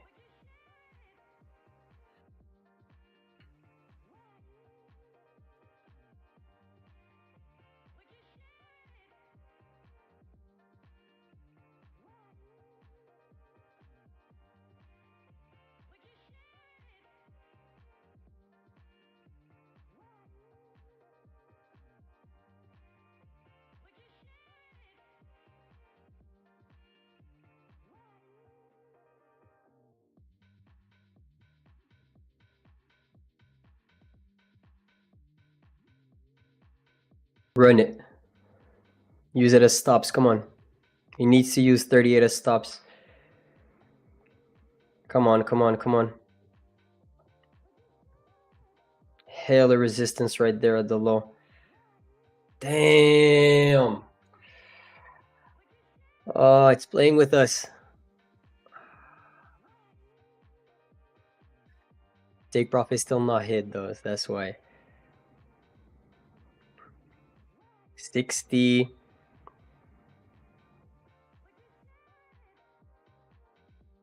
Come on, run it. Run it. Let's go! Let's go! Called it out absolutely fucking perfectly. Let's go. That was perfect. That was perfect. Absolutely. Let's go. Okay, framed the trade perfectly. Called it out before it even happened. Let's fucking go. So let me just show you guys exactly what happened, the reason why I took this trade, and how I was able to frame it before it even happened. Okay, so basically I always look at the hourly candle. The hourly candles tell me a really good story. It tells me, okay, can I truly know where price is most likely going to go in the next 15 minutes? If I know that my hourly candle is telling me a good story, I have really good confidence in a trade on the lower time frame. So basically what happened, okay, look, this candle closed bearish, okay, and the previous one was extremely aggressive. So when this candle closes bullish and aggressive, I know there's a lot of buyers inside the sprint, okay, there's a lot of buyers. So when I see the sprint, usually what I have in my mind is the next candle should close bullish also. Okay, that's always what I say in my head. I'm like, all right, the previous candle closed bullish, so the next one should also close bullish because the buyers are the one controlling the market. Okay, this is exactly what happened here. You see bullish candle closure, next candle closes bullish, perfect bullish candle closure, next candle closes bullish. Bullish candle closure, I think the next candle is going to close bullish. No, it doesn't close bullish. It closes bearish. So I'm like, all right, what's happening right now? The buyers are being exhausted and the sellers are squeezing those buyers. The sellers took over and are the one controlling the market. So when I see this, okay, it is something that is telling me that we are most likely going to create a retracement in the market. So we have this pin bar being created. So once we have this pin bar being created, The next thing I'm asking myself is, where are we compared to the previous candle? Okay, if we have a pin bar like this is the moment where I judge that we have enough sellers in order to retrace back to 50% of the previous candle's range. So I take the fib from the high to the low, I anchor it from the low to the high, sorry, and then I mark out my 50%. And if this, let's say the new candle opened up, went lower, I try to catch the shorts back here, unfortunately couldn't take it, so we opened lower. So then once we opened lower and we still didn't hit that 50%, when we created some sort of sweeps here, I knew that this could be the protected high of a future 50-minute bearish candle or the future hourly bearish candle. So as soon as we had this and we had a big displacement back down, I knew basically that structure-wise we had way more chances of breaking lows than breaking highs because we needed that 50% of the previous candle. Okay, that's how I framed it. So basically looking at candle closures, candle behaviors, every single candle before that closed bullish and printed a bullish candle after that. This one printed bearish, so I'm not trying to fade the market. If it closes bearish, sellers are the one controlling it. So then we went back down, 50% is here. This should have been my full TP, but I was satisfied with the profits. I took it out like 5 handles above. But right here, look, we went down, we went higher, perfect sweep. Look at this, it was a perfect sweep. And then this is for me a soup. This is for me a high probability liquidity sweep.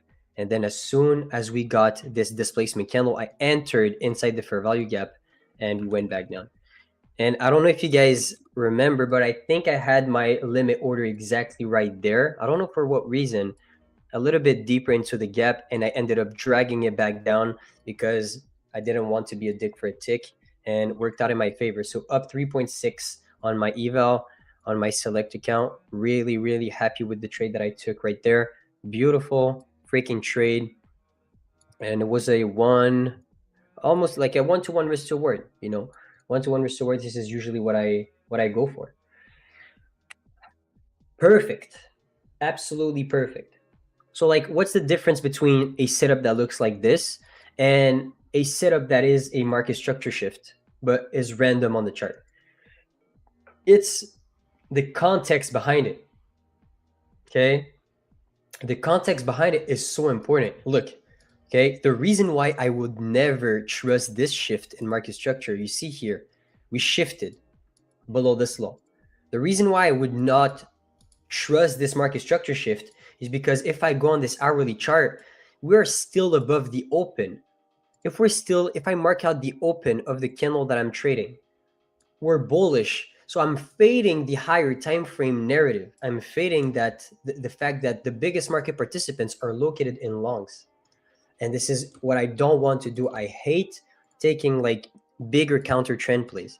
The best place to do there is look at your open. Where's my open? Okay, it's bullish. Perfect. We create a bearish shift. If we create a bearish shift on a bullish candle open, and then we squeeze those sellers and that market structure shift is not holding, let me long back to the most recent high, you know? And that, in my opinion, is way better than any other, let's say, reversal kind of setup. Continuations are way better. The only way I would potentially play a reversal is exactly this way, is when higher time frame candles are aligning together and I have a context behind it. But if I don't have context, if I don't have my hourly candles telling me a really good story, there's no way I'm going to short or like predict a reversal like this. It's way too, and even there, you know, this one was a little bit more risky in a sense, but like this one was literally a continuation. You know, it was like price had time to set up inside this range. It's not like I tried to catch the top here.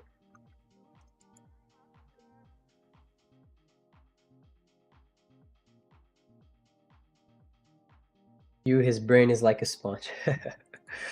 Yes, if you basically, like, I put a lot of emphasis on the candlesticks, the Japanese candlesticks, the open high low close, the open low high close, and the timing.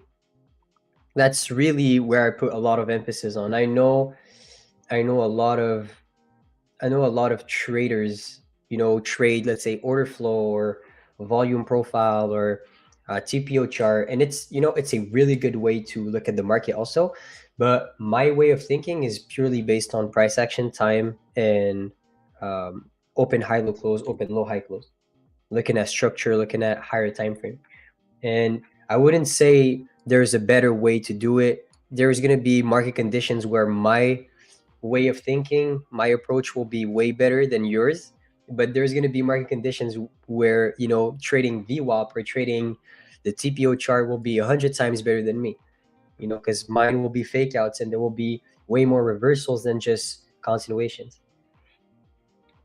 So today I was able to catch 2 good trades on my 150K select account. So I'm up 3.6 on 2 accounts. $0 made on my Lightning funded accounts. So my 5 Lightning funded accounts. I tried to catch a long this morning on ES, but price just ran without me, which is unfortunate. So let me show you guys what happened this morning on ES. But basically, I'll show you guys how I like to play ES from 10 to 11. So I mark out 3 levels, which are, in my opinion, the 3 most important levels at from basically during the silver bullet hour. So from 9 to 10 a.m. So from 10 to 11, sorry. Okay. So first things first, I look at the 9 a.m. candle right here. Its opening price and its closing price. Okay. This is really important. So when I look at those, I also go up to the daily, and look at where's my daily chart. Okay. Where's my daily open? So when I'm in this chart right here, when I wake up in the morning, I wake up at around 9, I look at the chart and I let the market do its thing. I let the first 30 minutes settle down and tell me the story. Okay, I really need that candle to close. I really need to know who's in control of the market. Where are the biggest market participants in order for me to frame a trade that actually makes sense and that is repeatable in the long run. So these are my 3 levels. I have the 9 a.m. open.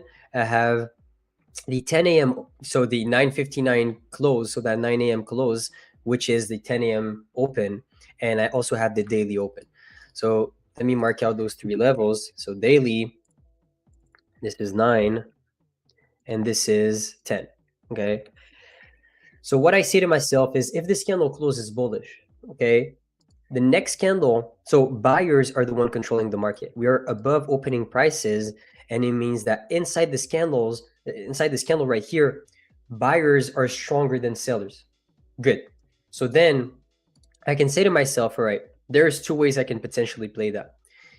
Since we're above the daily, the 9 a.m. and the 10 a.m. open, I would, if we open up, we dig lower, okay, to create the downwick of a future hourly candle or a future 15-minute bullish candle, which is what I usually expect when we create a bullish candle like this, and we start flipping back and accepting above this 47 high, I will only be looking for longs on a pullback play. This is pretty much a clear-cut continuation, a little bit more aggressive, not too much structure or too much things that need to happen, but I'm basically playing off of the influx of volatility at this time, and I'm playing off of the statistic that price only has 30% chance or even 25% chance of reversing all the way back to the 9 a.m. open at this exact time.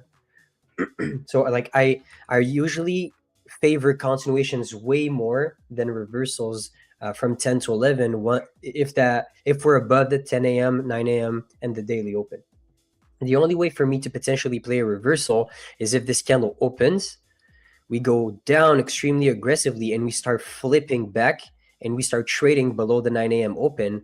So then if we get close to the daily open, I would potentially short back towards the daily open, which are basically huge levels. So this morning I was bullish because look at what happened. We opened, we went lower first, and we created a nice sweep of liquidity. And this low right here became a protected low, which was the low of the future hourly candle. Okay, so we opened lower, swept this low, flipped above the opening price. So if I have this power of 3 candle, you guys can see Hopefully we'll show it. Can it show it? Okay. You see, this is the previous candle, and this is the next candle. So the candle that we are trading, we created the down wick of that candle already. So now I'm basing myself of the fact that even if this candle pulls back down below 47, it will only be a fake out and will only be a pullback to then go back up inside the range, go back and sweep its own high, and that candle will just fluctuate to take out its own high because it's too strong and it already formed a protected low. Because basically I know the stats of us not flipping back down to tap this level again. Okay, so this is how I tried to long this morning. Basically, we were around this level. I missed out my entry. I had my entry exactly here, guys. I swear on everything I love. 0.25 handles away from being hit. I wanted to enter here a little bit early for me, and then this was my entry. Unfortunately, did not get picked up on 5 Lightning accounts, so had to trade select accounts on the PM with you guys. But this was the trade. This was the reason why I took it, and this is the overall framework.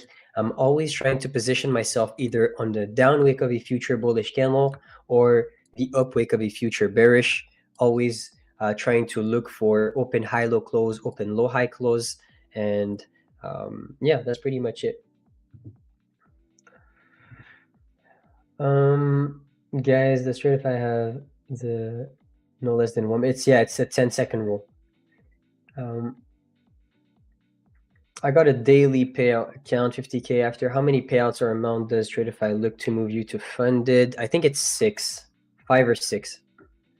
I would say, yeah, 5 or 6. They're after 5 payouts, they're monitoring your account. If you're really good, I think they put you in live.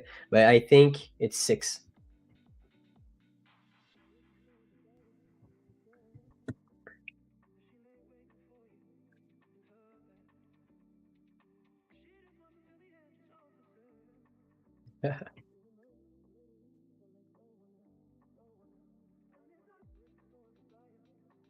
So right now, what I'm seeing, we already distributed in the way that I wanted. So a bearish distribution based on the previous candle and the weakness from this hourly candle close.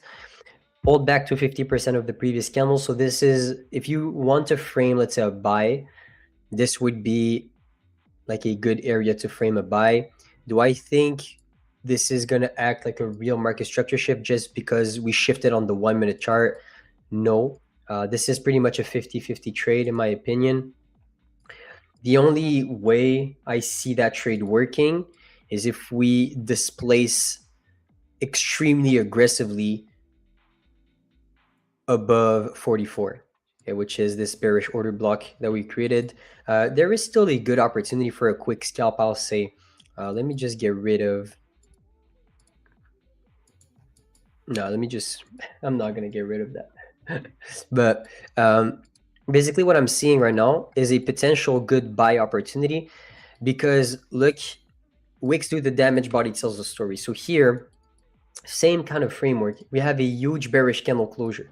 The sellers were the one controlling the market. So I would expect that the next candle is also going to close bearish. What is happening right now? This candle is not closing bearish. It is flipping back above its opening price. So buyers are the one controlling the market in this 15-minute cycle. And what do we have above us? We have a big candle that has yet to fill his 50%, okay, basically. And also, what can I see from this candle? Right now, we also have an unfilled 15-minute gap. As soon as this candle will close, so the 12:30 candle, which will close at 12:44 and 59 seconds, then a gap will be formed if we do not trade back towards 6:44 here. And when we have this, then gaps are really good areas to target price because this is an area with a low volume. Okay, price displays so aggressively that buyers didn't have a fair exchange inside this range. So if we have a pin bar here, it is a pretty good trade to snipe back this internal fair value gap. So area with low volume, this candle should have closed bearish, but it's wicking and failing to close below 615. So a potential good snap back into the gap here for a quick scalp. Make sure that the scalp is going to be longer than 10 seconds, because those kind of scalps are pretty fast. But I'll say if we can hold this range, if we can hold the gap here, so 632, open lower, flip back, give us a good sign of aggression, this would be a really good trade to target the upside 100%. I want to take you to the casino, Moss, play some blackjack. I'm the worst casino player ever. I don't have, if I play more than 200 bucks, I'm not having too much fun, because it's literally like donating your money to charity, and it's not charity, you know, it's like you're giving the money to the casino at this point, because you have no edge. So you know, if I play 200, I'm good, I'm gonna have a really good night. But let's say I'm not gonna be there and play 500 or 1,000 bucks, like it's just a waste of money. I know, like, I'm gonna walk around, potentially win sometimes, lose sometimes, but most of the time I went there, I got my ass whooped. You know, I lost. So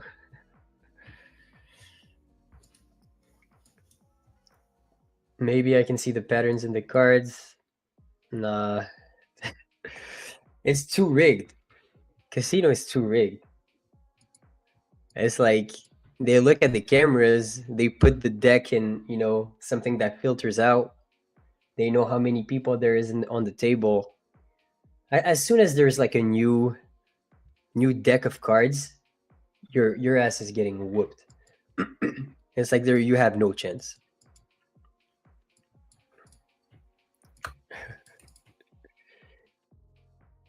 I think you can predict the next card. I don't think so, man.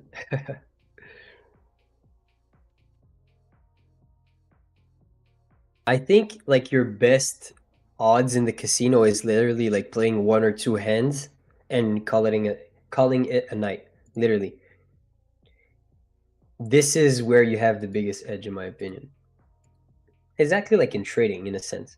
If you take 1 or 2 trades every single day and you just live to trade another day, the random distribution will make it, depending on your win rate and the statistic of your edge, will make you a winner for a pretty long time.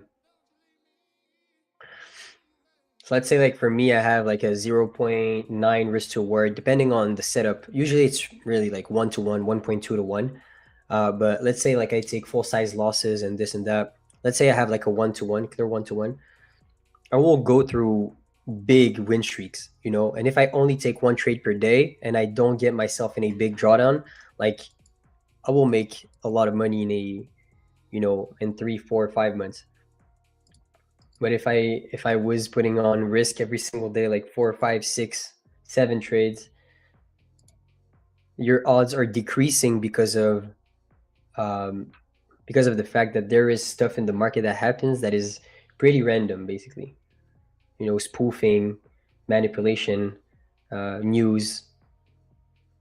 Like, I'm talking about like random news, like a Trump tweet, or someone just stacking and pulling orders, iceberg orders.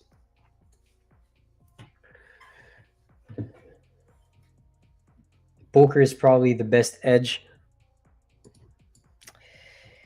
I played poker like 2 weeks ago or like a week ago. And man,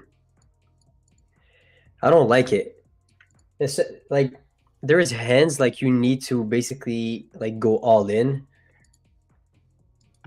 And every time someone has something better than you, like, I don't know.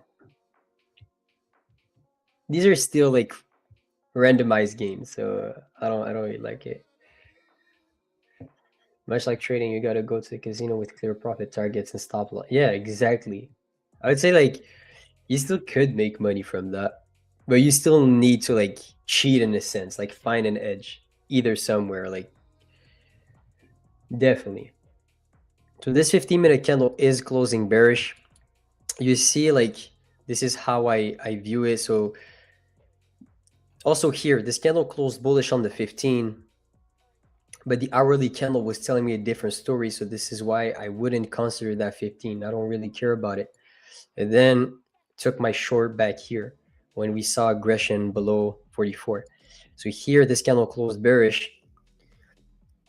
If this candle was to close, let's say, back inside the range of, or was to close a little bit more aggressively back above its opening price, I would have been extremely bullish.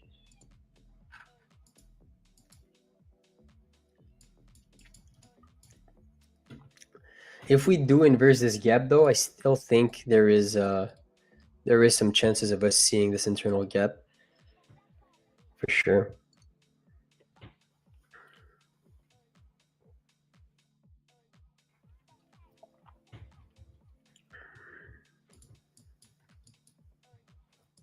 And I would disagree, David. He said trading is also kind of like a casino.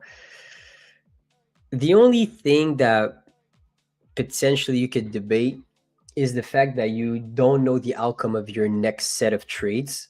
But this is the same thing for everything in life. You know, if you have a business and you buy stocks, you don't know if you're going to sell the stocks or not. Like if you buy, like, let's say, what can you buy? Let's say you buy like furniture, or, you know, let's say you resell furniture and you buy a lot of furniture. You don't know if you're gonna sell it at the end of the year, be net positive, or just end up break even. You know, everything's kind of a gamble in a sense as soon as you talk business. So I don't really agree with that sense. Basically, I would say, like, if you know the long-term statistic of your edge and you know what you're doing and you're playing purely off of that, you treat it like a business, it's definitely the best. But it's hard to treat it like a business because basically us humans, we are built to have, let's say, the instant feedback that we're going to have is either when you lose, you were wrong and you did something wrong, or when you win, you're good and you did something right. But in trading, making money is not a good indicator of you doing the right thing. You could make money not respecting your plan, and you can lose money respecting your plan, you know?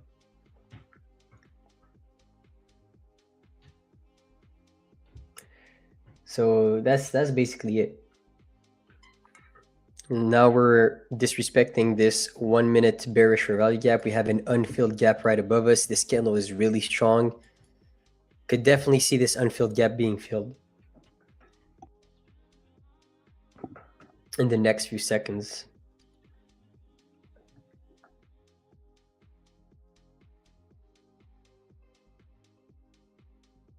This is like not a trade that I would judge being a good trade because the entry was not there. It's like pretty hard to catch an entry here. It's like you would have needed to predict that we were going to reverse from the 1246 candle all the way back to the unfilled gap, which is pretty hard to do. And also, like, statistically, the closer you are to an internal low, the more chances you have of sweeping it. So let's say you're here. Statistically, if you're long there and you have your stop below this low, you have like a 1 to 4 risk to reward. So like you're going to win 25% of the time, just purely based on stop loss size and take profit size. Let's say here you were like this. Okay, it was a 1 to 2, not too bad. Let's say, like, which close was it? It was here. The close was here. So let's say you longed there, you longed the close. I mean, it's a pretty big risk to reward in a sense. So yeah, quite a, like, 1 to 3, 1 to 2.5. So yeah.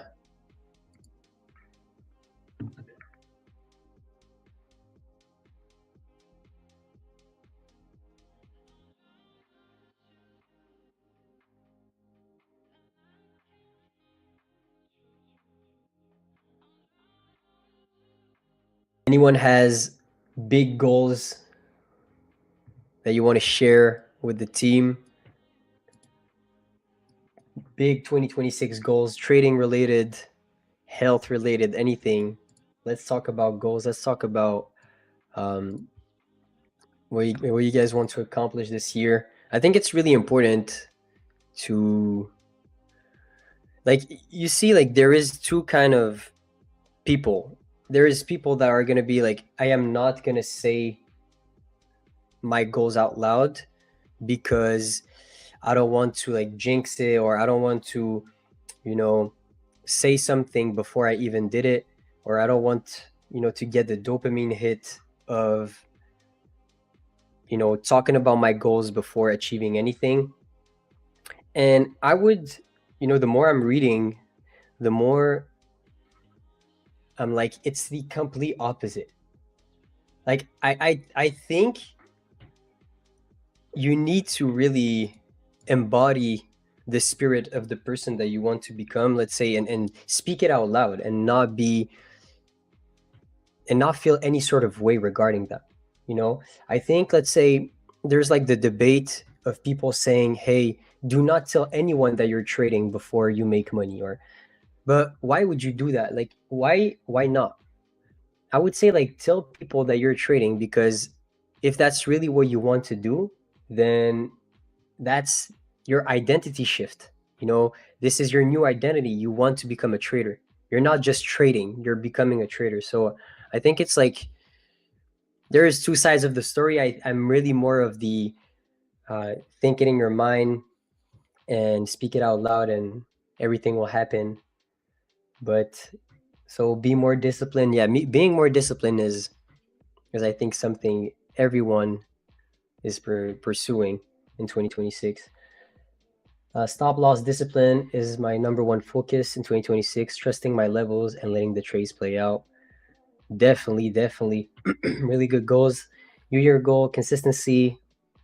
Blue 25 accounts last year, planning to beat that.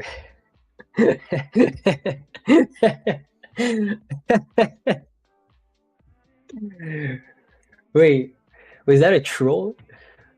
The blue 25 accounts last year, planning to beat that record in 2026.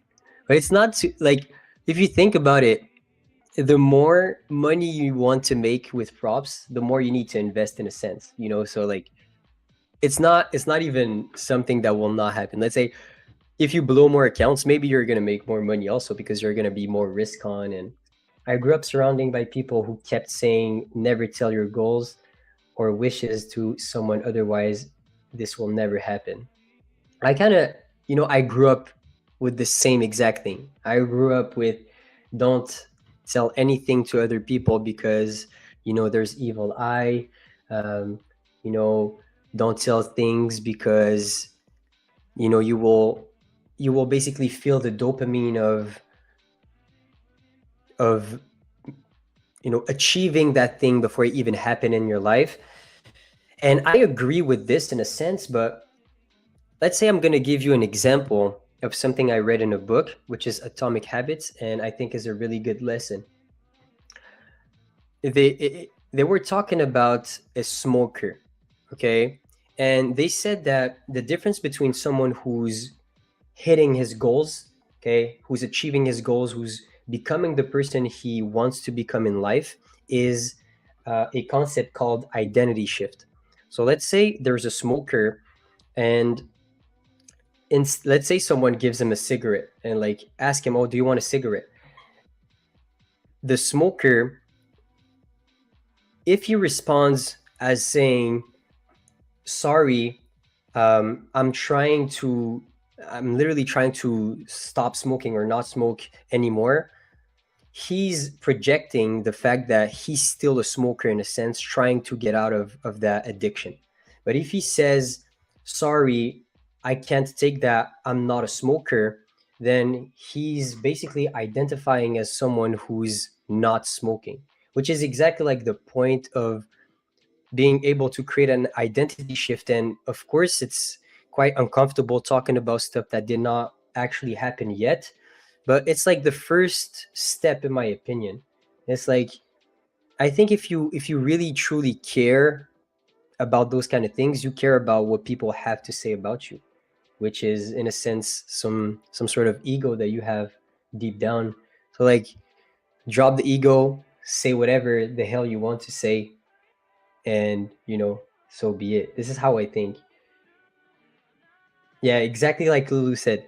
Just learning to not give a fuck is a blessing. And absolutely, like, in a sense, the reason why you don't want to say that you're a traitor to, let's say, your parents or to your siblings or this or that is because you're scared to fail, and that would like hurt your ego after. But drop the ego. Like, you will not fail. This is like the mindset. You will not fail. It's like impossible to fail if you don't give up. And yeah, literally, like Sam said, that's just a superstition. In my life, just the opposite has happened. I've seen countless. Like, I know, let's say, saying that is not a point in and of itself. Like, just talking about life experience. Oh, I saw this, so I know it. But I've seen multiple, like countless examples of the opposite happening in front of me. Definitely, like, there's like two ways you can see. If you can back up your words with your actions, then it's like double the energy.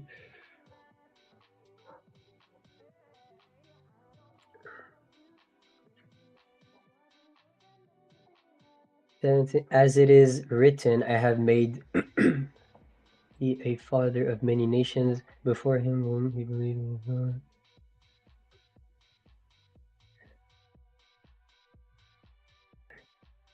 I don't wait.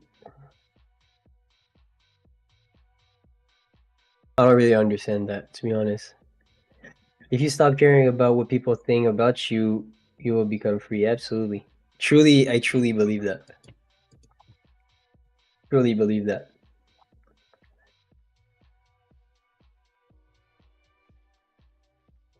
Do you only trade futures? Yes, I only trade ES and NQ. Took this beautiful setup, short setup based on the power of 3 and based on equilibrium and the hourly candle closures. To have this perspective in your early 20s is gold. It took me a few more decades to get it. I would say, like, it's so hard to have this kind of point of view if you are if you have a lot of friends that are just normal people, if it makes sense. If you have a lot of friends that go to school or don't have the same vision as you, or like are not as delusional as you, then you will feel kind of left out. You will feel like you will be judged. But let's say for me, like, I basically, like,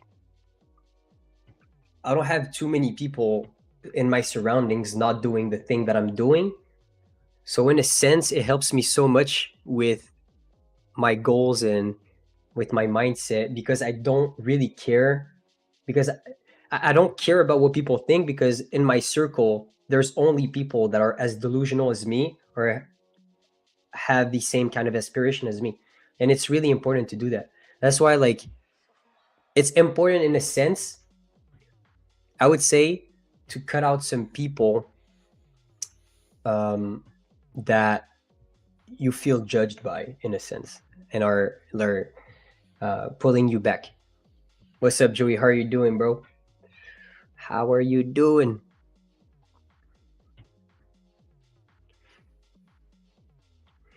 I don't have a circle. Yeah, it's lonely at the top, Joey.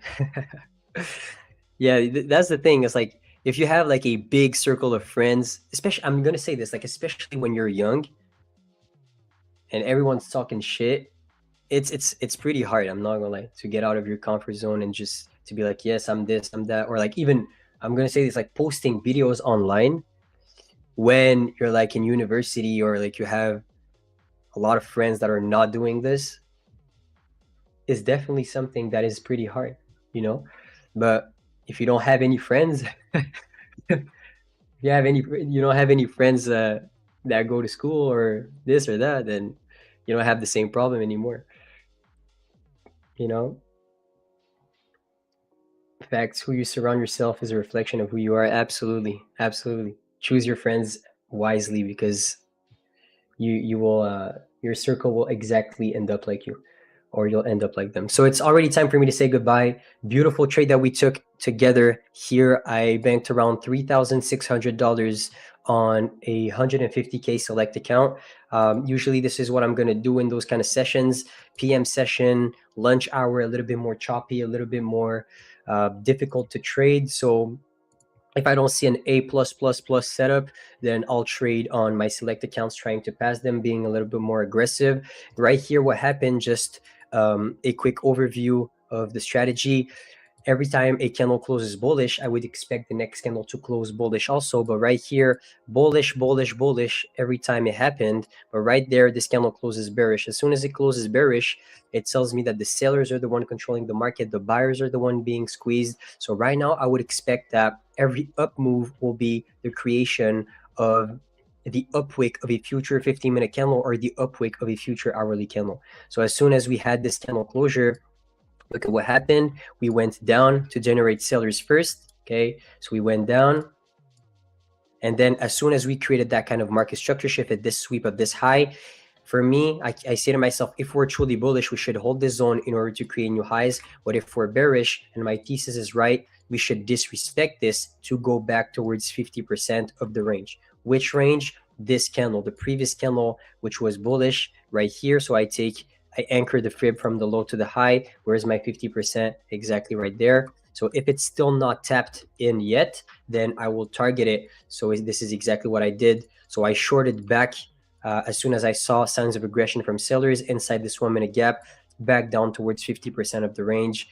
And this was the trade that I took with y'all this lunch hour. I appreciate you guys so much. I'll let you guys with Lumi. Have a good one. And I see you guys tomorrow at the same time. Peace out. Miriam Rushdie. My name is Nick. I am from St. Louis. From Orange County, California. And I'm from Switzerland. I'm a Midwestern homeowner, which means I spend at least 7 hours a day in my yard. I like to explore new foods, different cultures. I do a lot of sports. I go to the gym a lot. I play paddle tennis. My first ever trade was actually Peloton. I got into trading originally, honestly, through a Facebook ad. I bought 10 shares of Apple stock. Read some hype article about it and decided to just go all in. My first trade was a Tesla call option from a Signals group. After COVID hit, they just skyrocketed. And I sold it a couple days later and I made $37 and I felt like the shit. Beginner's luck. Probably about 75% of my trades are in the NQ futures contract. NQ it is? I'm a NASDAQ junkie. Other than that, I just trade oil and gold, CL and GC. I just love trading NASDAQ just because of the volatility, the chaos. Why? Because I love simplicity. Like just sticking to one thing, focusing on that, and really becoming an expert at it. Trading has really taught me a lot about myself. Have a protein shake, I eat some beef jerky, and then I start trading. I sit down and I get to business. I'm ready to hopefully make some smart trading decisions.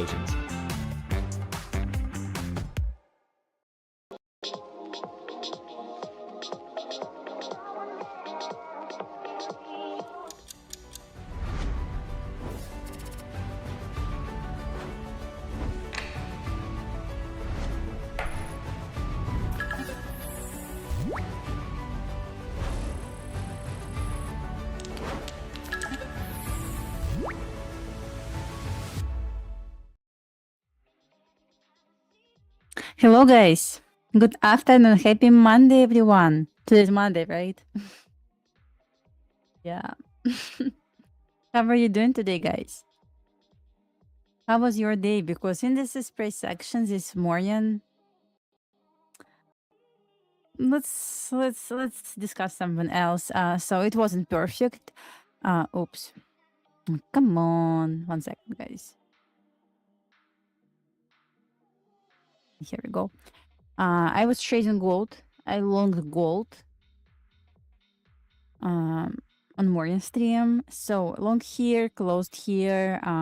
Was holding this retracement, quite stressful retracement here, but still got perfect long. Guys, I'm looking for short here. I'm asking for too much. I know it's just garbage BS consolidation right now. Truly believe if it's going to break 69.50, we'll drop to Friday high at least. That's my initial plan. Definitely something can change. I don't know yet. I'd like to put actually something like this. That's what I'm watching, guys. Break retest, maybe. So I will try to short this. I already made my money today, you know, but still, I don't want to engage with you guys as well. It's going to be around 2 hours if we are going to get this. So what I'm watching is break below 50, retest, short down. And it's going to be entry. Maybe I will enter a displacement. So, guys, that's my plan. I truly believe we have room to go lower, especially on NQ. Since ES seems a bit stronger compared to NQ, I would like to short. I will short probably from 53, 52 if it's going to displace. We'll take partial at 69.40 because I'm learning how to hold the runner, and I will leave the runner to New York midnight open. Maybe. That's my plan. So, what is your plan, guys? I'm not going to risk a lot in this trade. I believe $200. Maybe. Something like that. That's my plan. My trade idea is here. Okay, I'm going to prepare my screen to share with Ninja Trader now. 1 second.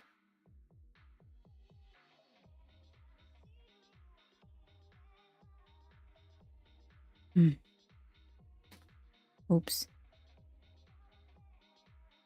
Okay. There we go. Keep changes. Thank you. I'm just trying to change resolution on my another screen to show you Ninja Trader. Maybe it's going to be better quality. And I love the chat. Oh, it's here. Okay.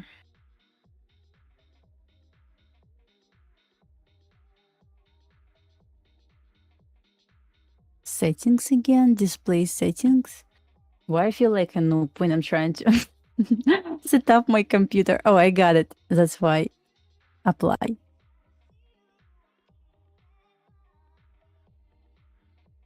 So looking for short. Does it work now? I guess so. So I'm going to short. Yes, that's my trade idea. I will trade probably 5 micros. Don't want to risk a lot since I already made my money today. So don't want to be red, so I will just risk a little bit of my profit today. Hello, Frank. I'm looking for short now. We'll just trade 2 accounts.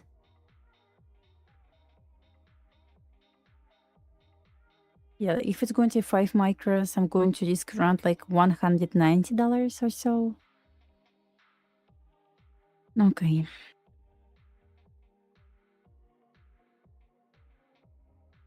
Yeah, what do you think about the short, guys? What is your trade idea?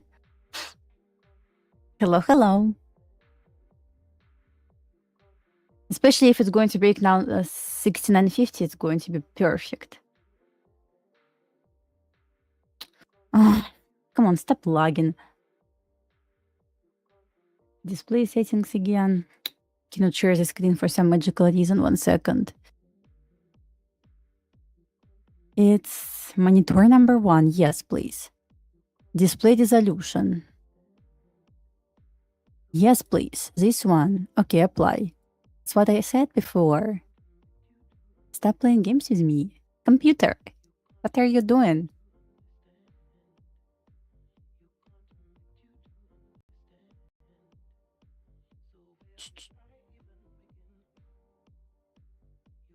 And black screen. Thank you. It was helpful.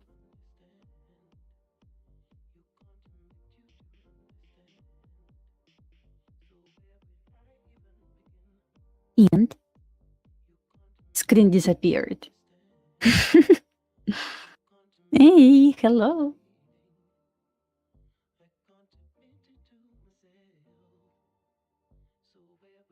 Okay, let's turn in tracing view. Never mind. I know what is going on.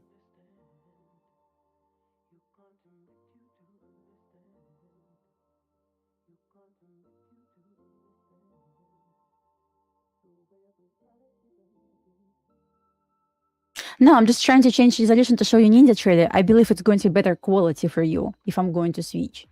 Because this worked this morning on Ninja Trader TV. You know? And now, just black screen for some reason.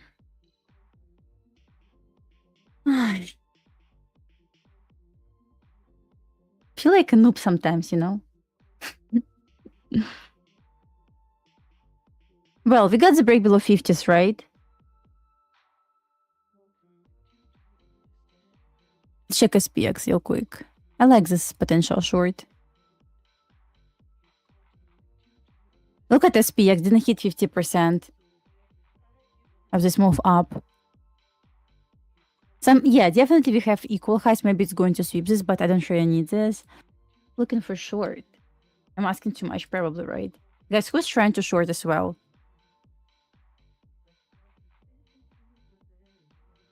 We got the break. We got retest. This is exactly what I want to see.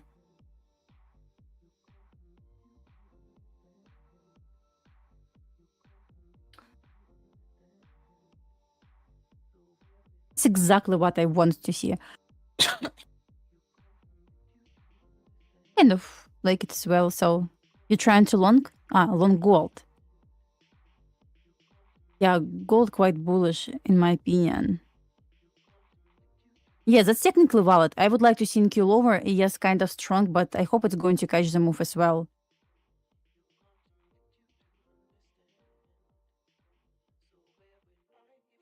If 54 is going to be entry, stop loss is going to around 61. Let me calculate. It's going to be around like $200 risk. Yeah, since I'm up 750 on this account, yeah, I'm gonna try.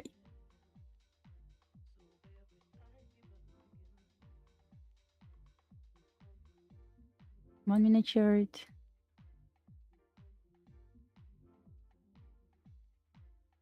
Displacement will be even better confirmation. Dasha, today I took 2 loss on gold sell in 1 hour bearish fair value gap after top daily bearish fair value gap, but why it's so much bullish? I mean, gold overall bullish always.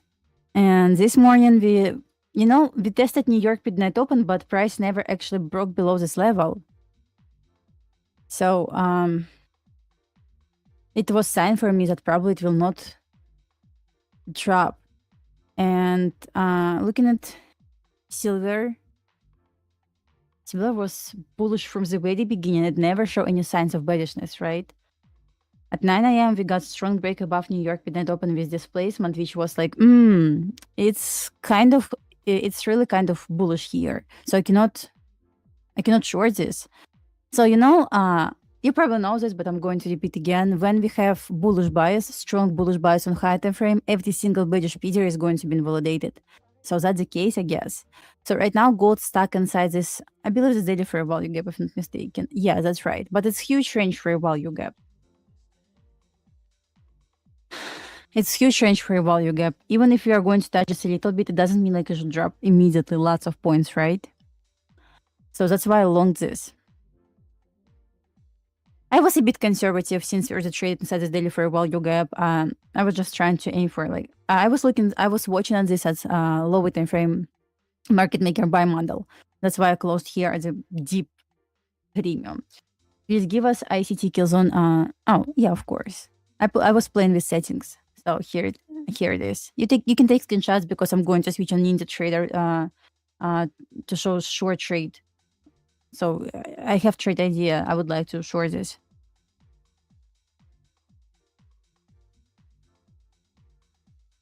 So take screenshot. I'm going to scroll down now for you. Take screenshot here.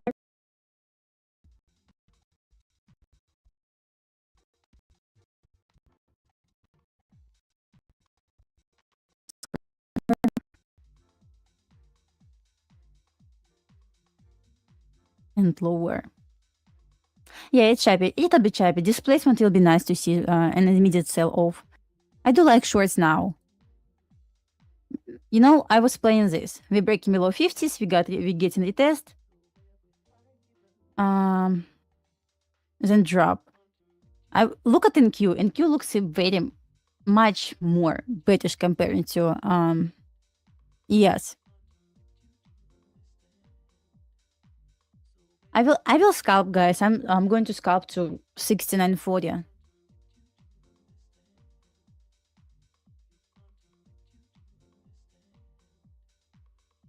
So I'm going to trade my Tradeify straight to funded. I'm up $750 on these accounts today, so I'm going to risk $200. So I don't want to give up all my money that I made today.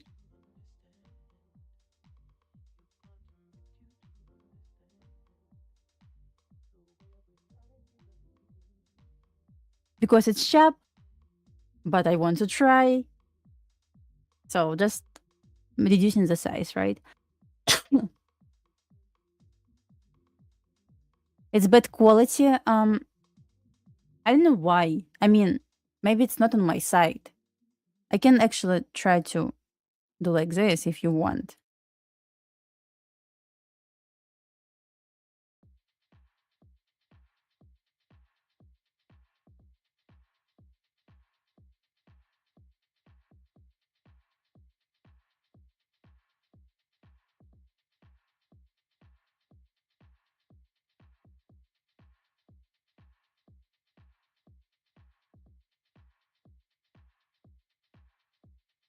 Feels good to drop, so I like the sell. Once again, I'm not going to risk a lot. I'm just risking a little bit of my profit as I made today. 1 second. I'm not sure if you're going to see the screen because I have problem with my monitor.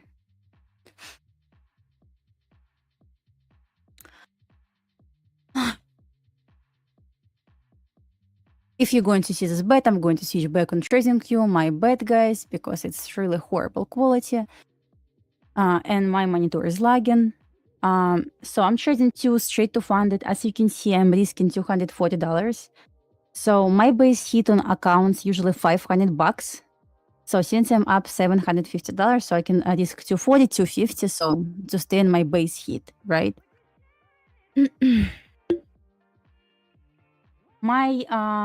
I'm in with 6 micros. 4 micros is going to be, actually let's do 5 micros at 69.40. I mentioned before why, because it's Friday high test. Instant funding is I'm fine with this. So I'm always fine with a consistency rule. My consistency rule at now 21%, because I'm trading micros. I usually aim for base hit, and that's pretty much it. So if I'm going to lose on this trade, so it's not going to hurt account somehow because it's base hit. It's going to stay on base hit. So I'm fine. I'm just trying to consider, $500 is all I need. Everything above is bonus for me, and I'm ready to risk this bonus that I made extra. For example, on gold, I made $750. So usually aiming for $500, so I can risk this 250, right? I hope it makes sense. This is how I do. I like the displacement.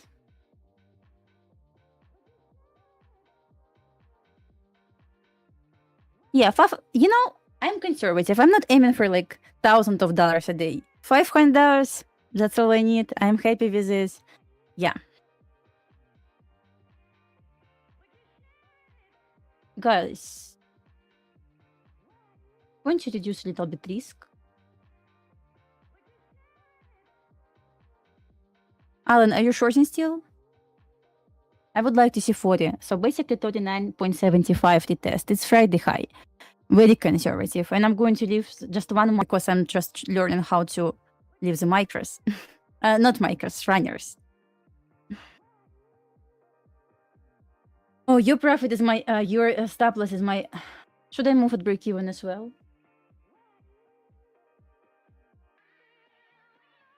Sometimes I do this too fast,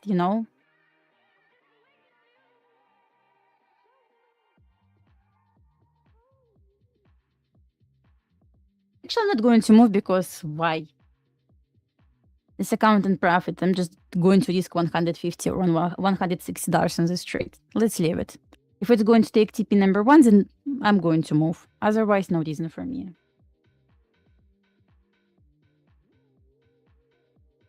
Oh, you got better entries than me. That's perfect. I'm not going to lie. I was waiting for break below 50s, retest, and short. That's what I got. Just trying to plan the trade and trade the plan. If it's not going to play out, I'm fine with this. Preferably, would like to see 40s. What else do we have here? Guys, by the way, what about the quality now? Is it better than it was before? Because I changed resolution, and or it's the same? I'm just trying to play with settings. Let me know, please.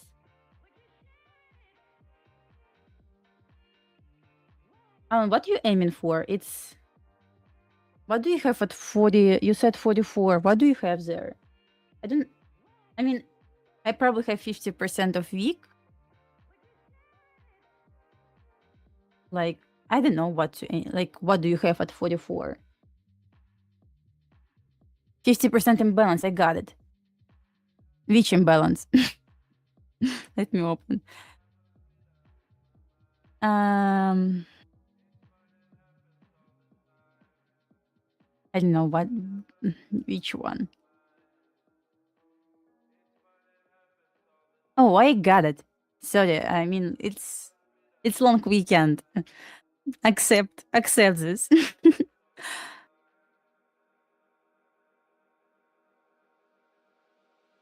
Initial balance. Okay, 44. Okay, I got it.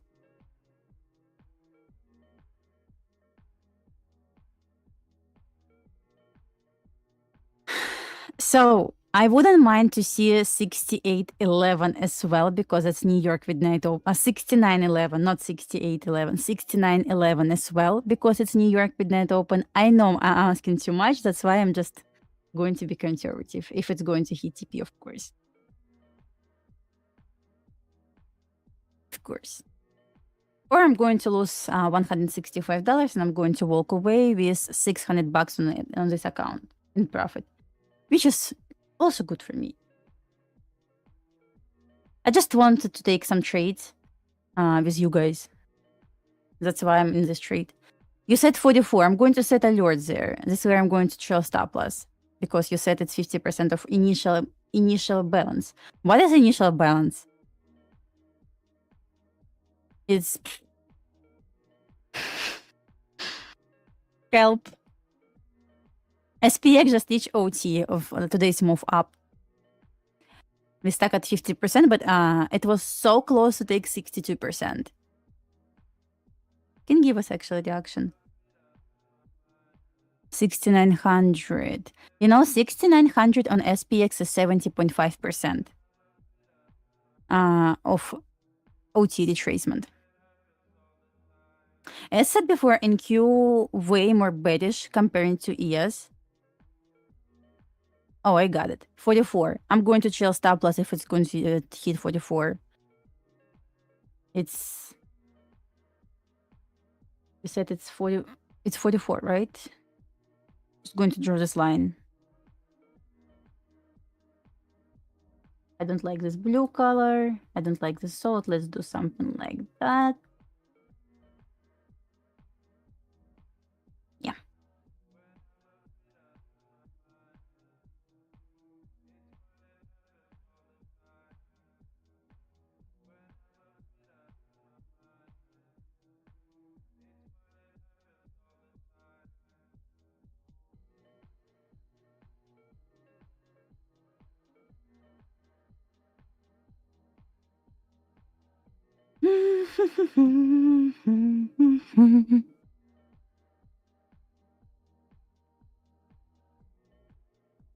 It's 3-minute chart.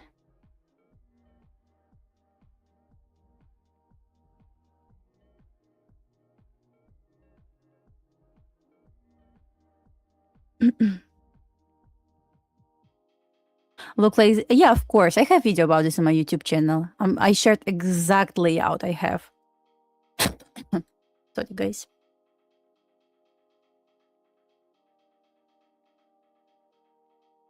So what I'm trying to say, I can expect reaction up right now because of SPX, and that's actually my concern on SPX. Guys, here's the link for Ninja Trader. Because SPX hit important level, it can offer reaction. Maybe Okay, guys. Maybe I'm going to do stupid thing right now. I'm going to trail and re-enter because at break even now. Why? Because SPX hit level, if it's going to right now displace, I just think it can hit initial stop loss and then it can drop again. So yeah, maybe I'm going to do stupid thing right now, but if I want to check SPX, it makes sense. Yeah, I'm going to trail to break even here, but I'm okay to re-enter later if it's going to stop me out at break even, which I don't like because we definitely have room to go lower. Once I switch in trading view, I will show you what I meant.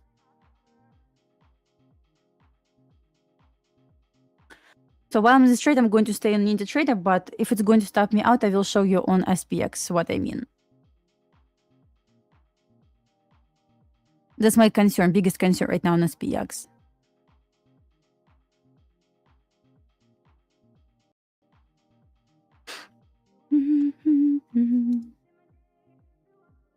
It's better just to trail. Also, SPX completely balanced 50-minute fair value gap. Okay.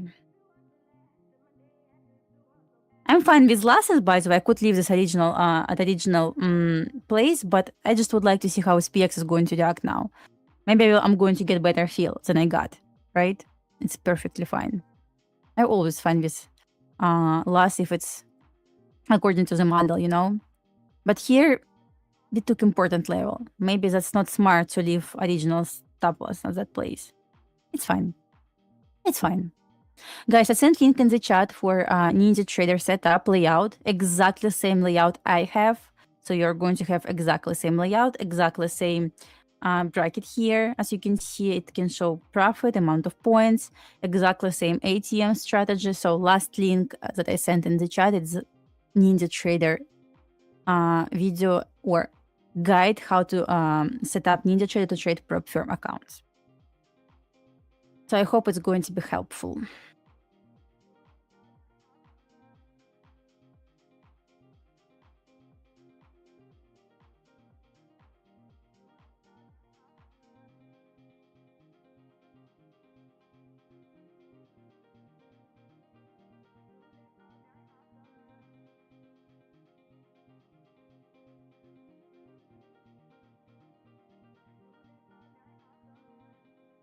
Yeah, you're very welcome, guys.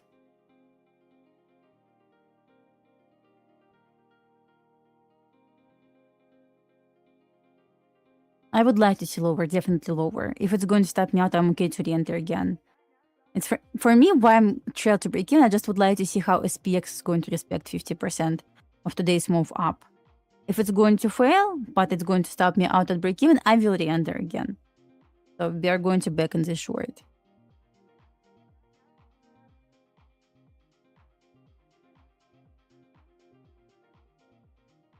Too choppy so far. Watching gold, nothing I like. Silver, just consolidation. CL. Guys, on CL we have room to go higher. It didn't even hit 58.55, which is what was nearest buy side liquidity level. So I would like to see more to upside on CL oil. I'm just thinking what will happen if 3-minute candle is going to close above sequence of Duncan's candles. It's going to be a potential sweep, I believe. Yeah, it's going to be a potential sweep. Also, we balanced hourly fair value gap. It was small hourly fair value gap, but we balanced that.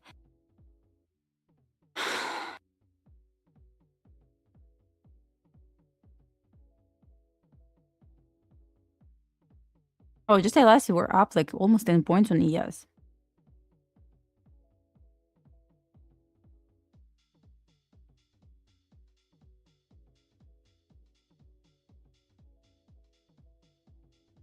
Okay. Probably is going to stop me out at break even. Fine.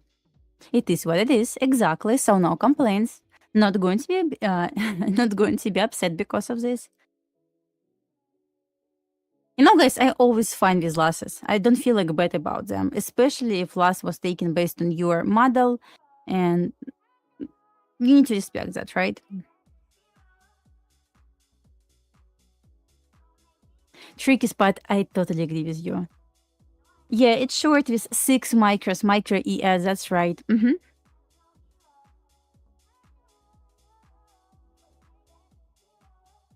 Got such a nice displacement here. And complete reversal. Okay, 3-minute candle swept this high, flat candle, right? But it didn't close yet. I just thinking if it's going to close, can we get new high of the day again? Because I guess on SPX that's going to be perfectly fine.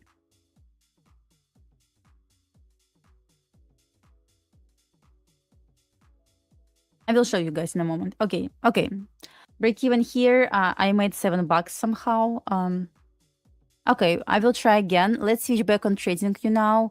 I'm going to show you what I meant about SPX. 1 second. With SPX, yeah, it's CS chart. Okay.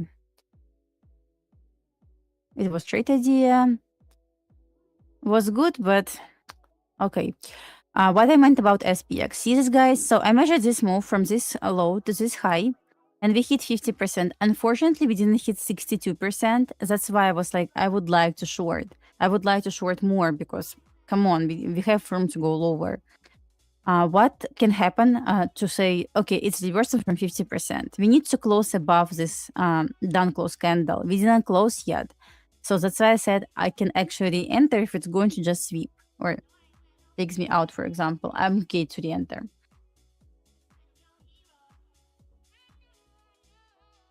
So guys, let's see if we're going to get in trade. You know, very low probabilities it goes 60. Oh, you mean like higher? Okay, I got it. Okay, let's wait for another opportunity, guys. Still believe it was great trade idea. We got break, retest. Like, you know, something is going on, like similar is going on here. Break, retest.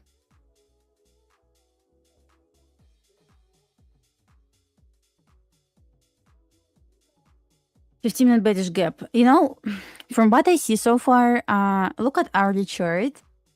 We completely balanced hourly fair value gap.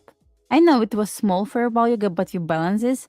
That's why it's trying to offer the action. Switching back on 3-minute chart, I cannot say I see longs here. I still see shorts, so I'm okay to re-enter. Not right now. I will show you once I re-enter, but look for another entry. Maybe yes, please. Maybe it's going to take these highs like sweep or something like that. So we're gonna see. But as someone said, yeah, definitely tricky spot. And if I want to compare ES and NQ way more bearish comparing to ES, right? Yes, just consolidating so far. Okay. You said 15-minute gap. Okay. Oh, basically we tested this a little bit. Deal entry maybe after 2. Maybe. I'm okay to re-enter, guys, with you, so I'm just trying to be patient now and wait for another entry. Maybe it's going to be exact same entry, you know, because trade idea technically still valid. I see.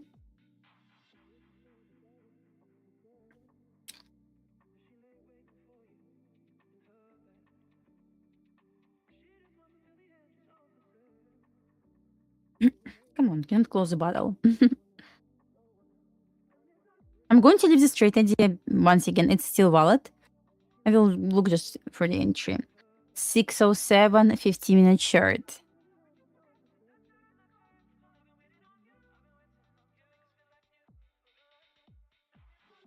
Oh, I got it. Okay. Current one. Okay. Maybe it's smart to wait for 2 p.m. and we are going to get another short.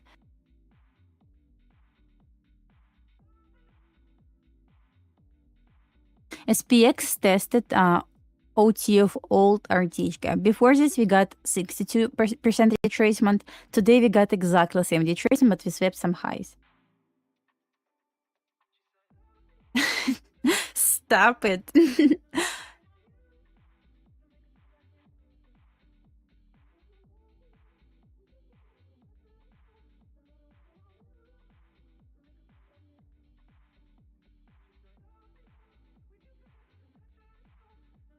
Yeah, we didn't hit any level here to say, at least to take a partial, right? So nothing happened. I guess only what we could consider is OT, right? Oh, interesting. On SPX, we didn't hit 62%, but look at ES. Okay, I could consider probably 62%. That's pretty much it. Hello, Michael. How are you doing today? I already got on break-even, so you missed nothing. I was trying to short.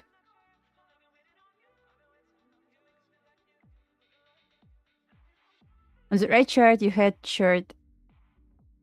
Oh, it's indicator. I'm going to send the link now. It calls highlighter from candles. By FUDDY. You can just change the colors here. Also, you can adjust time frame if you need. I have 30-minute chart, hourly, and 4 chart. So here's the link.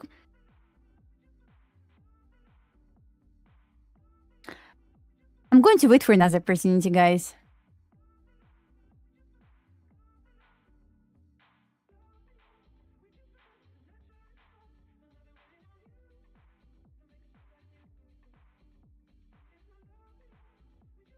So I was using 30-minute chart to frame setup, at least idea, and 3-minute chart for entry. But right now, as you can see, I'm going to just show you like that. So I have 30-minute chart, hourly chart, and 4 chart. And I execute on 3-minute chart. So guys, I'm looking for the entry again. Maybe I'm going to wait for 2. Daily or flex. Personally, I like daily plan. It's personal preference. I feel no FOMO now. I'm just going to be patient and wait for setup.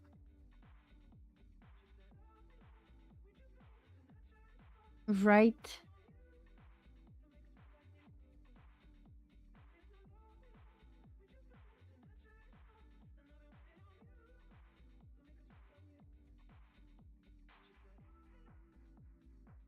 Yeah.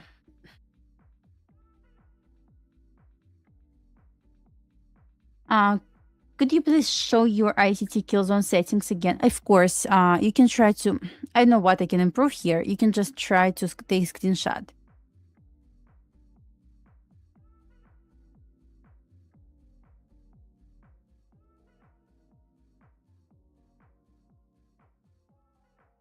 Got it? I'm going to scroll down.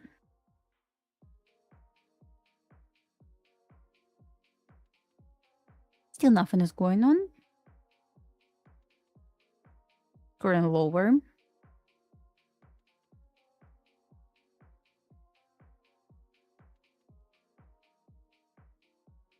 And last time.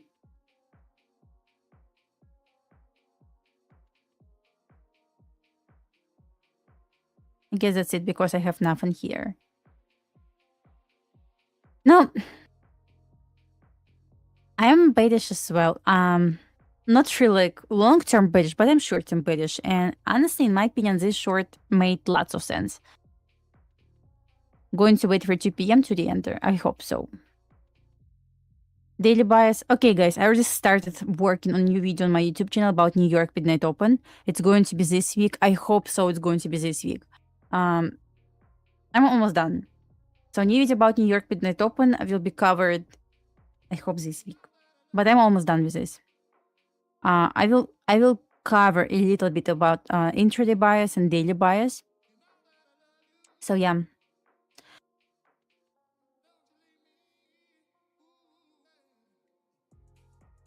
Yeah, you're right about this on 30-minute chart. ES compared to NQ looks a bit more bullish. And while NQ offered deeper retracement down, as you can see here, like quite strong retracement down. Basically, we trace back to 9 AM range, right?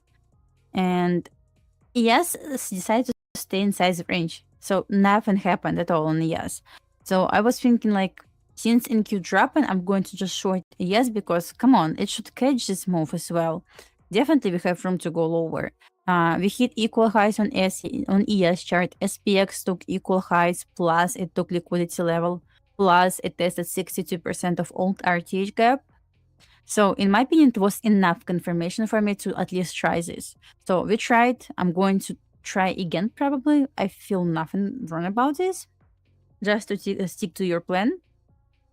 I'm just going to wait for probably better setup now, better entry.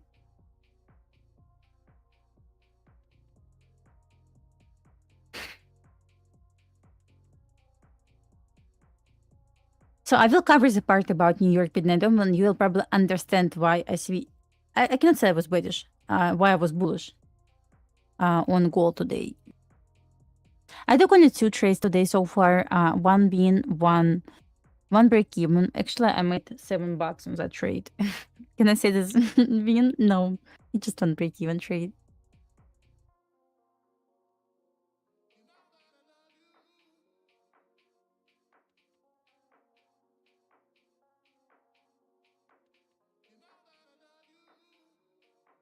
Not going to give up. Keep waiting, and keep waiting.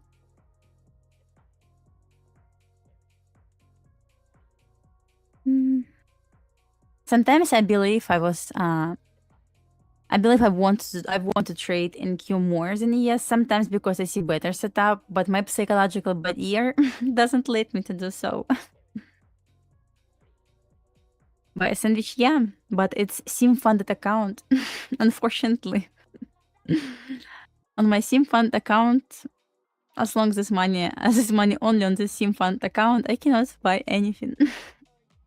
It's fine.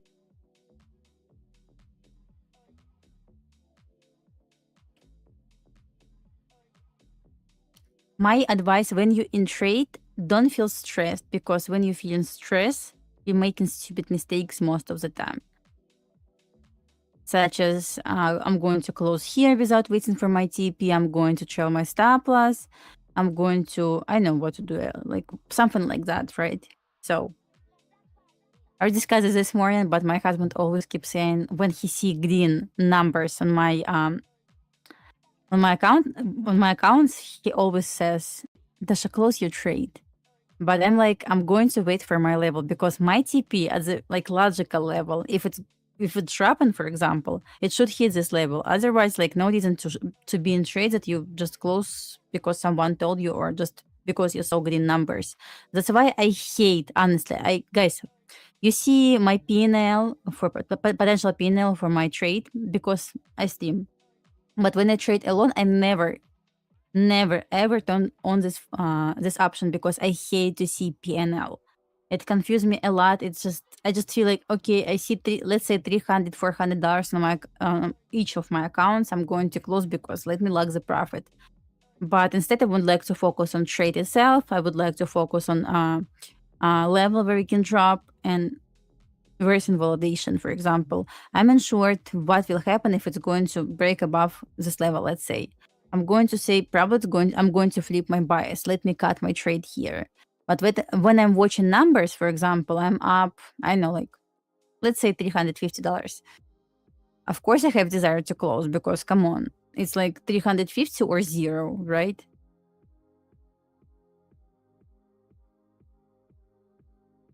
My husband, he knows a lot about trading. He knows a lot about ICT, a lot, like seriously a lot, because we learned together. But I cannot call him trader, because he trades sometimes, but I cannot say he is trader.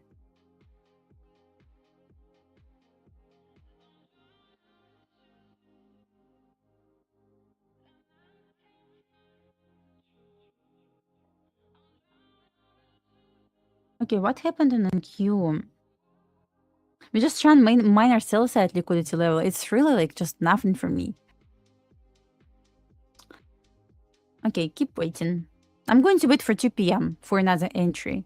So probably no reason to execute right now anymore. 2 p.m. will offer 4-hour candle closure, new hourly and 4-hour candle, open, manipulation, distribution.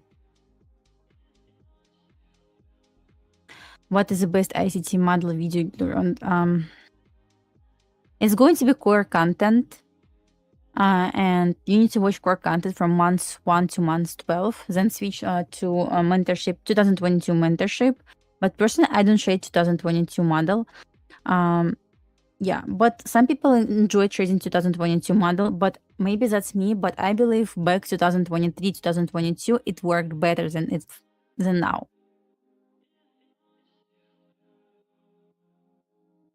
What would you call your? I pretty much trade T-trades model. Maybe just a little bit modify this, but logic is the same.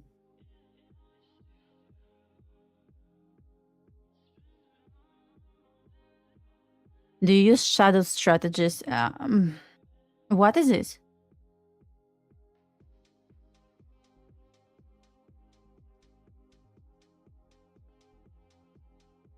I never heard about this.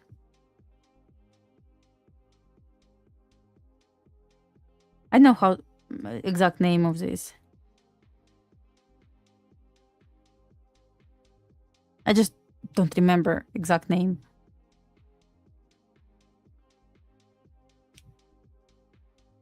Yeah. Oh yeah. Yeah, exactly.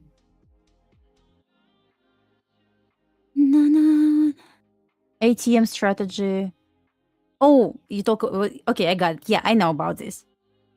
I have templates for this. Yeah, I know.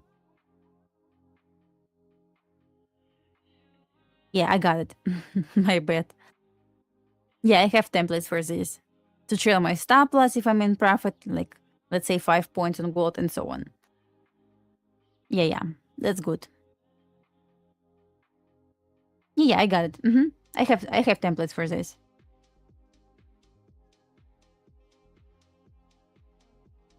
Thank you so much. So I got break even on this short. I'm going to delete this. I'm going to wait for 2 p.m. to enter again.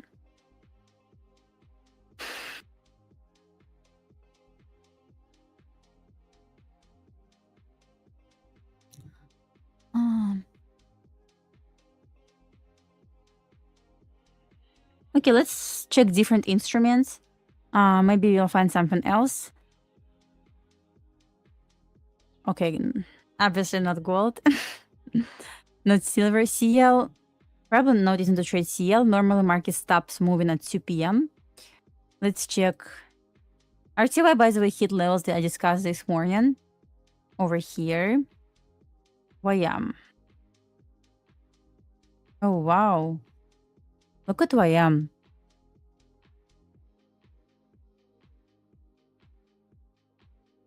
It just was very bullish from the very beginning, since market open, and never ever offered any short opportunities. Wow. But still, I hate to consider SMT with YM, because how many times you saw YM just going to the moon while ES and NQ dropping? Always. Like always.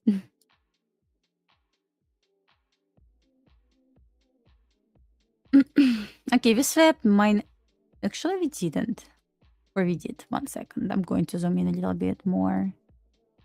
No, it's equal high so far. Oh, wow.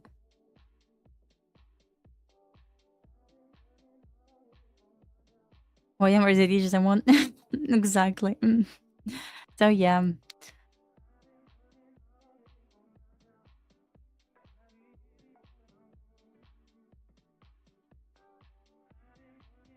I wish I saw sooner this retracement here. I didn't have this on my chart 62%. But since it's break even, like, no complaints, but I could lock some profit here. But I was waiting for 40 ADM. Okay.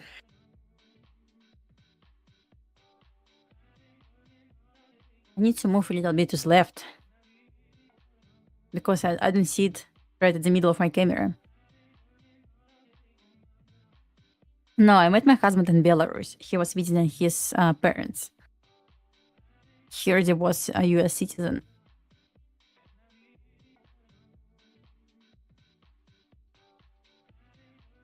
And we weren't traders back to 2016. Or which year it was? I don't remember.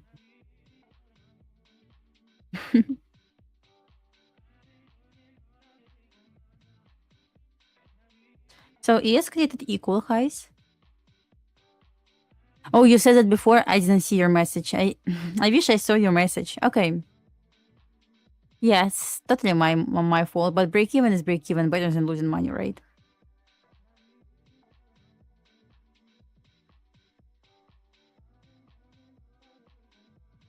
Yeah, I know lots of people keep saying use YM as SMT with ES and Q, but as invert correlation maybe, but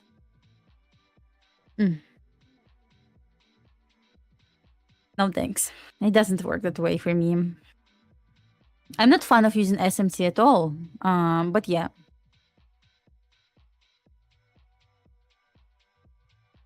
Will you find beautiful lady if I travel to Bill? I have twin sister. Just saying.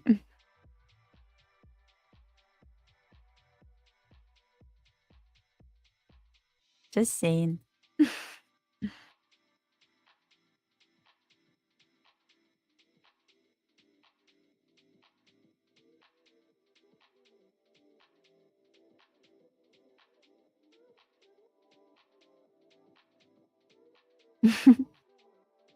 Okay, come on. 2 p.m. I'm waiting for 2 p.m. To engage again if it's going to offer structure for short. So I'm fine.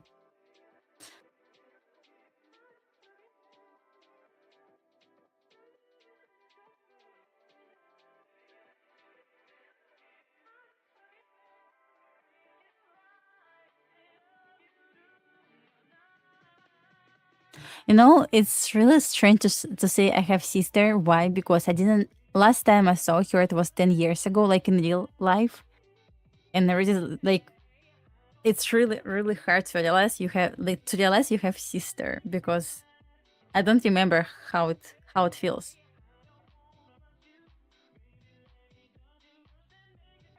Yeah, last time I was like 18 or 19 when I saw her. Yeah.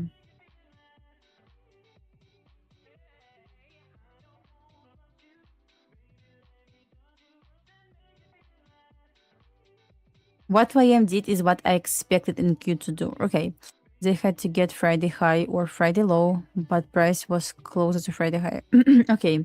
And they need to do this for Alga. Okay. Okay, got it. One partial loss, one break even. Okay, that's good. You know, like, better to take small loss than full loss. I always say, when you see invalidation of your trade, you can cut your trade for small loss or small win. Price was choppy this morning. That's why I traded gold, guys. Let me see. I was on long on. I was more steaming this morning as well. Let me show you executions. MGC. Where's my executions? Oh, I need to turn them on. Yeah, of course, Dash. I made $750 on the trade, and I was trading 4 micros. Let me show you executions, guys.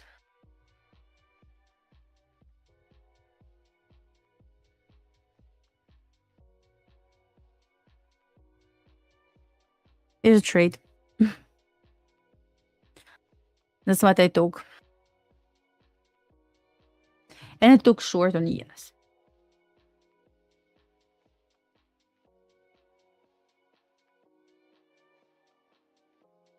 Just for micros.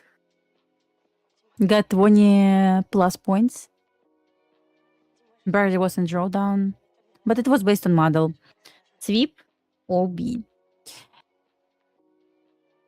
Okay, 6 more minutes left, guys. So let's see if we are going to get another opportunity to trade. It's smart to wait for 2 p.m. now. It left equal highs on ES.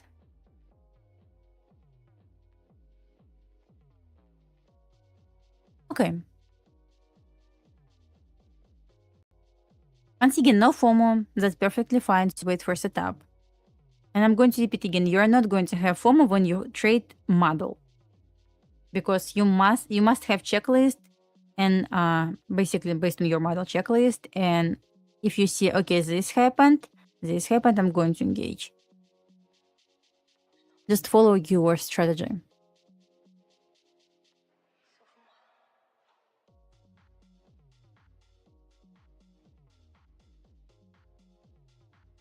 Lots of mosquitoes right now in Florida, so I feel bad for my legs.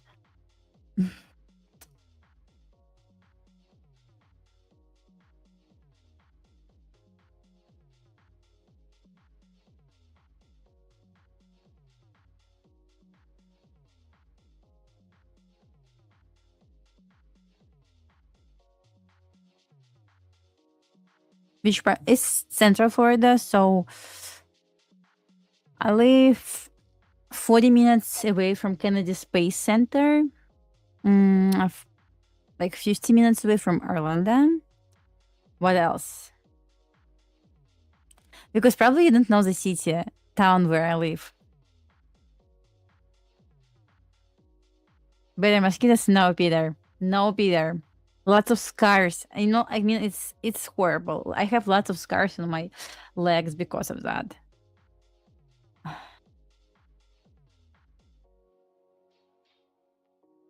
Oh, you're Orlando? Oh, that's great. We can meet one day if you want. Yeah, Cocoa Beach is where I am. Cocoa Beach like 20 minutes away from me. Yeah. Ice. It doesn't help. I realize I'm scratching myself when I sleep. You got legs? No way, right?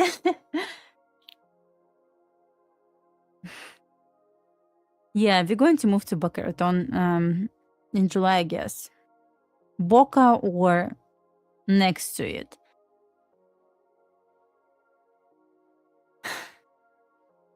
Naples. Yeah, Naples is a beautiful place. I celebrated my birthday not couple of years ago, like long time ago. I celebrated my birthday in Naples when maybe like 10 years ago. It was a beautiful place. It's good schools there. Perfect schools. You know, it's family place. Boca, Delray Beach, maybe Boynton Beach. Yeah. I used to live in Delray Beach for 2 or 3 years. 2 years, I guess. Naples is expensive. Yeah, that's right. That's true.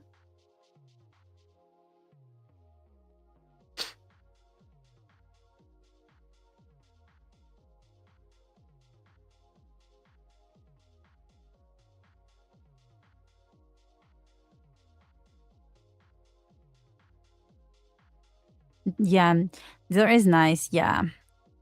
I remember we were living next to Atlantic Avenue. Not that far from Aldi and Walmart. That's what I remember. I don't remember exact street, but it was there.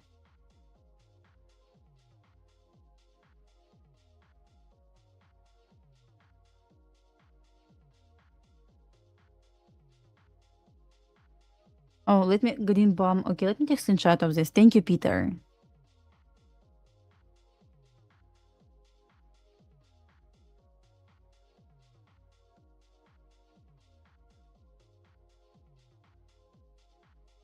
Okay.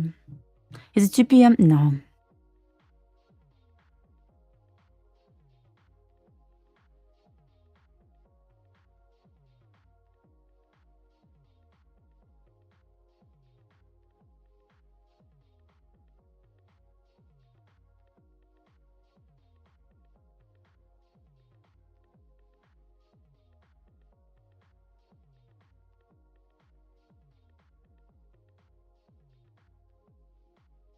Thank you so much. I didn't know about this. Thank you so much.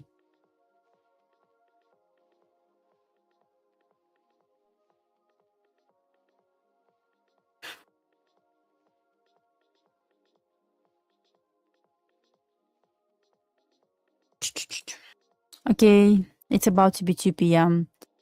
Let's see if we're going to get another trade. A bit annoying it left equal highs. Also, it'll be annoying if it's going to drop without hitting these equal highs. Let me check SPX real quick.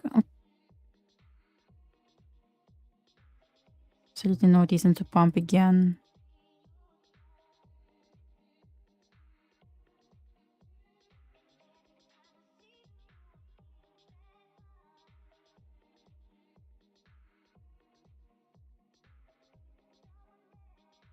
Oh, in Boca as well? I guess we're going to the end. It's going to be apartments, I guess. PA is, yeah, it could be better, but it's Monday, cannot complain.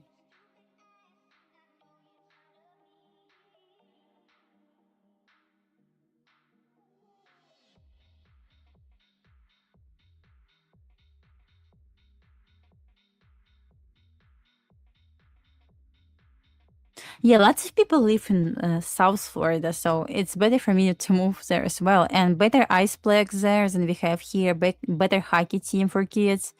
We moved because of this as well, because I'm looking for good team for my kids. They're 4 and 6, but they play hockey. I already discussed this before.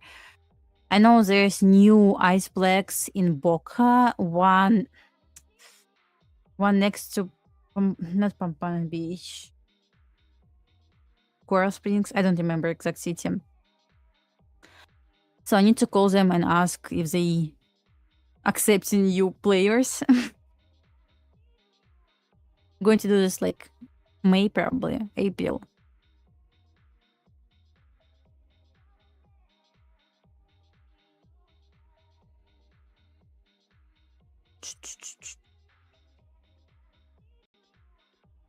You know traffic in West Palm Beach. So guys, I don't want to leave West Palm Beach and I call this like higher and north. So traffic in West Palm Beach is crazy. I don't want to live there. I want to live close to an iceplex, so I don't need to drive for hours or sit in traffic for hours. Because our iceplex from our house, like 10 minutes. 10 minutes away. It's close. I'm okay to drive like 25 minutes, but not hours.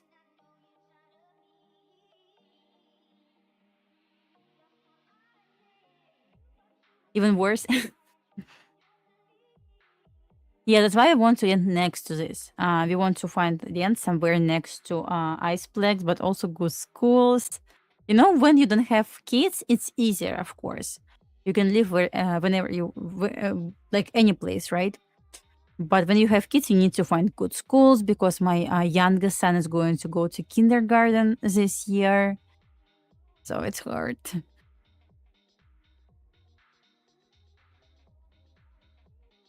I always trade only one strategy on gold. You know this. Here's the link. I trade only one strategy. I don't use any other strategies on gold. Here's the link. In Coral Springs, yes. This one. Yeah. We're looking like something. I need to call them and ask them if they accept new players, kids players. But yeah, I'm going to call Coral Springs, iceplex in Boca. So let's see. So guys, it's 2 p.m. Since 2 p.m. nothing happened yet. It still has equal highs higher.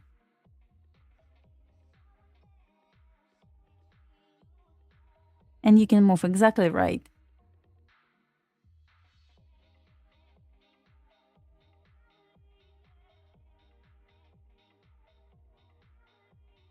LLC most of the time.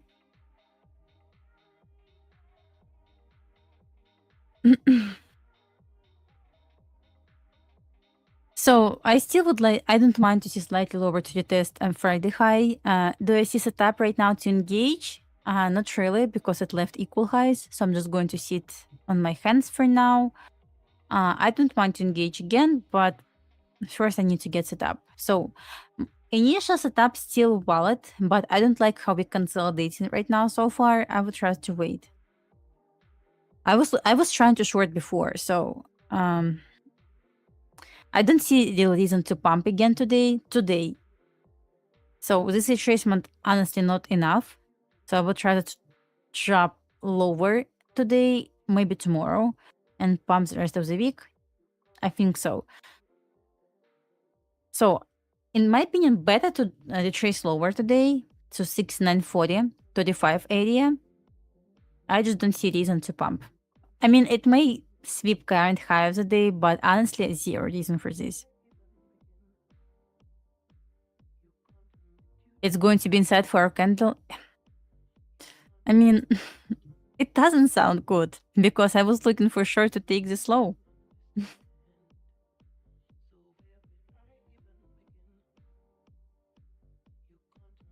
It's fine. Tomorrow Tuesday, it's going to be better. Hope to get AM setup and PM setup. Hope to get pre-market trade as well.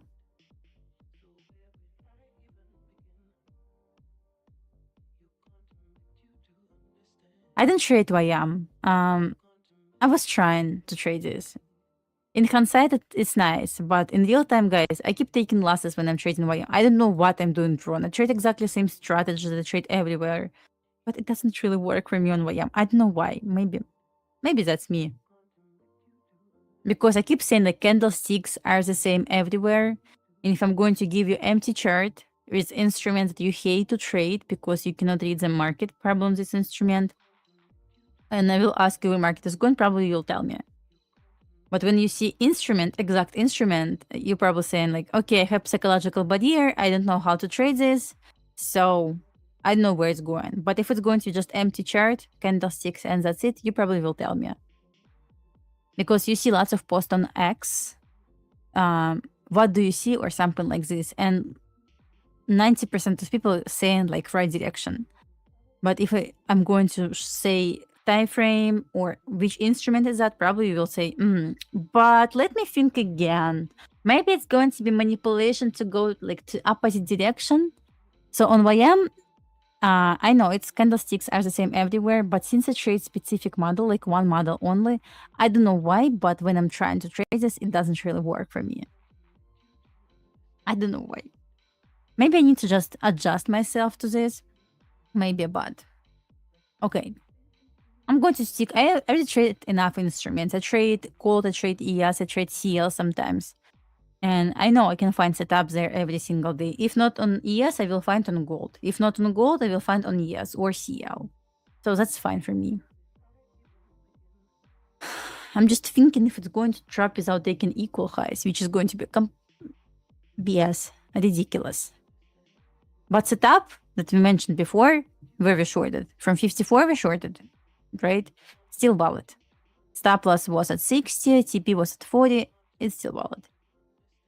Yeah, I have video with backtest, include backtest. It's 51 minutes long video, but 10 minutes of explanation, 40 minutes of backtest. Here's the link. I almost have 100k views on that video. Wow, I just saw that. That's crazy. Check gold, of course.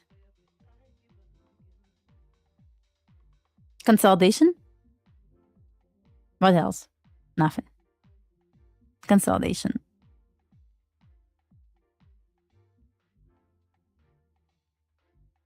Where was our entry? I believe 53, right?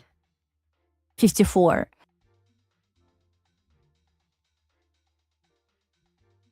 So far, since I got break-even on flat, so I'm not in trade, but it wouldn't hit our stop loss. It's good news. If I was in this trade still. God. Right now it's a bit tricky to engage simply because it creates equal highs.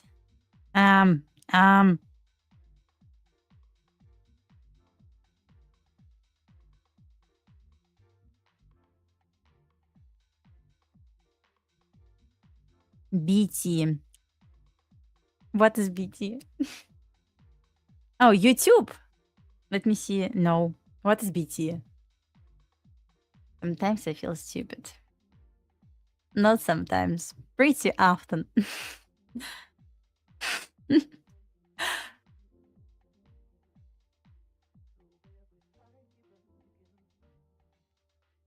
It's my YouTube in case you asked for YouTube.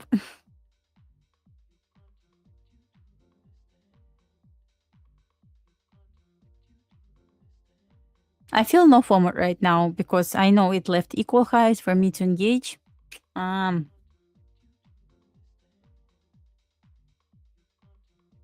thanks. For now, I would try to miss and engage. I moved to States 10 plus years ago. I don't remember for sure. Like, it was 2016. 16. Oh, practice. Okay, as I said, I just sometimes feel so stupid. Here's the link. My bad.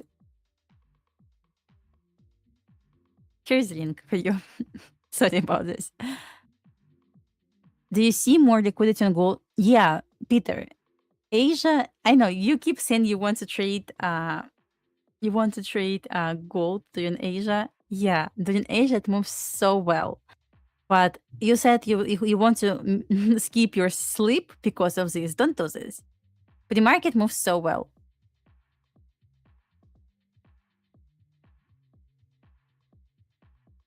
Well, you know, I'm going to say something right now.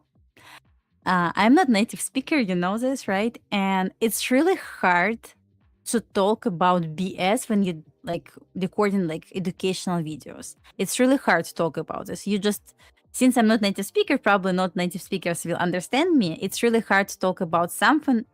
If you focused on, let's say you focused on one model that you want to explain, you're going to explain this. It's really hard to talk BS and explain model. It's impossible. So if it's 50 minutes long video, this means I covered only this topic. I didn't cover anything else.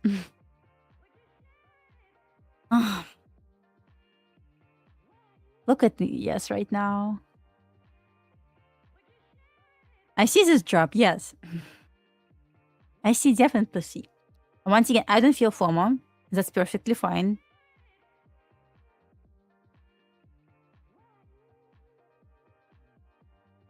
No, it wasn't about you, I just oral. Because you can see like lots of lectures, long lectures, and most of them contain, I would say, 10 minutes of usable information. You probably agree with me, right? Look at this 30-minute chart. Oh my god. Just, oh my god. This price action.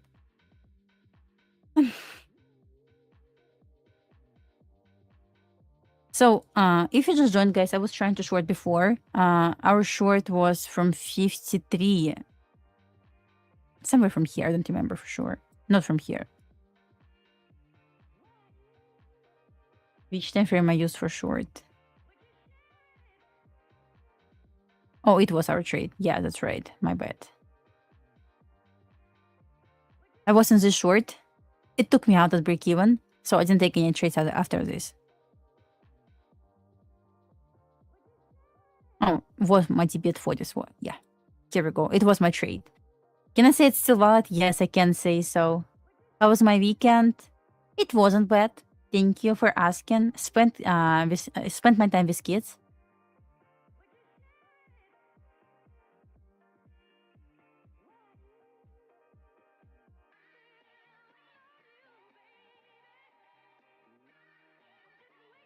Of course, I could lack some profit if I saw this sooner, the 62% retracement. We got retest, so it's still valid, just don't want to engage because of equal highs. I'm going to forward test probably right now. Not because I'm scared to lose, I'm perfectly fine with this. I just don't like that it left liquidity higher. Probably engaging right now, not going to be too smart. But I would, you know what, if ES took this high, I would short right now. But since it left equal highs,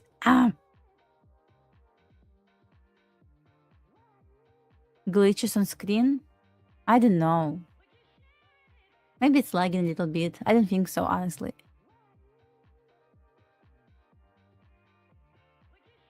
Because let's imagine, it took this high here, equal highs. We got 30-minute potential sweep. What else? We got 3-minute OB. I would short now. Not going to lie. I would short here. But I'm going to forward test this, since we didn't take this high. And once again, I don't feel FOMO about this. That's perfectly fine. Just stick to the plan.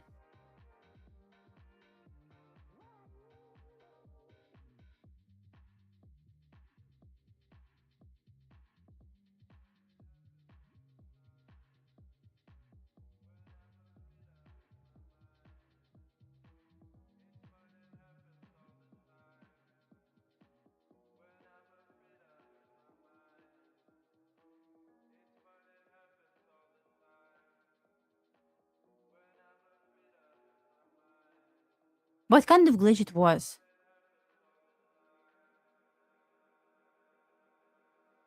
Probably power hour? Yeah, we will see. You know, I don't want to trade after my stream, so I really prefer to execute with you guys. It's better for me. Since I lock my money today, so no reason to trade for me off stream anymore. If I will see setup, I will trade with you. But if I will not see anything, I'm just not going to trade. When is Tradeify starting the Asia session? I don't know. They want to do this. That's all I know. They want to start Asia session, but I don't know when.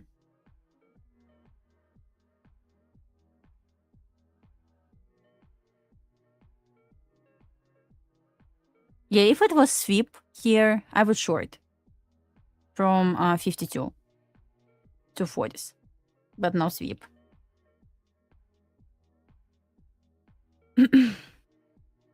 Nvidia almost gap fill. I think yes, will turn bullish. Yeah, maybe. You see, we don't have equal highs. I mean, we do have equal highs. It didn't sweep this level. That's why I'm not in this trade. Just going to sit on my hands, and I'm okay to miss.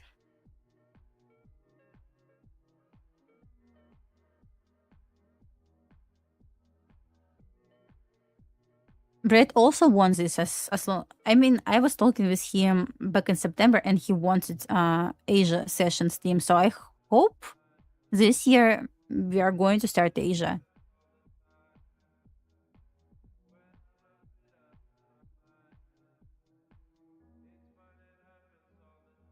No weak candle. I call this as area of liquidity. Flat candles, weekless candle, no weak candles. I call this as liquidity area. I'm not sure if it's right to say this, honestly. But yeah, for me, it's delayed manipulation or liquidity area, yeah.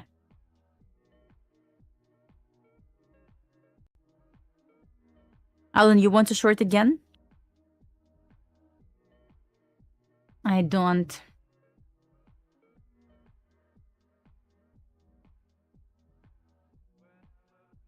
Yeah, I'm gonna miss this, I guess.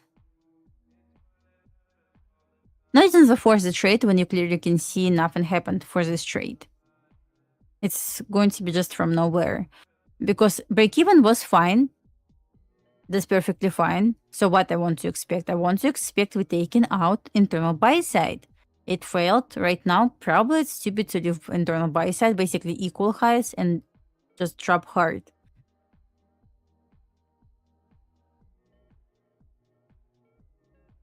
Oh, you're still in. Yeah, I got it. As I said, your break-even was my original stop loss. Yeah. Yeah.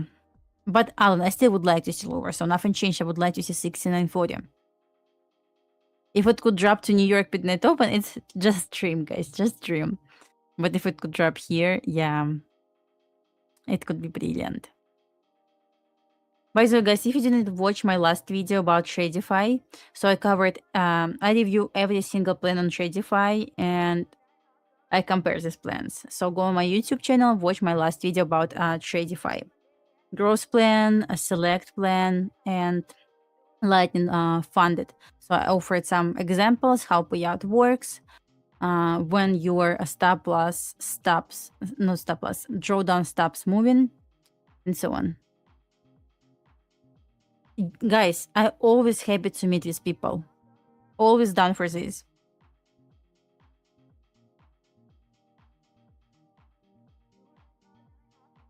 It's consolidation. It's not tricky, just consolidation. And it's really hard to trade consolidation.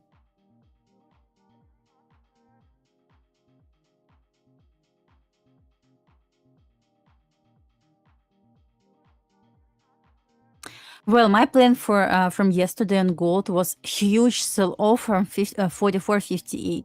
I expected to get huge sell-off to take previous week low level, guys.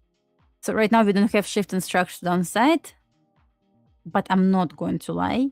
Yesterday I had the plan to swing short from current area all the way down to previous week low level and previous month. See, main draw, that's what I prepared yesterday for today.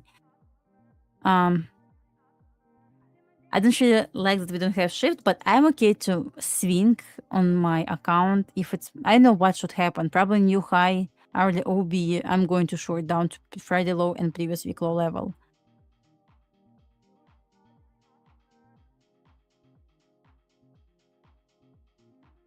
My Twitter is limit traders. Same for Instagram. I can send you links if I guess these links in the description. Yeah, go to the description of this live stream, scroll all the way down, you will find me.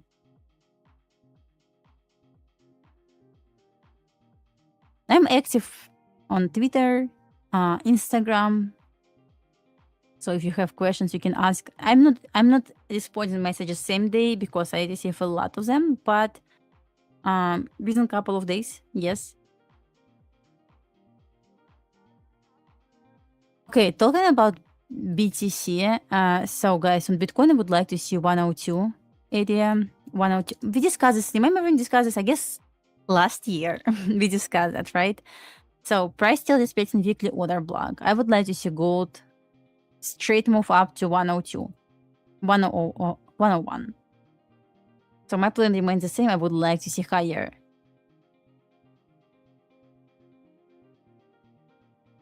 Hard to see. I don't know. You know, I have YouTube open on my another screen and I see good quality. Maybe it's on phone. I don't know.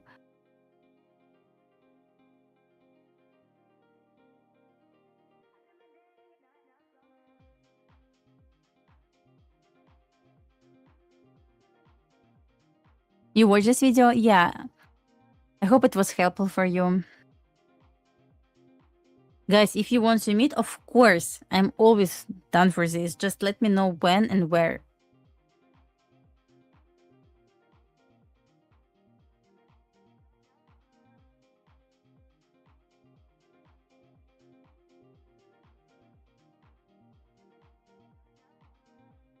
Oh my god, come on, yes. I want to sleep because of you.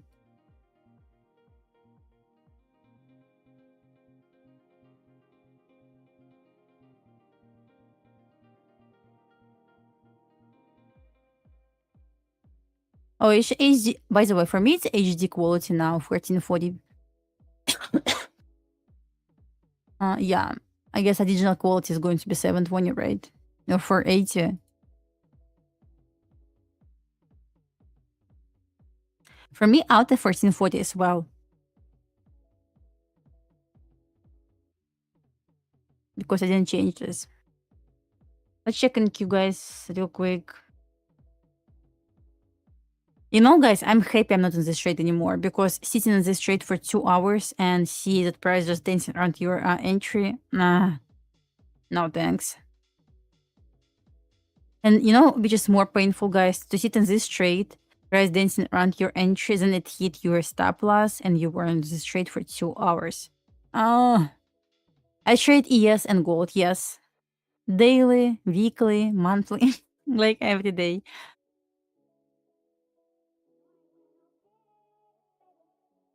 Yeah, I'm just trying to execute most of the time on streams. Sometimes I'm in trade before market open, so I usually start stream at 9 a.m. Oops. Sometimes I execute trade at 8:20 a.m. But if I'm already done, I'm going to just trade continuation on stream again. That's strange. Maybe I need to zoom in a little bit because candlesticks like that. It looks like just wicks, right? I'm going to just zoom in for you. It's going to be better quality, I believe.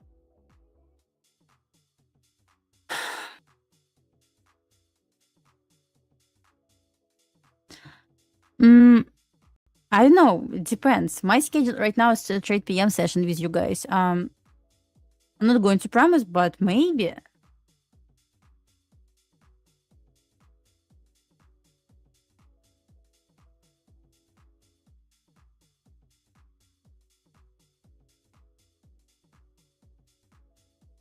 You send me email. Oh, thank you. Okay, I'm gonna check after Steam.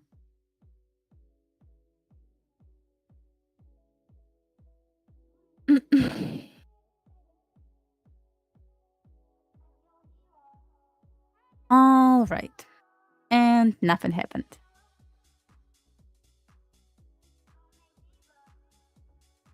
I was streaming from 9 to 11 a.m. But I was guest on Ninja Trader TV, Ninja Trader Live on YouTube.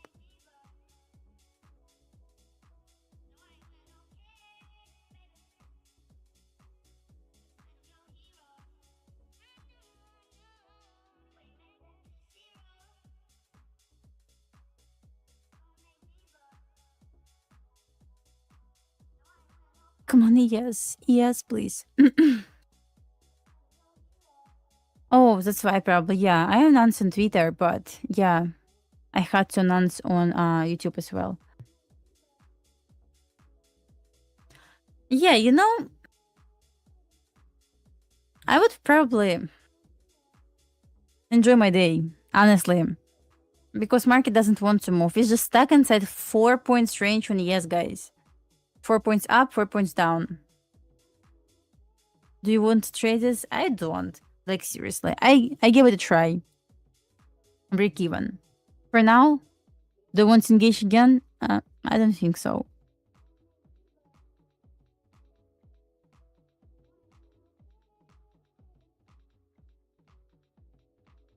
Just trying to prepare myself for gold maybe today.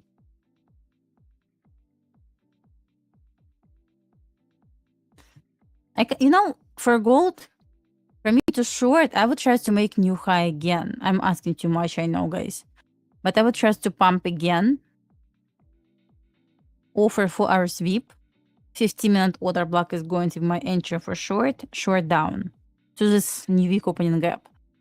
Shorting now, like, seriously, just inside candle here. And yeah, I would try to make new high. I'm not shorting gold. You still, oh no, it took me out at break even, so I'm not trading trade anymore. You saw, like, I was here, it took me out to break even here. After this, I wasn't in trade. Otherwise, I would show you, obviously.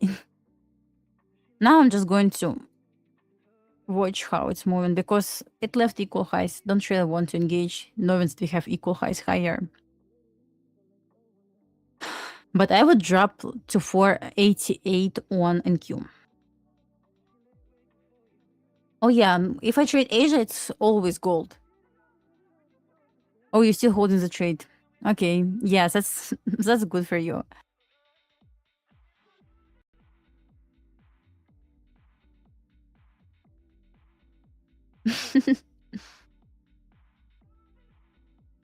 Yeah, that's good for you. I'm going to be in my mental trade at this point. I'm going to just forward as this. But yeah, it was just 6 point stop loss. Ignoring SPX, I could stay in this trade because it's valid. I cannot say I saw invalidation.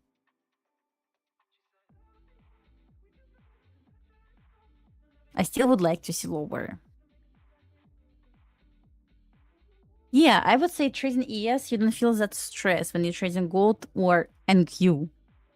You feel, I would say I feel really nothing when I'm trading ES.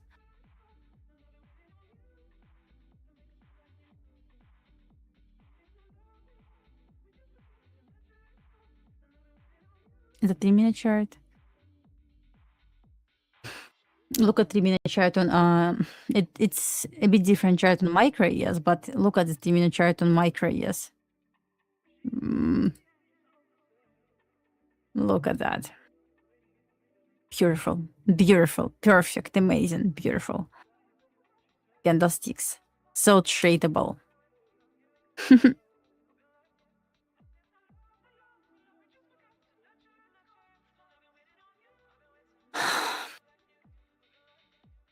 Okay. I know, forgot I may look for short during Asia, but would like to see a new high again. Maybe 44.80, maybe 44, yeah, 80, 82. Basically 50% of the deferred value gap.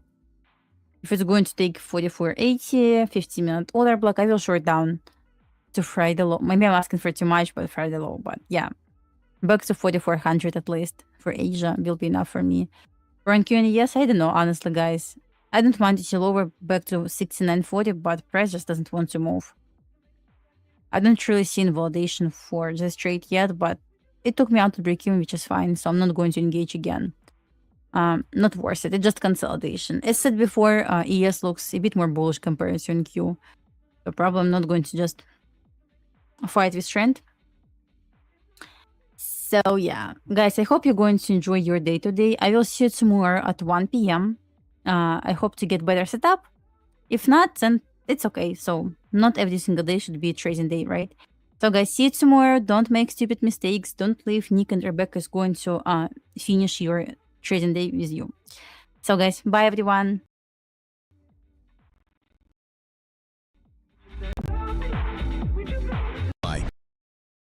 We believe traders deserve a better way to trade.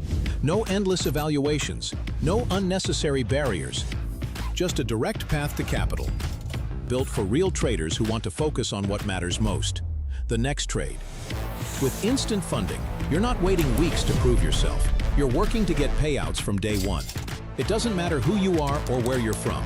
If you can trade, you deserve real opportunity. We built Tradeify to give traders funded capital without the delays, complications, or fine print. Our advanced trading journal tracks every detail of your performance, giving you the insights you need to consistently improve.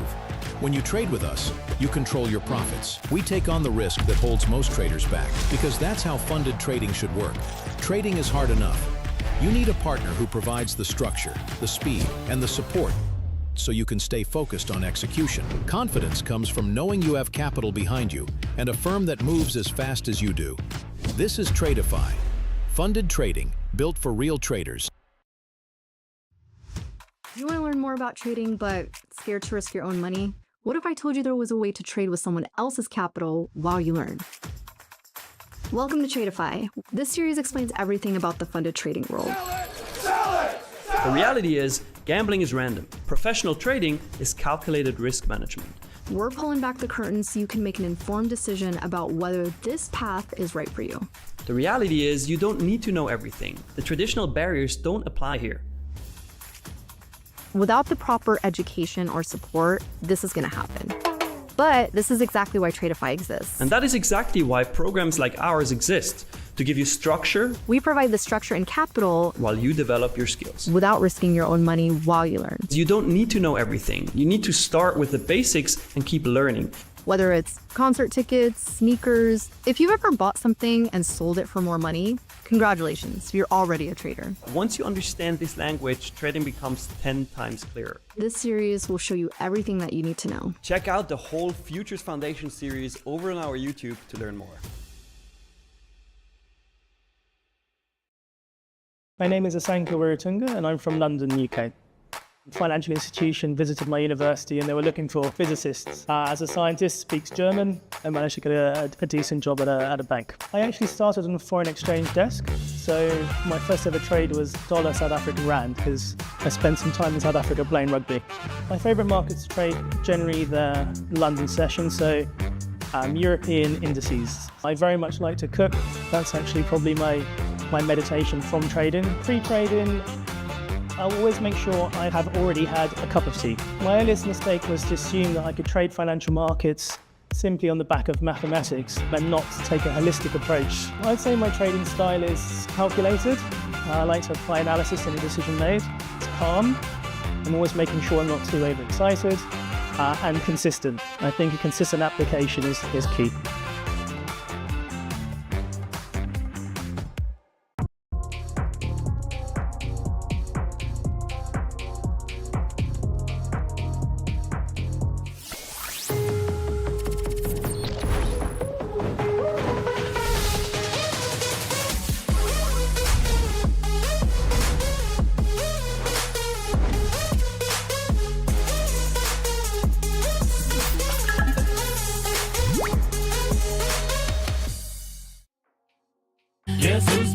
back, bitches. Let's ride. The dynamic duo is in full force.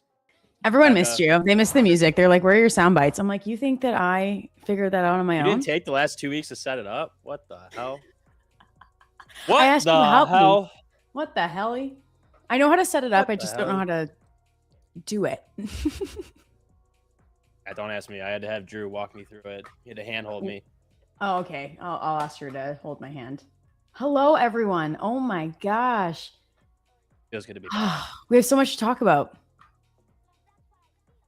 What do we have to talk about? What do we got? Well, not trading related.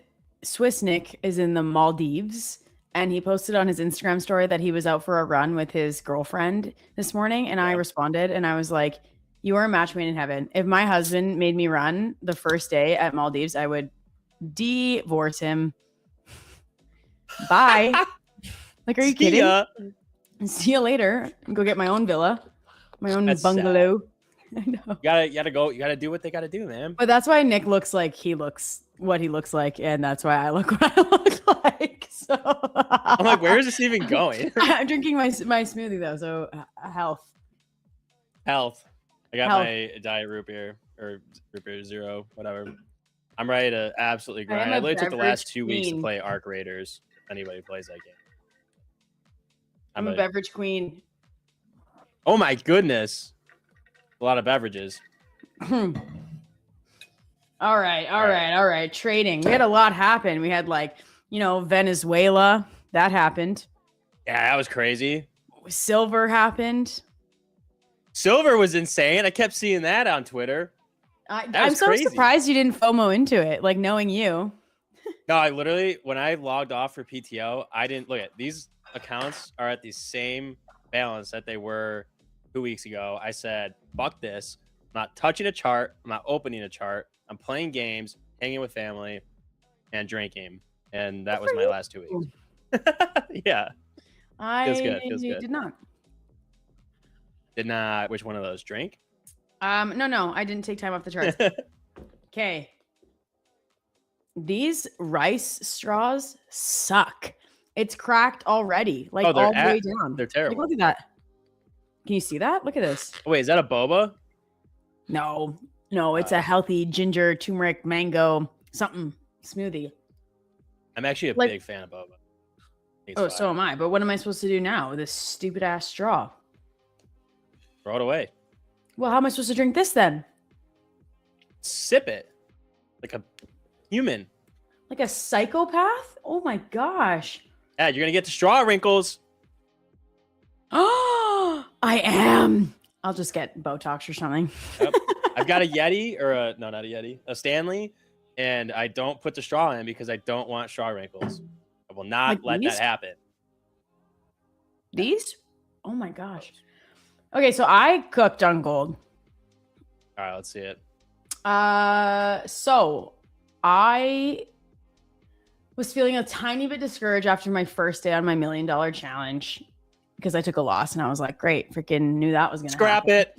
Yeah, we're done. Quitting. It's over. It's done. But then today, whoops, I don't really want to show that. I made 7.5% on this account. I did 1,500 to 1,600 on my select accounts on three of them. Two of them I'm leaving alone for stream.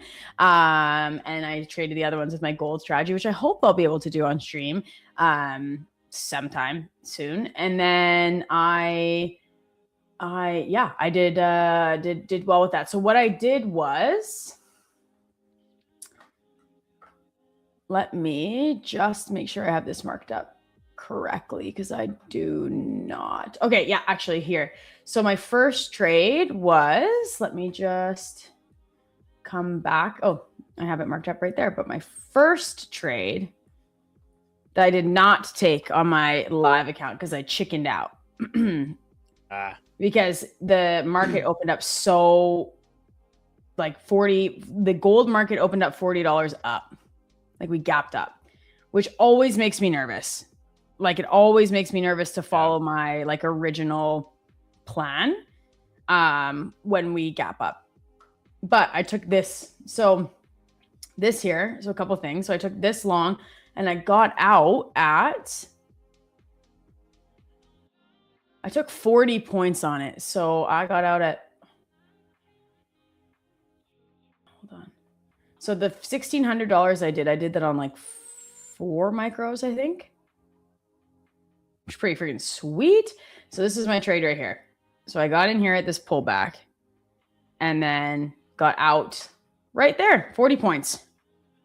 And then it ended up going 100. So there's that. But this was my first trade. And the reason behind that is looking at this chart. Right off the bat, we could see the gap up here. So we gapped up here, $40 up. And then we have that median range level here that I've talked about so much. We retested. I wasn't quick enough to get into it here, but then we have another level right up here, which you can think of it as like a VWAP. So it moves with price. And then once broken, it acts as either support or resistance.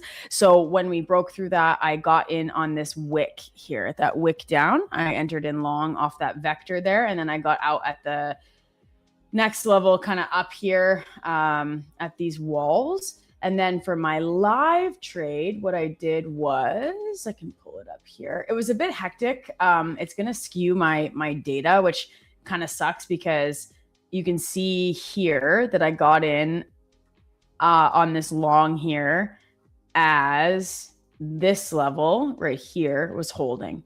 So as this level was holding, I got in on the long right here, this bar. And then I realized that I did not set a stop loss properly because I did a market order. So then I tried to set a stop loss and you can see here, it closed my trade. And I was like, no. Oh. And so I was a bit like, is that where it was? Yeah, a bit like, okay, great. I closed my trade. Awesome. Didn't want to FOMO back in. I legitimately don't know what this was. I think maybe I got back in. I don't know, but I got closed out and I sat there in it. And then I waited for a pullback and then I got back in. So you can see here that I got back in with a 10-point stop. And I got out, not up there. That's what I was looking for, but I got out right here. So I held it to see like what was going to happen. I was getting ready for bed and I closed it at 18 points. I was like, I'm not going to be able to sleep. Like, here's what happened is I reached my goal. Like I reached the 6%. And I was like, I genuinely have conviction that this is going to go higher, which it did quite a bit higher. It went another 20 points higher. Oh no, sorry, even more. 33 points higher than where I took my profit. But I'm like, if I have to get on stream or if I have to make a recap video and I have to say I had reached my goal and I was up 6%, 7.5%, and I was trying to make more because I had conviction in my trade, that's not the rules of the challenge. My rule that I've made for myself, like I want to take advantage of these crazy moves that gold is doing. So my rule is that if I can actively watch it and kind of manage it to go for maybe a little bit more, maybe I will. But if I'm sleeping, I'm not going to do that. So I got out of my trade and I went to bed. And obviously it like kept going, which is fine. But those were my I guess 3. I got stopped out. I closed my trade by accident. So I guess 3 trades that I took on gold overnight. Hell yeah. Yeah, I'm on a little bit of a winning streak. Keep it up. Yeah, except for Friday on my live account, but on my like prop firm accounts, I think I'm on like a 6-day heater. Little 6-day bangaroo. A little 6-day bangaroo. Sounds like a couple of bandos. Yeah, I know. I did almost 16K last week, which is pretty sweet. Holy moly. I know. All right, let's get these numbers pumping for 26, shall we? Let's get this shit. Are you going to are you in a long? No. I am being patient. I am taking 26 seriously. Okay. I'm not. Am so I I canceled seriously? yeah, okay. I canceled my limits on gold. I had some limits, and now let me look at ES here. Did not go to New York for the holidays. Yeah, if you, I think Matt mentioned it earlier, but getting this announcement out as well. If you have not received an account, but you won, it's coming. I just caught up to all the giveaways over the past 2 weeks. So we'll be sending out those emails today or tomorrow. Apologies for the delay there. I have codes for you for the winners from Friday. So you don't need to generate those. I have them for you. I'll send them to you. Sick. Yeah, there you go. Save you some time. There you go. I almost want to take the short here, to be honest, but I'm NQ. Yeah, on a little pullback. I wanted to take the short before we got on this bear flag, but I didn't want to take the trade out of stream, so I just kind of waited. Out of stream? Yeah, I know. So Ozempic says, tell us about the vacation. Did you get into a bar brawl in an exotic location? Did you clean up at a blackjack table? And did you watch K-pop Demon Hunters? You didn't, did you? Nope, knew it. How did I know? I did not. Actually, I forgot when I went on PTO. Oh, it was after the Bears-Packers game. Yeah, almost got in a fight there. I wish the guy was watching. I actually have a video, and this is probably not my best look, but obviously, if anybody watched that Bears-Packers game, it was arguably one of the best games I've seen in the entire history of me watching football. And the 2 rows down, there was a Packers fan who kept turning around and flipping everybody off and like yelling some extreme profanities, which I would return the favor. And we brought it to overtime, and I went down, I poked him in the face, and I said, "We're gonna win this, bitch." And then we almost got in a little scuffle. But what's funny is before I did that, I literally fell down the stairs running to him. Like I woke up. Yeah, I literally I on my video. I'll send you the video. I have a video of me running down, and then I slip and fall. And he's like, "Did you just fall?" I'm like, "Shut up. We're not friends. Don't ask me." Poke in the face. Don't pretend you care about me. Yeah, that's so funny. Yeah, it was that. So sorry, someone's asking questions about the accounts. So Gary says for the 25K Lightning account, is 100 or 150 count as a profitable day? I mean, maybe I've been away. I took 3 days off, but I'm pretty sure that we don't have requirements for profitable days for the Lightning. We do not have requirements for profitable days on Lightning accounts. It's the minimum like profit. So if on 150K, your first one, you need 9K, and then you have a 20% consistency rule, and then that's it. We don't have minimum trading days. Obviously, it's basically at least 5 because you have a 20% consistency. But so nothing. Just stack it up, man. Stack it up, brother. Stack it. And I'm gonna designate. Which account is it? 66. 3066. Just sounds good in my head. That's going to be our profits on close account from now on. And we're going to, every day that we hit, if we win, I'm withdrawing it same day. Let's go. Yes, I'm going to go the flex route, I think. You make me want to get flex accounts. I know. Cancel one, and one went through. So I'm going to trade that today.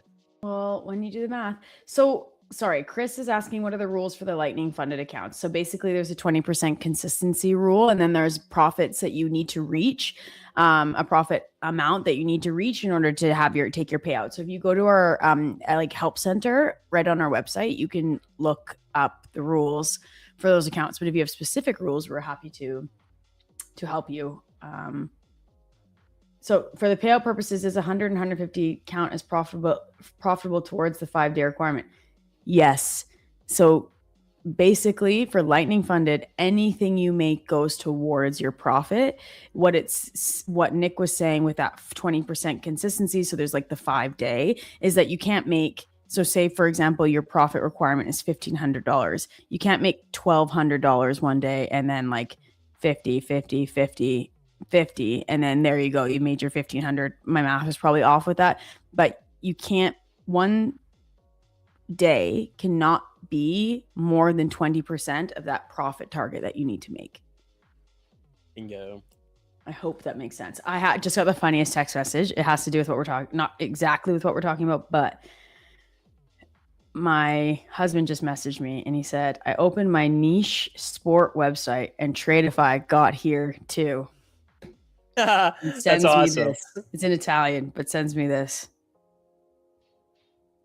Oh, that's sick. If you guys Boom, didn't Luke know, Littler. yes, if you guys didn't know, we're partnered with Luke Littler, our championship partner, and he just won his second world championship in darts. It's huge. It's a huge feat. So we're there. There we are. We're there. There we I are. did just enter a short, actually. I think I'm going to too, actually. Want the downside. I see us following through. My stop's a little wide. It's 47 points, which is not the I best. almost just did it on gold. Let's do 2 micros. 2 minis. Oh, hold on. Because like I want a long, but I just don't see a level to take a long. Like I want to see us go down to London low would be ideal for me. That's 114 points away. Yeah. But ideally, I want to see 25, 454. 25, 454. Yeah. But like we traded, so like overnight, draw our little bib. We traded like well into the 482. 482. Mm-hmm. Maybe you might see 437. That's the previous month's low. Would take that. But we basically traded like right into the GP on the 15-minute, and like on a larger time frame, it's not usually to the wick. We did go just a bit past it by 50-ish points and reverse. So now we've got this downtrend or this uptrend that we need to now break. And if we break this, then I really like the shorts for a reversal down to the 25 250. But we're not in a great spot to be trading anyway. But this is the trade that I would take, which I am taking. Yeah. Which I forgot to take on my funded, so that's a stinker. Zalt simulate a 50K. Yeah, that's what I was gonna say. Well, yeah. So a 50K account, you really only have $2,000 of drawdown. So you have to view it more as a $2,000 account as opposed to a $50,000 account. And I myself personally, depends on the instrument that you're trading. I don't know what you're going to trade, but let's say you're trading. I'm going to speak about ES because I don't have a lot of experience trading NQ, but for ES, I wouldn't trade more than 5 micros at a time. Risk like 250 a trade. 200, 250. Yep. What is this? 51 Venezuela, 52 Canada. Oh, stop it, Sam. Stop it. I was He like, hasn't mentioned at Canada first yet. I looked at it, I'm like, what the hell is this guy talking about? That's He so hasn't funny. mentioned Canada yet. Okay, it's Venezuela, then Cuba, then Colombia, then Mexico, then Greenland. Okay, we're not in there yet. We're not in there yet. You're gonna be the 52nd. We're gonna be like the 57th. Yes, Ivan. You can copy trade your growth accounts. Yes. Yes, brother. What's our imbalance on MOC today, ladies and gentlemen? Okay, everyone. Canada is not going to be part of the US. If they are, I'm going to be like, bye. Nothing wrong with the US. I just feel like I don't want to be a part of that transition. I feel like it'll be messy. Oh, I just got booted. See ya. That was weird. I'm up $25. That's so exciting. Oh, no. No. No brackets, yes. What? Yes. There's no such thing as no. That is so funny. So looking at, with the Venezuela news, and then you look at the what would you call them? Precious metals, I guess. Yeah. Because I'm just looking at what I have on my chart here. Gold is up almost 3%. I think it did reach 3% at a point in the day, or at least almost. Platinum is up 6.5%. Copper too. Silver is up over 7%. And then, oh, I said copper. Yeah, copper. Sorry, I'm gonna delete this one because that's not right. Copper's up 5.5%. Yo, that's craziness. Crazy. Look at that gap on silver, gap up, and then it just flew. Like it never came below that gap ever. Or up, yeah, it never even reached that. So there's no gap fill. I bet you the shorters are going to be looking for that gap fill to fill. And I just like don't feel super confident in that. How am I doing? Up 75 bucks. Up 95 buckaroos. There we go. I really want to see London low.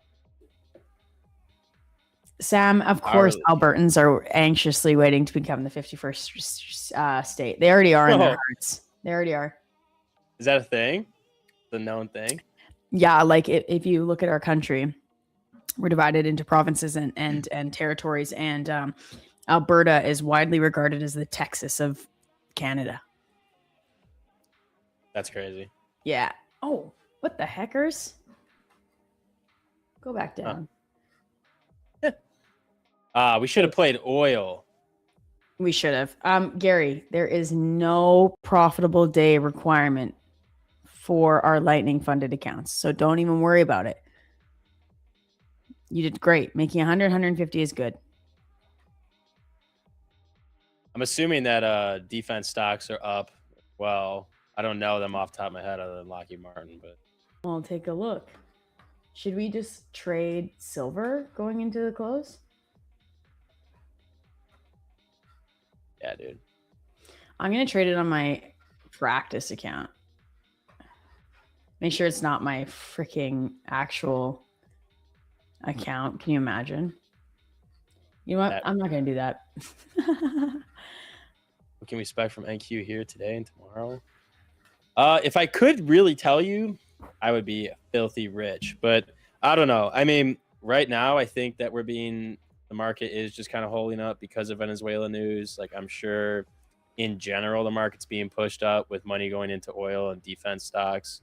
I don't know others besides Lockheed Martin, but if you check, I haven't looked, but if you check, I'm sure they're up. But then you also have geopolitical and just worldwide risk right now, because who knows what other countries are going to think of what's going on in Venezuela. So I don't know. I mean, NQ, ES are positive, not by a lot. What is the Dow doing? Wait. The HCF6. Yeah, the Dow's up. Like, I'm sure smaller cap stocks are up. Like, I'm sure the Russell is up. Yeah.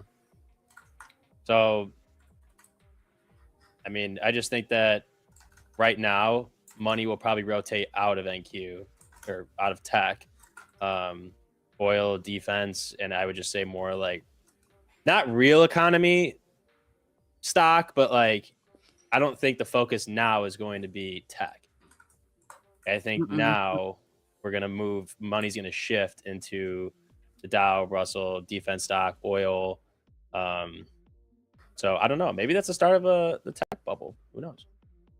No, I don't know. Rebecca, what do you think? Like Venezuela impact on news? What do you mean the start of the tech bubble? Do you mean like the start of the popping of the tech bubble? Yeah, like if like so like let's say, because this didn't really do much. Like this news didn't. I mean, we didn't see much of a reaction off of this news. I mean, we gapped up a little bit, and then we've been grinding up a few hundred points. But NQ and ES, moderately green. I think,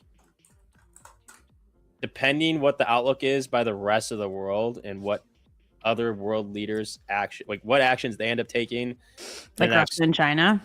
Yeah, like what are their responses going to be?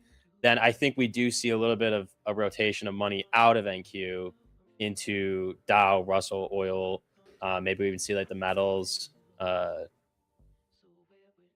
don't know, just simply because I don't think people will be looking to invest in tech right now. They might take their winnings out of tech and put them into defense stocks because who knows what's going to happen in the next month or two. We know there's a lot of like Venezuela's got all the oil, all the gold. Like they have more mines for precious metals and more oil than I think anywhere in the world. They do. Someone correct me if I'm wrong. Yeah, I'm like no, they do. They do. Okay. And which obviously like we could see a decrease in price of oil as this plays out for sure, as like the supply becomes more abundant, I guess you can say. And the US has more access to it. But I just think like myself, I always, when I hear things like what happened with Venezuela, I get a little bit anxious towards how I look to trade the markets. I'm expecting this like crazy volatility. I'm expecting, my ability to read the market to decrease. But in reality, like, sorry, Venezuela, but they're a small market player. Like I really just don't expect, except for their like reserves of gold and oil, I don't really expect it to have an immediate effect, really. I would even say in this year, like on the market. Like you said, you nailed it on the head when you said, let's see how other world leaders respond and what kind of the ripple effect it might have. But directly the news about Venezuela, I don't think it's going to have a huge effect on the market. It didn't, like you said. That's true. It didn't. Yeah. So, I mean, it is a good point. And then, December, December CPI is coming in, but that's expected to be softer than November. So I'm sure like anybody looking at the market, or I think the market will probably price in that we're going to have 1 or 2 more rate cuts throughout the year, because I know the Fed's kind of alluded to that, but it's not like, they're not like, oh, we're going to start cutting rates and it's going to be really good. It's just like, yeah, we might see a couple rate cuts. It's just like a mediocre, like, type update. So I don't know. Who knows? Maybe we're just gonna end up chopping around with all this random news, big news, but it's not big news. Like we're gonna cut rates, yay. Venezuela's got rid of their dictator, yay. But it's also like, are we even gonna are we reacting to this at all? It's all a distraction from the Epstein list. Let's be honest. It is. Full circle, the earth is flat. And this proves it. Tinfoil hat on. That's so funny. The tinfoil hat. That is so funny. Someone said, sorry. The Jim Halpert clip, yes, I see on Instagram, says Venezuela has all the oil and minerals. Yeah. You're talking about from Jack Reacher. Was that what it was? No, not Jack Reacher. Was it Jack Reacher? I don't know. What was the show that he was on? John Krasinski. Jack Ryan. Oh, that show is fire. That's I watched a good that show, eh? That's a good show. I should rewatch it. I haven't seen. I watched it when it came out, and that show was so good. Wait, there's a clip in him about him explaining the importance of Venezuela, why it's a threat to the U.S. Really? Wait. All right. Wait, I just pulled it up. Oh, Chris, thank you for saying I did an amazing job without Nick. Bye. Just kidding, Nick. I opened up my stocks to my one stock. Thank you, everyone. I actually just invested in an oil mine, so that might be good or bad. An oil project in Peru. So could be good, could be bad. Let's see. Yeah. But I woke up to my lithium stock being up 12%. Hell yeah. Yes, that's pretty sweet. Hit an all-time high. $1.17. Let's go. Let's go. So Venezuela is the number one threat according to this, and we just took their leader. I'm assuming we're going to implement some kind of government ourselves. So does that mean we've become the biggest threat? I think the States has always been a big threat. Bigger well, yeah, but I mean, I'm not sure. We control. I mean, not control. I mean, that's not what I mean. But like, if we're overseeing Venezuela and implementing the next power regime, does that mean that we have not influence, but our hands a little bit? I mean, yeah, I think that like what Trump is trying to do is to say, like, if you're not with America, you're against America, and I'm going to prove that to you because I can. Yeah. So I think we're going to see a shift in alliances with America in the coming months politically. I don't delve too much into American politics past beyond what I really need to know for the market because I'm not American. But it does play obviously a huge role in my job. So I do a little bit, but I think too much and I just like my brain hurts. Yeah. Speaking of which, hold on. Someone said depreciation play with the oil investment. That's so funny. It's like I put not much money into it, but I have a friend who is a venture capitalist and he like approaches me with these deals and he approached me with the lithium deal. And like I said, I sat on that for like 3 years. And so I didn't put much money into it. It was like, if it works out, sweet. And if it doesn't, also totally fine. It doesn't affect me. So we'll see what happens with that. Schrodinger said, do not envy draft age males right now. What is the draft age actually? Draft age You? males. Not too old now, I think. Aha, 18 through 25.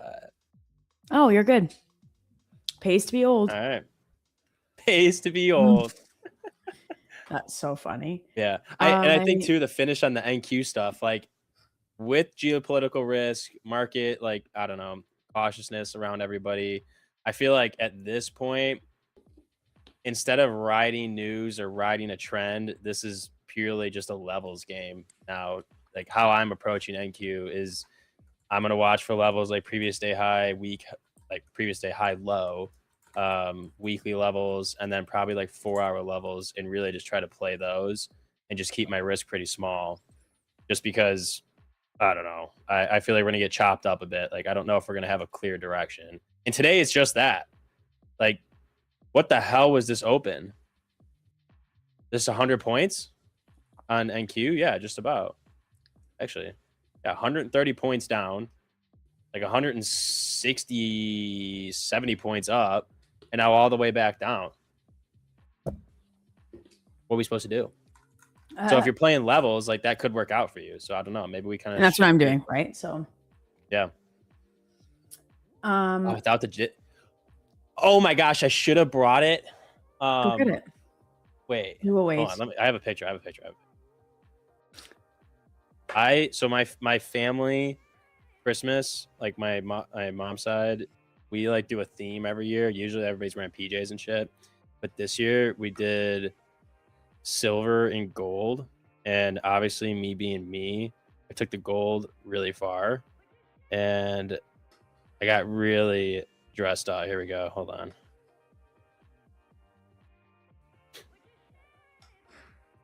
By the way, looking at the estimated closes for the day, I feel good in our shorts. What are the estimated closes? We have to do the conversion. I'll do the conversion while you're looking at that.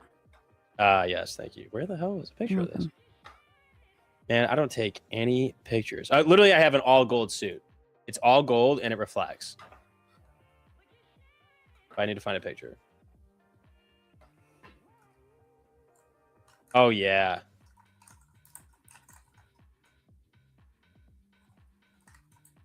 Hold on. I want to see. Yep. Yep. There it is. There it is. I don't have it with me. Actually, I don't even know what. I don't know what I even did with it. I don't know if I even still have it, if I returned it or what. But it was fire. Nice. Right. Silly little bounce up. Are we on the February? Are we on the March contract? Contract. Are you doing a lot of typing and clicking back there? Can you hear it? It's my new nails. Nice. I was so excited to get them done. Speaking of which, speaking of nails, people just get informed better before commenting on the topic. You're adults now. I'm not an adult. I heard a beep sound. Oh my gosh, is that something's Wild Deuces talking about targets on shorts. I'm getting long. That's fine. Good luck, man.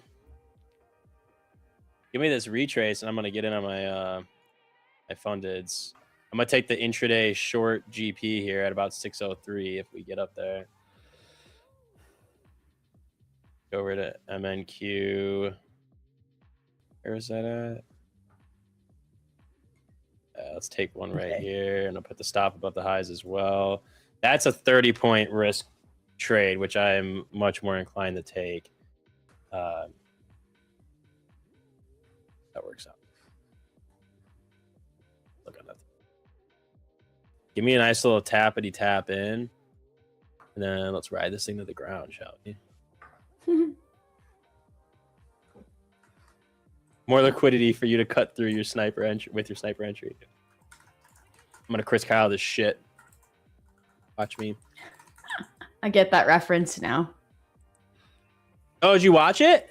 No, but you explained it to me once, and now I feel like Oh, I'm just so smart. jeez. But I have seen it. I have seen it. I just like the doll, the baby doll, just ruined it for me. Just get a real baby. I don't know Like, why one shows real do that. doll. Just throw a real baby in there. I don't know what I was just watching. Oh, the new show Fallout. I don't know if anybody's seen that. If anybody's played the game, it's really good based on the game. But they use it like a baby doll. I'm like, what? Like, this is so evidently clear. It is a doll. Like, get someone's baby and let someone hold the baby. That's my thoughts. I agree with you. Hold the baby. I watched Begonia over the weekend. Have you seen it? Begonia? Has anyone in the chat seen it? I don't know. I want to see. Are you Speed Gang? What do you mean? Like, oh, he's got tapped in? Tell me we top waked it? I'm gonna. All right, so I think because we cracked 600, we're gonna get a little volatility, but let's see if we do a nice clean rejection here at the GP, because that would be sick. I'll take out the $40 that I made. Imagine. Oh wait, no. What's the minimum actually? For I don't even know what it is. For taking out, I think. Yeah, ooh, for I think payouts it's on the daily. on the 150K. Isn't it 500? Oh crap! I don't know. Hold on, let me look. It's 250. Damn it! All right, I have to make $125 to take that out. I'm gonna submit a payout request, and I'm gonna get laughed at. They're gonna be like, "What are you doing?" Yeah. Like, Okay. shut No, up. people in the chat have seen Begonia. It's based on. It's a remake of a Korean film, and it's about a high. Oh my gosh, not high end. What's what I'm looking for? A CEO of like a tech company, and she gets abducted by two guys who think she's an alien. Oh, I've seen the trailer for this. Was it good? It was actually a lot. It was a little bit of a slow burn. I'm like, when is there going to be violence? Like, what's happening? But then when will people die? Exactly. Like, honestly, though. And then it really picks up. And then the ending, I was like, I did not. It's just, yeah, I would watch it. All right, I'll put it on my list of shows and movies I probably won't ever watch. Because I want to talk about the ending and what people think about it without spoiling it for anybody. Don't spoil it, because I gotta watch K-pop and then I gotta watch this Begonia. Watch Begonia first. It's on. You can rent it on Amazon, on Apple TV, and on Amazon Prime. Maybe I'll watch an Amazon Prime. I also have to watch a new Chainsaw Man movie. A lot of shit to do. Oh, Much McLovin said the ending was very good and very stupid. Those are contradictory, I feel like. It is. Right? I feel like I shouldn't do this on stream. I was just gonna say I'd move off stream to continue whatever you're doing. Gonna get some bad clips. Bye. Well, I don't want to throw it in my garbage like that, because then I feel bad for what? The people who have to clean my garbage. They just empty it. They're not. I know. They're not using the straw. I don't know. What's this creamy straw doing in the garbage? Ooh, yum. Can't wait to try that. Oh, can we please just act? Was that big? You like the ending? Yes. I'm on a yes, and I added him. Do you think that's what? Okay, I'm not going to spoil it. Do you think that that's really what happened? Ozempic? Ooh, it's one of those kind of shows. Mm-hmm. Do you I think like it's those really what shows. happened? That's my question, and it doesn't ruin anything. But if you've seen it, you know what I'm talking about. Interesting. I'm gonna get a message from Brad and be like, "Stop! Please stop eating on stream." I can't, because then I might die. Yeah, pretty much. So there's that. I'm gonna get some snacks. Although I'm on a cut now and I don't eat shit, and it's like the most miserable experience of food. Like I just What had are a you salad eating? with mushrooms, peppers, lettuce, chicken, and spinach. Do you have like any dressing? Soy sauce. I had pizza for like 4 days in a row. Because I get like, That sounds so good.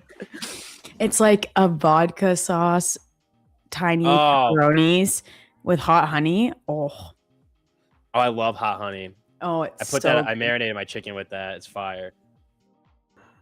Oh, it's real good. And then my son, he's like really into scrambled eggs, so he ate like Ooh. 6 scrambled eggs. I'm like, is this good for a 4-year-old? Like, is this okay? And then he'll be like, Mama, can you bring the hot sauce? He takes Frank's Red and just like dumps it fire. all in his He eggs. knows And he's ball. like, oh, he'll take a bite and he'll be like, and he'll drink water and he'll be like, and then he'll take another bite. I'm like, my 4-year-old has a good palate, I guess. Hell yeah, he knows what he's doing. He does. So I added in up here at 950.25. If anyone is trading, yes, I added in. So let's see. I'm still red, down $325. All right, bye. Spiking. Have a good night. Have a good sleep. Okay, hold on. Ozempic said something. So I take it for a factual ending, but I don't usually do this that kind of reading. I like how it makes it so the tinfoil. Okay, that's a spoiler, Ozempic. I'm going to delete it. Ozempic, I removed it not because you said anything wrong. I'm not mad at you, but it was a spoiler, so I deleted it for Nick's sake. If you but now it says view deleted message. I can't. Don't. It will ruin my it. curiosity is gonna Ruin get it. me. Don't. I'm terrible. Don't. Terrible. Don't. Don't read it. Though there literally will be no point in watching the movie if you know how it Actually? ends. Okay. Yeah, if you know how it ends, there's no point. Yeah. I told my friend, because my friend came over and watched it with me. I was like, if you weren't here, I would have already like chat GPT'd the ending, because I just like can't. Some people are like that. They have to It's like know the ending even when they're watching a movie. I'm like, dude, just chill for an hour and a half. You'll find out. Okay. Oh, you're good. Don't even worry about it. Don't even worry about it. No. Bam. I actually like how this is acting, bouncing off that level. We're creating lower lows and lower highs in ES. So I like this short. I think it's probably we're going to sit in it till the very end. You probably will. And you too. Aren't you still in it? Yeah, I got it on my fundeds at the GP, which is what I wanted to get it before we got on, or when we got it at the beginning of stream, but we never got the retrace. And now that we did, I got in. So I'm in early on the eval and on time with the funded. So I like the trade. Nice. I'm liking it. I want to see on my fundeds, I want to get to like low a day, like pre-market low. I don't know, like within an hour of open. So like 520. And then my other account, I'm looking down to London low. Okay. Unless we just sit in this shit zone for the next 40 minutes, which is we normally do. All but possible, yeah. We normally do. Rebecca Shore into the close. What a shocker. 26 to the deep wild. Ozempic. Oh, that's great. I know.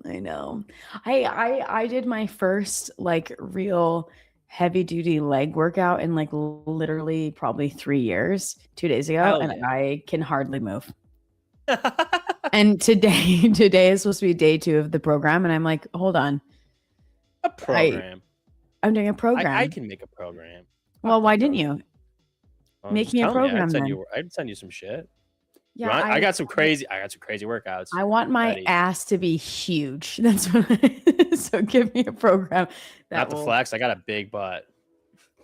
I am just gonna drink my smoothie.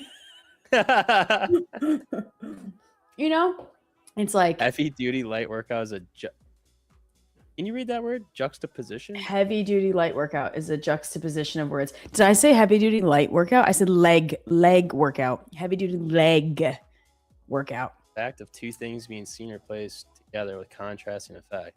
Wow. I'm gonna start using that word now. Oh my gosh, please do. Okay, we're getting down. Let's go. Yes. Keith says, how's your 5K account, Rebecca? Good, it's up.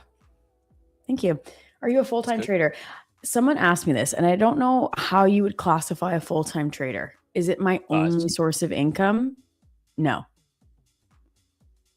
Do I work a 9 to 5? No. I don't know. But you trade as a job. So I class myself as full-time. Yeah, because it's not like I'm like an engineer and then I also trade. Or like I'm not like I was thinking about that, but I freaking like I was talking with a doctor who's an ophthalmologist and learning how to trade because they're like, I just don't have my passion for my medical degree, like my medical job anymore. I'm like, what? Okay, like that's a huge shift. What? I know. And so power to the people out there who like drive Uber and they like Uber or like DoorDash and then like take that money and then trade with it and stuff. Those are the real grinders. But no, this is like my focus, I guess you can say. I like it. Yes. Same. That's right. Mm-hmm. I'm gonna turn my Tradeify Nick Instagram into just fitness and trading. That's a good idea.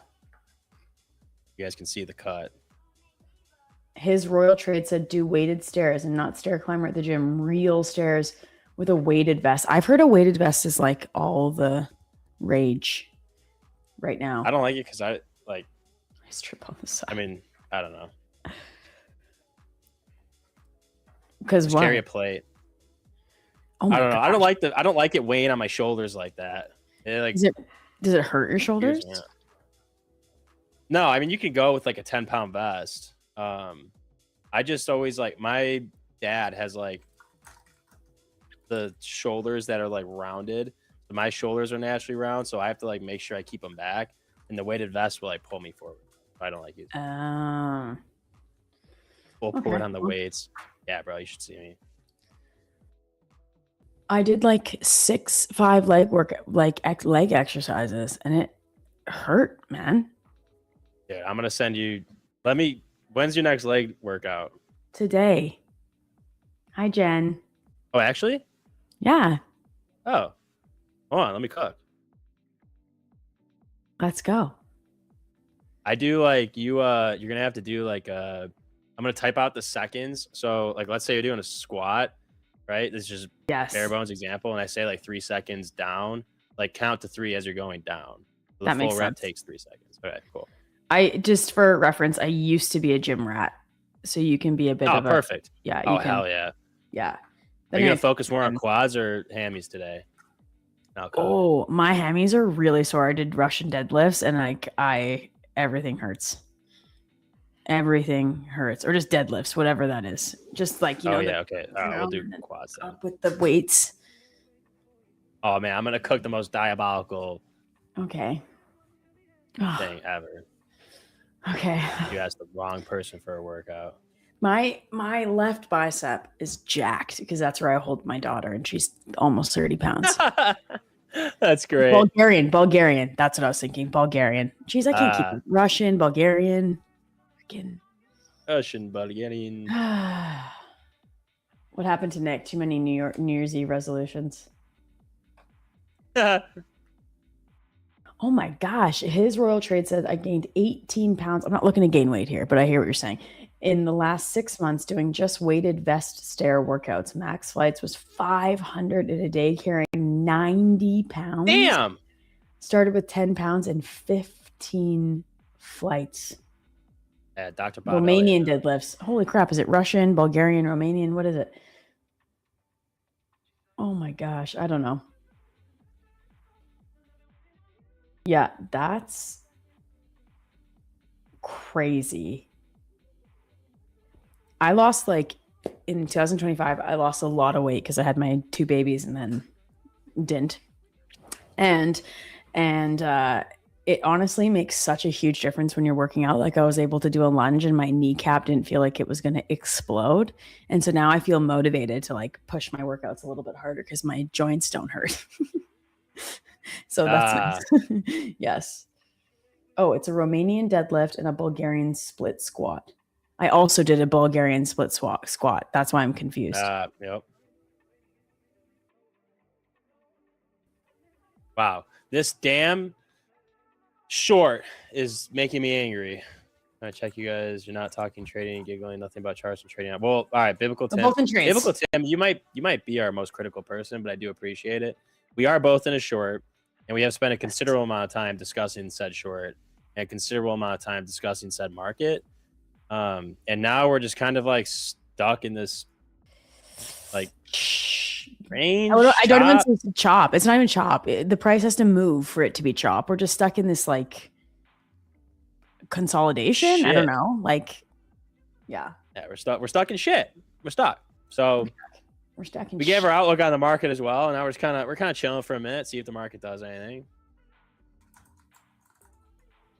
Sure, people don't like to talk about the chart 24/7. I don't. I also don't. Yeah, barcode. Yes. Oh my gosh, I did 200 days straight, not a single day off. Didn't your legs hurt? No. Just for that. Break out the chicken. McLovin said, every time I check on the stream, I've noticed you guys aren't telling me exactly what to do. That's funny. I'm like, please. I would make a joke and say something, but I feel like it'd get clipped and then it'd be pulled away for financial advice. Don't do it. Oh, dude, I'm cooking you a fucking sick diabolic. I regret. You better do this and then let me know. I will. I have a gym in my building, but it's very small, so I'm thinking I'm gonna get a gym membership. Oh, this most definitely requires a gym membership. All right, well then save this. No, I'm sure I can make it work. We have machines and weights and stuff. Oh, okay. I mean, I'm only down 70 because I added into my short, so I'm down $75 on 4 minis. All right, we're kind of coming back here. What's elite ball knowledge? Break out the chicken. Honestly, we could cook on the chicken today and maybe hit a giveaway.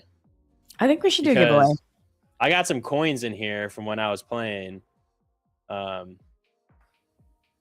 blackjack.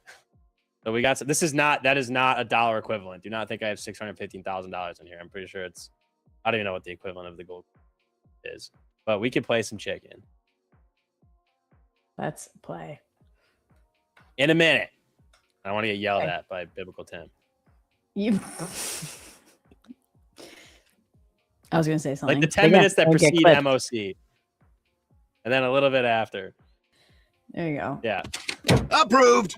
That's our plan. I nailed that. I said that at the exact time that it happened. Yeah, that was perfect. It was. You should join me on my 5K challenge. You want to join me? You talking to me? Yes. I've had like 10 people join me. Oh, that seems like so much work. Literally not. You just put the money into an account and trade it.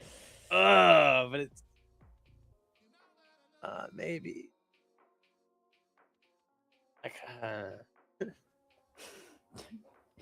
Or don't. Maybe I will. Maybe I'll just throw some. Maybe I'll take my next payout and throw some bands in a live, and we'll send it from there. There you go. There you All go. right. I like it. It's fun. It's like it's a totally different ball game when it's real money. This was me last night trying to go to sleep. So that's why I decided to close. Yeah, I was like, I probably need to get some sleep. I would trade the house account, and when we like a while ago, and trading with real money is a wildly different. I don't know. It's just weird. It is. Mentally, it's a very different I didn't game. like trading with it too because I'm like, am I losing Brett money if I lose? I mean, maybe $50 to 10K. You size down a bit. That's good. That's exciting. Ozempic, that's what I should have done. I expect if people get to 1 million before me that I get like a percentage or something. Oh, yeah. Like just like 50%. Just a moderate A little 50, bit. humble, maybe 48. Yeah. Yeah, extortion would be a good idea. I should have done that. Have you considered extortion? All right, we're Should've. getting a lot of movement. I'm up 3 points on my funded entry. I'm down. I'm down. Oh, I'm down on the eval, but the funded could be close to a top tick by 7 points if we get a nice little breakdown. But we are both lagging like crazy, so I'm not really too excited about that. I know. I'm kind of like,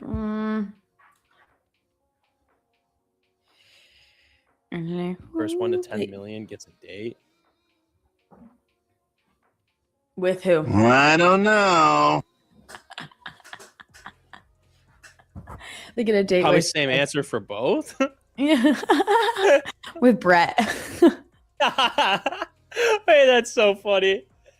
And like, I don't know how long. I mean, 10 million is crazy, but like 3 years down the line, I'm like, oh, Brett, by the way, we did sign a contract with the chat.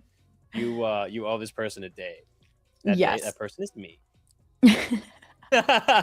Please take me for steak. Oh my goodness. With the chicken. Oh my god. Let's see if the chicken can get his ass across the row. Let's wager 1,000 coinaroos here. Don't even know what that is. Let's see if you guys can. If we can get the 5x. We'll do a giveaway. And it's dead. Died right away. What? Oh my. And it's gone.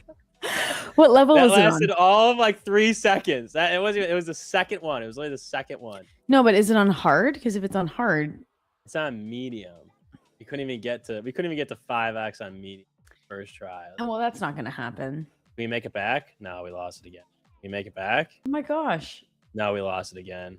Can we make it back? No, we lost. Dude, this is the Just worst make it odds I've ever seen in my easy. life. Just make it easy. That's 5 bandos down the drain. Let's see if we can make it back right here. One more. Boom. We're cashed out. We're up $78. Let's do a giveaway. Or 78 coins. That's not. those People are not probably dollars. ruin their lives on that thing. Could not imagine who would do that. What kind of laugh was that? I thoroughly enjoyed it. Oh, so we can keep all of the alt accounts out of here. There's an activity time. You have to be active on the channel in order to actually have an entry. What? Oh, on the giveaway? The hell's going on? Giveaways. Oh, oops. That's not how it works. That's factually incorrect. Don't listen to I mean, actually, yeah, there's an activity giveaway. Or an activity criteria. Keyword. Yo, his royal trades, you're a beast. Said I'd also carried 10-pound kettlebells and did arm curls and overhead shoulder presses the whole time. So for every 100 flights, I would have 140 presses and 100 bicep curls on average. This person's crazy. You're on crack. I would die. I would die of heart failure. 10 pounds doing curls and overhead presses while you climb freaking Stairmaster or stairs is Every single morning. You're on another level. Good for you. Good. You're to go. No thanks. Thanks, Bradley. That'll be a All right, no. what do we from make the me, dog. keyword? Keyword should be. All right, remove spammers. Remember, guys, type more than once. You get disqualified. Canceled. You go bye bye. You go bye bye. All right, that's the keyword because we're in a short. And if the chicken crosses the road right here, we'll quadruple it. And it died right away. Dude, that's the craziest select I've seen on this damn chicken game. We can't make it out. We just can't. I have to pull my jeans down. There we go. Oh, they just were up. What the hell was that? My jeans were like up like. Oh, is it warm in your room or what? Yeah, it is pretty warm in here. But like, I feel like I take off like one Tradeify like thing for another one. That's awesome. I just can't do it. Great. I have to stretch.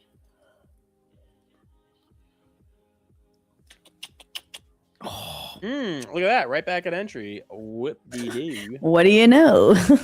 What do you know? I'm going to end Yeah. up closing the day with negative $7 from commissions. Hey, better. It could be worse. That's true. Gold doing anything fun? No. No, gold doesn't do anything fun in New York, usually. Russell? Nothing. I mean, it's up, but nothing. Sense. Oh my gosh, this damn. Tesla's Oh, up man, almost can't- 4%. Amazon's Oh. up almost 3%. What's going on with those two? Apple down, Nvidia partially down. Google is basically flat. Meta up 1.5%.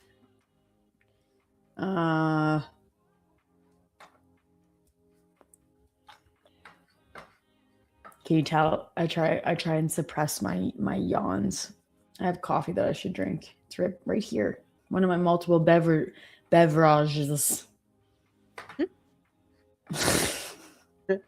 That little giggle. Yeah, I get made fun of for that by my family all the time. They're like, I'm like, shut up. I laugh like a man. Laugh like a man. Oh my goodness. I'm gonna roll this giveaway winner and minute. Okay, so with Nvidia, we saw quite a dump since the open, and Nvidia, like statistically, once it's broken its initial balance to one side, it like I almost never goes and breaks the other initial balance. So I don't know, like, and it really moves. ES really does move like Nvidia. So I just am not, I don't think we're gonna see a major drop, but I don't think we're gonna climb to the upside either. That's fair. Hey, what is our MOC thing? I totally forgot about that. It's All right, I'm gonna in roll 13 minutes. Roll this, John, in a minute. Roll this what? John, ever heard that? No. Are you Roll saying this down. joint in an accent? Nah, Oh. you're not cool enough. I don't know what to tell you. Oh, I don't need you to tell me that. I know that. I'm very aware. 32,000 points. All right, rolling in 5 seconds. 4, 3, 2, 1, and then 3 seconds because you guys are delayed. 3, 2, 1, boom. Quiet Hours Productions. Wow. Nice. What do you do? What do you work on in the quiet hours? Productions. Am I DCA in the chicken? I am. I'm martingale in that shit. Quiet Hours GGs. Productions. Are you here? Let us know that you're here. Say something. Yeah, say some. Say Do some. I'm giving up on you. Damn, nice. Fire. They're Oh, you're here. here. Let's go. You win. And if I win on this, I'll double it. I won. So, All right, Quiet you go. Hours Productions, please put your email address in your YouTube description. What did they win? 50K growth. Did you say that and I missed it completely? No, I never said it. Oh, okay. Like me sitting at a green light, and letting the entire green light pass and not noticing that I sat through an entire green light. No one honked at me. Now I just question Yeah, now I that's crazy. question Those people are everything. way too nice. I know. I question I would everything now. I'm like, blame that person. that was me. Oh my That gosh, was Ozempic. That's right. I'm not gonna read that, but that's pretty funny. Double. All right. Okay, hold on. Just yell at me if something happens. Okay, what's happening? What are you doing? Just taking a nap. Oh. All right. Same. I'll see you later. Yes, yeah. Right. Just hold on. I need the little blindfold thing. Oh, perfect.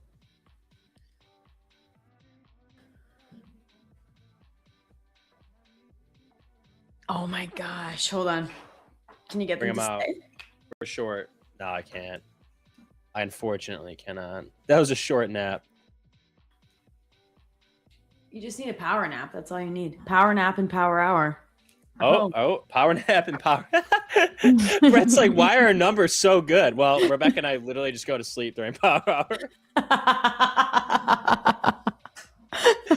All right, wait. People pay to watch us sleep. What we actually should do one of these days is like, all right. We'd have to like plan it out, but like one day, like on like a Thursday, we'll just enter a trade at like 159, and then like with a micro, and then both just go to sleep, and then have like Drew or Colin or somebody like message Brett and be like, yeah, Rebecca and Nick are like sleeping on stream, but then we have to have the numbers have to be like crazy high. Like we have to have like 500 everyone people. tell your friend. You'd have to, we'd have to coordinate this, and then we'd be like, wow, Brett, you should let us do this more often. I know a way that we could get a lot of viewers, but I can't say it. I mean, I'll take my shirt off if that's what you're into, but that's not what I was gonna say. I feel like you were just ready for that. You've been like waiting. Hey man, for a whatever we got to segment, do to right? get the viewers in. Whatever. If we got to get the boys in here, then I can figure it out. You're like, all right, I'll take my sweater off. Boom. Clickbait. Well, exactly. Oh my gosh. That's What is so it? Can you funny. message me? No, I know. No. You can't even text me it. I This feel can't like even go in the it's company worse. Slack. Like, It's not that bad. I built it up to be something it's not. And hold on. I'll text still I'll wanna message know. it. I'll message it to you. Oh, my workout's in there. Disco lights and club Nick's tees. Hell yeah. Hold on.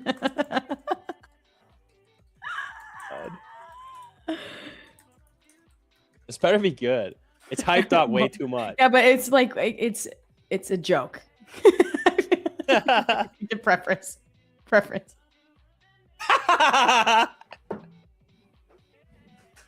It's good, right? Wait, that's actually genius. I'm not gonna lie, that's genius. That would we'd pump in viewers. That'd be so funny. Then they come in, we're just sleeping.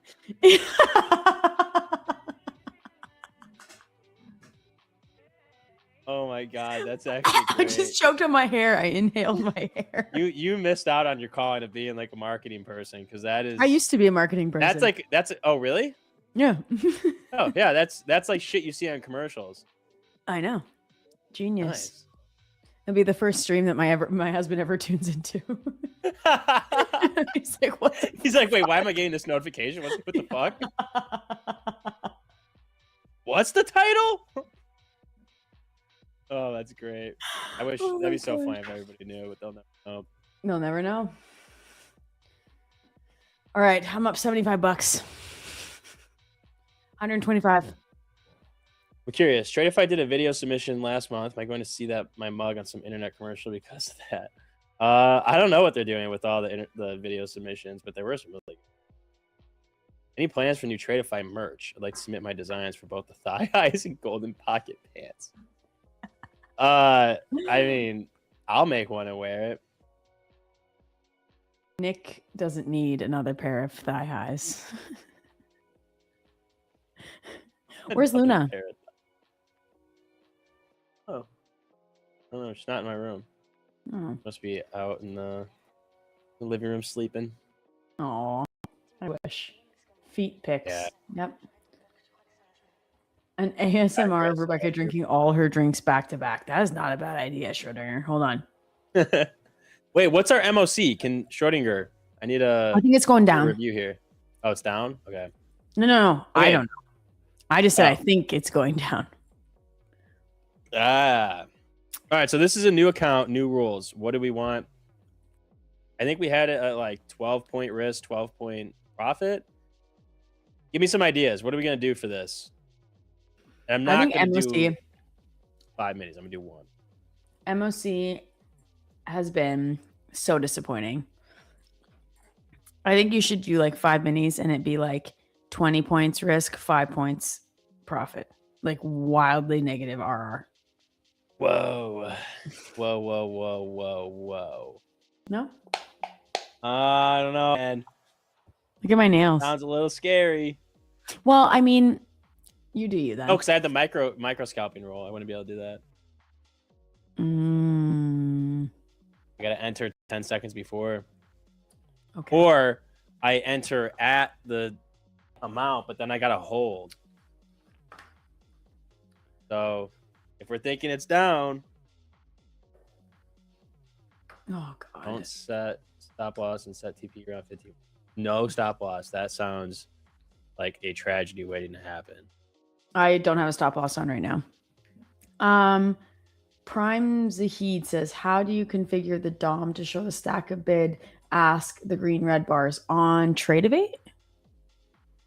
Because it should just be in your that settings. is Nick's screen that you're seeing. So Nick, walk us through it. I just literally opened my DOM, and then you could show the histogram, which is probably what you're referring to. Yeah, but how do you get the DOM on there? Not even hit. Oh, go to that add modules on the top left, and then Right here? super DOM. Super DOM, not any regular DOM.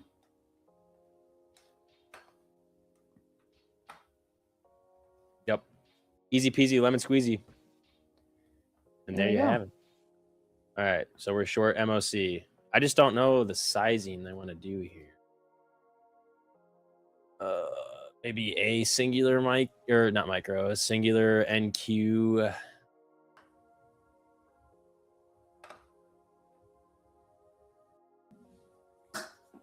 Let's do a new one. We're gonna do POC for profits on close. Ticks, so TP and stop loss. We're gonna do like 12 and 12, 1 to 1 hour every day. I like it. All right. Well, I don't like. We'll do 12 and a half.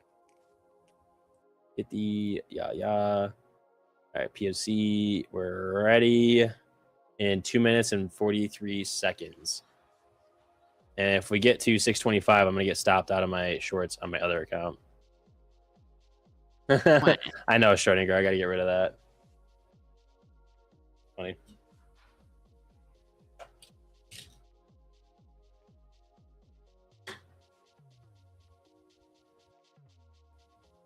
Look what I got for Christmas.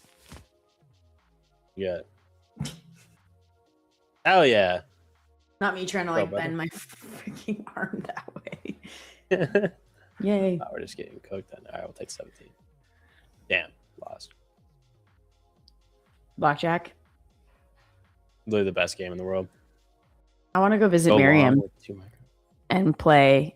Dude, let's make a Vegas. Vegas trip and hit because if she wasn't on PTO, I'd put her in the Slack message right now and say, yo, we're coming. I'll just text her. All right, text her, get a date, and then let's see. My cousin lives down there too. Really? Yeah.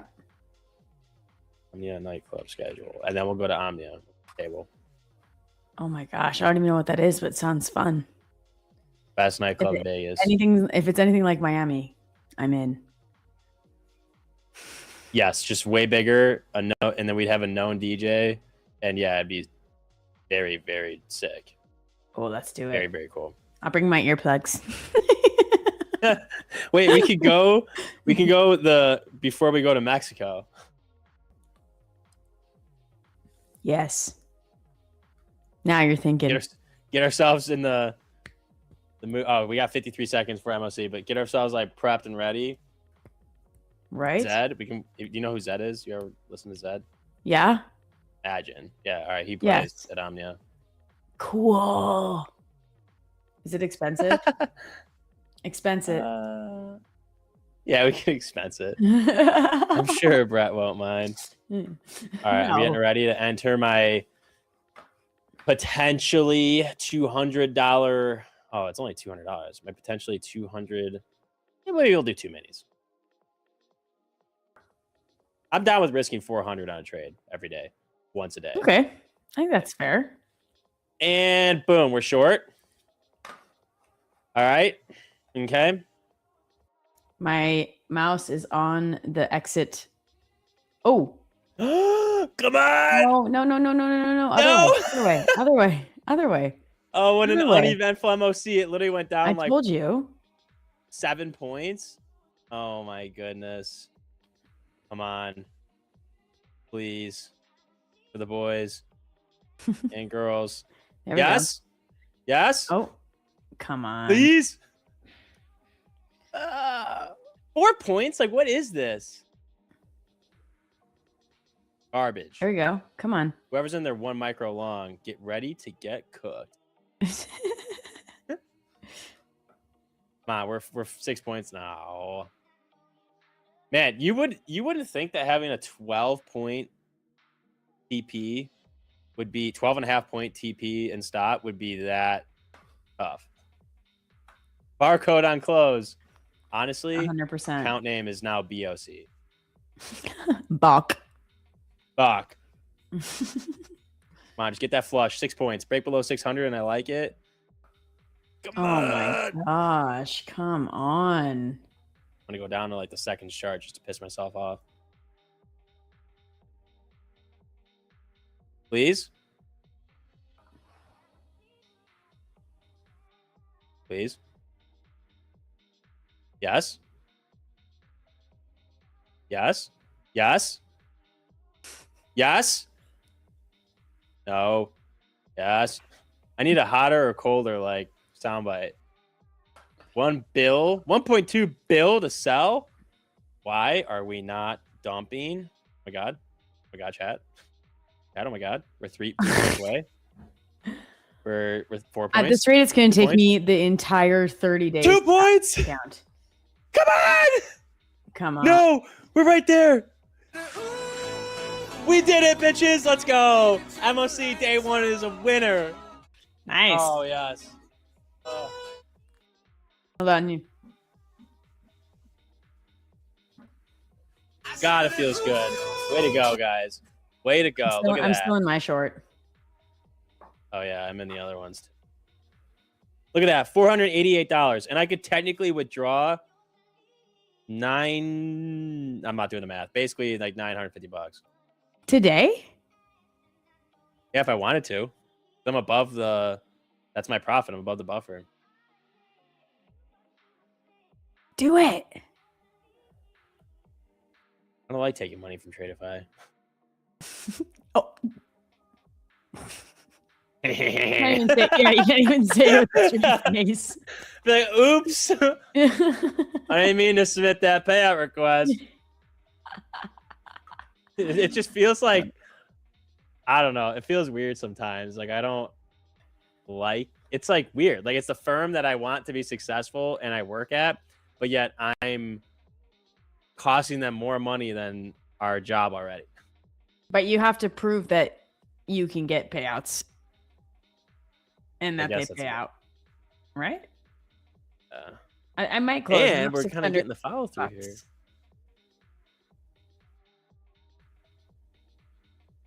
You've been short all day. Oh my gosh. All day?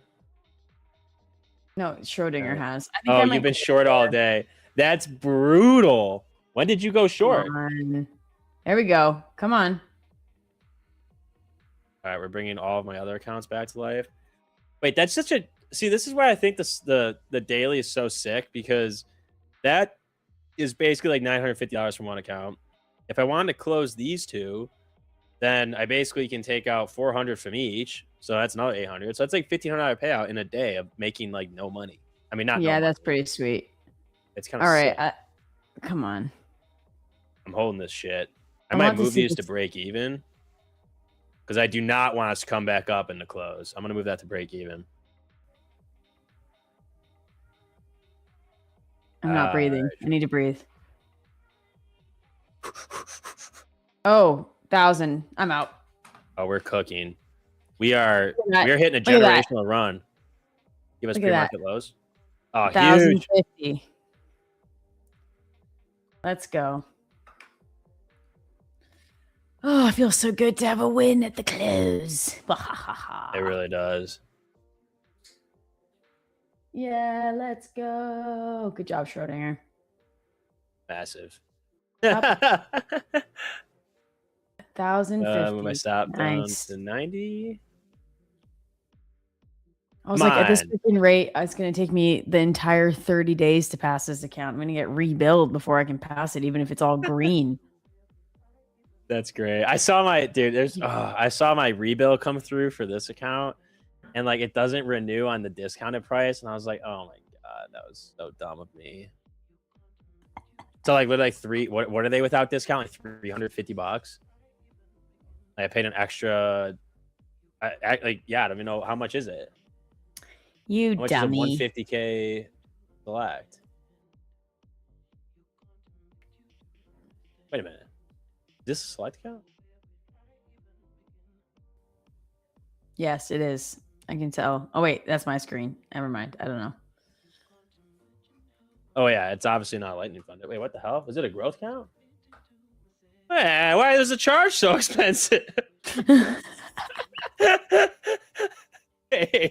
Hold on a second. All right, I'm gonna have to submit a little support ticket here real quick. I'm here. What the hell? Oh, is this showing? Oh, no. It was this because this is with the discount. Yeah. It was a select $359 was the charge. Yeah, fucking nice 360 buckaroos. That's what I get for being an idiot. That's like 4,000 Canadian dollars. Unreal. I just got to make it all back with a 5,000 coin play on blackjack. There you go. 7, we're going to hit that every day. 9, we're going to hit that every day. 18, we're going to stand and we're going to win. Bust! Boom! Look at that. That's how easy blackjack is. I wasn't watching because I got a notification on my Twitter saying that Trump says he will bring in large U.S. companies to fix Venezuela's oil infrastructure despite growing calls to end fossil fuels. Oh, U.S. is gonna get that oil, baby. Someone say oil, which is great.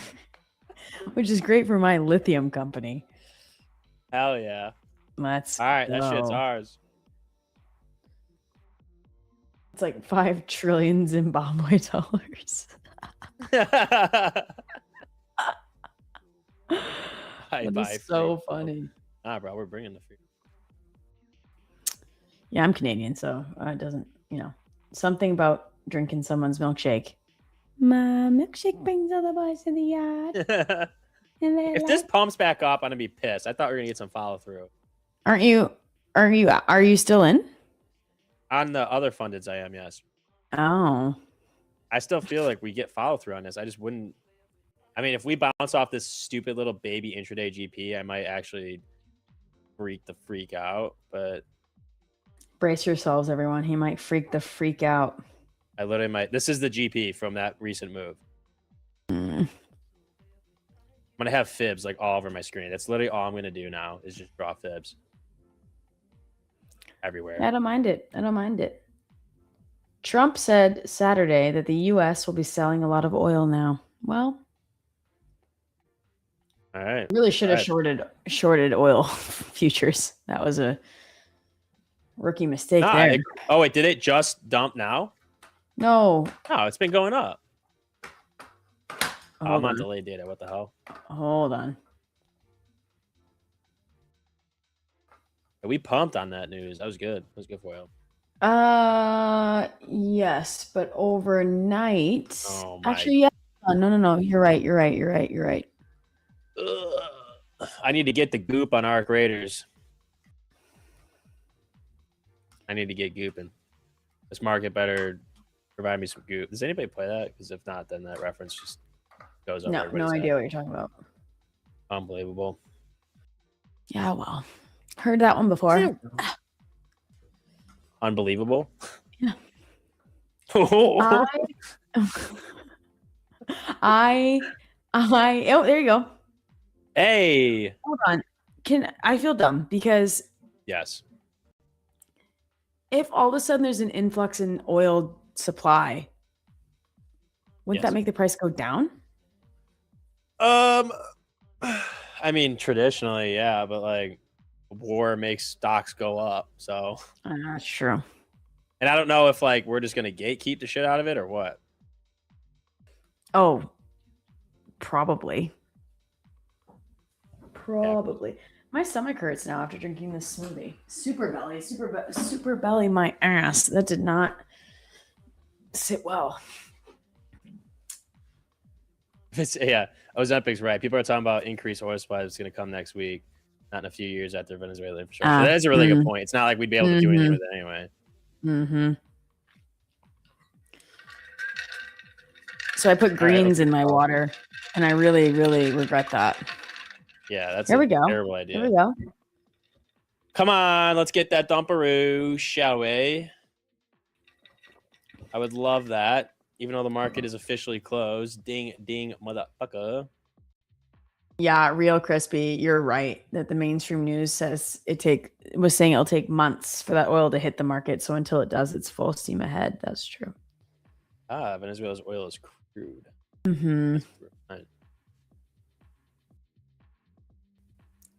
Ugh. I just got the shivers. Just got the chills.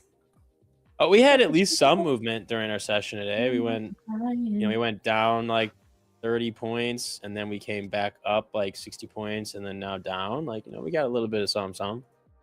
Yes, I don't know what tomorrow's going to 9 points. Beats me, but I'm thinking. Yeah, what are you thinking for tomorrow? Bullish. Mm-hmm. Mm-hmm. Oh, let me zoom out. Might be with you on that. I mean, yeah. I think everything's kind of in a bullish momentum. Mm-hmm. Shit. We're breaking out one way or the other. You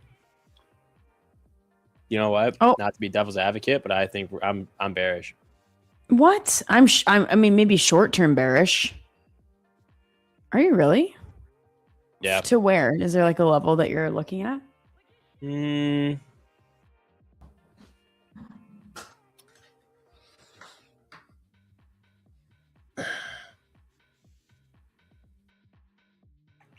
need a 4-hour chart. Hold on. God, I hate. Sometimes I just.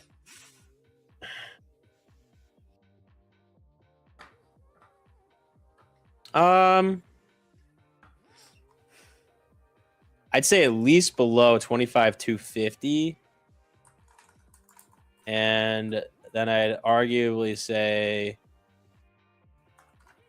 yeah, my target would be the fib, so 25,192. Even though we kind of bounced off of it, off the 618, I still think we can down. I'm going to stay overall bearish, and I want to see between 25,100 and 25,200 before we have a bounce. Okay. My predictions.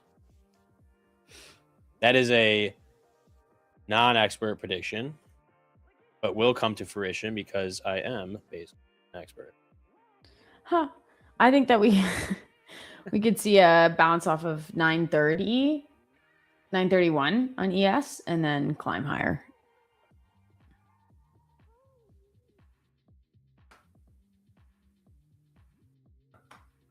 Maybe we'll see it come down, maybe to like 6.8, 683, 6.883, maybe, which is 50 points lower than I said, but I wouldn't be surprised if we come down, test 31, and then go up. But it really all depends on the overnight move. It depends on the overnight move. It's really hard to say until you see kind of what. That is kind of a bounce off of this downtrend that we just broke, like your level that you just called out. Mm-hmm. Like if overnight like we just climb up. 930? 931. Yeah. Okay. Like that. Yeah. I mean, if we climb up overnight, then I think that we'll drop going into New York. If we drop overnight, I think we'll climb up into New York. Fair. Yes. This is a hard one today because all we did was just climb up. Yep. Those are my least favorite days to trade. It's like a trending day, but then it becomes not because we make a pop up and you think we're just going to keep running, but we just reverse the whole thing. And then we stay in the middle. Like, what are you supposed to do with that? But we did what all did you right. end up closing for? Yeah, I was going to say, what'd you close? 1,050. Yeah, boom, profit. Profit. I'm gonna take these ones a little bit slower. Yeah, that's what I'm doing with these two fundeds. I want to build them up and then start taking payouts. Maybe I'll just end up going live with Tradeify. When are you gonna stop feeling bad about taking payouts, though? I don't know. just don't like submitting. Feels good getting the cash, but like, feels criminal. Can you hear that construction? It's happening again. No. Drilling into something. Drilling into something. Yeah, I mean, I hear you. I can see that, but I don't feel bad. I mean, I don't run I don't run up my accounts like you do, though. Yeah, it takes not yellow, but it's one pretty good trade. You rocked it. Scared money don't make money. Isn't that what you said? Or might don't make money. Look at that. It's doubled on 5,000 coins on freaking 10 against 6. Boom. Damn. God, Nick's acting like I do. My mother sends me a gift or money. Yeah, that's exactly it. That's the same feeling. No, I'm like, thanks, Mom. Max drawdown on 150K select eval. It's 4,500, isn't it?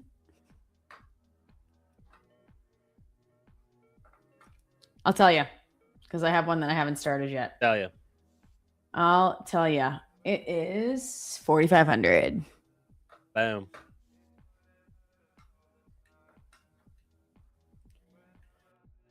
I have that Grease Lightning song stuck in my head now. I got the chills. They're multiplying. Because I was saying that I had a drink of my greens and it gave me the chills. Oh, I'm like, what? Why? Because Why it was is that gross. Stuck in your head? Oh my gosh. Man. Well, I think that we're in for an interesting week. We got news stacked this week. Let's see. I'm bringing it up. So tomorrow we have. I don't know why I show yellow folder news. Like, get rid of that. Nothing. Wait, nothing tomorrow? I swear I thought we had news tomorrow. Okay, sorry. We have NFP on Wednesday. No, that's not the NFP. That's ADP NFP. Sorry, ADP NFEC. Then we have ISF. Real services. NFP is Friday for all you DJs. Opening. Yes, I know. Then we have unemployment claims on Thursday, and then that's what we want to look at. So Friday. On Friday, I might have to see what this POC account can do. Maybe I need a strictly NFP account just once a month. Let's see what that thing can do. I mean, that's like on the selects, you mean? Like on the fundeds? Yeah, on the dailies. You're like, I don't want to take that much money. I'm going to full port this on news. I just do it just for the sake of doing it. That's fair. That is fair. I'll hold the money hostage. Hold that money hostage. I got a parking spot today in my office, which is very exciting because I was paying a lot of money to park hourly. I know. So that's exciting news. That's the big news. Huge news. Huge. A bull flag on a 15-minute? Oh, on ES. I don't know. I don't ever trade between 4 and 5 Eastern. Maybe I'll get a live account just so I can like swing 1 micro into the next session because the margin requirements are, insane. But you can't swing into the it will close you out of your position. Unless you have the margin for it. Oh, open a live account. Sorry. Yeah. Yeah. Okay. No, yeah. You probably swing even a few micros. I don't know what the margin requirements are. You have to look. Nice I dump in the have torch. one for mine. I might actually close this here and just take the 20 points as this is being literal garbage. But part of me wants to hold it. All right, we'll go right above this recent 1 minute high and we'll take 16 points. Unbelievable. And I'm going to close the eval because that's not doing jack squat. Wait a minute. Maybe into the close on ES, we might see 6938, 693775. Wait, what account? What accounts am I on? Oh, I'm dumb. Too many. I had to take the group off. That makes more sense. All right, I'm closing the eval and profit because that was just ridiculous. And then go back to this one, turn the account group back on, and I'm going to trail this. Go here. Trail by a wee bit. Just by a little bit. Man, been sitting in this one for an hour. It's always the time between like power hour is not power hour anymore. I feel like it the used first to be, 40 man. minutes are nothing. Pump. I know. Yeah. It used to be power hour. And now it's diddly squat. Yeah. All right, we'll at least lock in nice 200 buckaroos. Unless we get a nice little dumperoo.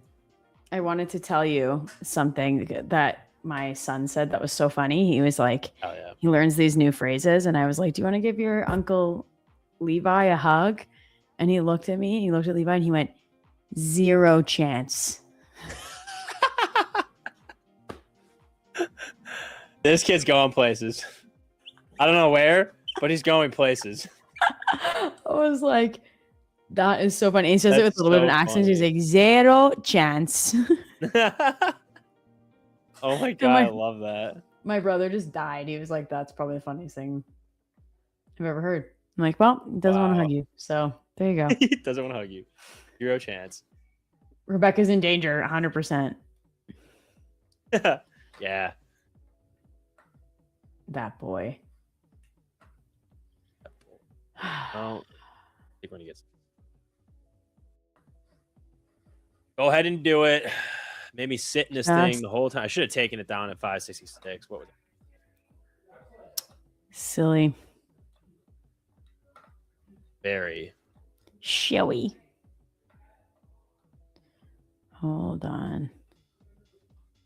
If I get a blackjack in the next 3 hands, we'll do nothing. Oh. I gotta get a blackjack. We just get a soft 17. Yep, give me that. Remember, this is the last hand. Basically, have to hit a blackjack here, but I'm gonna double down. So, 14. Oh no, flip to 10. Oh, we're cooked. Oh, so much for that. No giveaway for you. 0 chance. 0 chance. I love that. So funny. So it's not going to break. It's probably going to gap down at Globex Open. That's so funny. I mean, why not? Yep. Okay. I have to go to the bathroom. You got stopped out. Yeah, but we made a nice 213 buckaroos. There you go. Oh, take those. On the funded? Yes. Base hits, man. Base hits. I'm going to take these slow. 5 micro trades, 20, 30 point stops. I got to lock in. I'm so proud of you. Thanks. I'm going to 5 minis right now. I'm doing max minis. I'm doing max minis. That lasted all of about an hour and a half. Don't do that.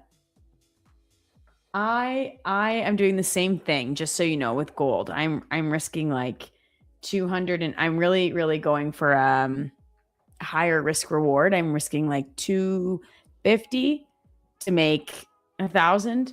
So yesterday my risk on that $1,800 trade was or on my $1,500 to $1,800 trades, I risked about 350. So it was like 1 to 6, 1 to 5, 1 to 6. Trade. That's nuts. Right? It's fun. I like it. I'm like, that felt like, damn. Am I a gangster?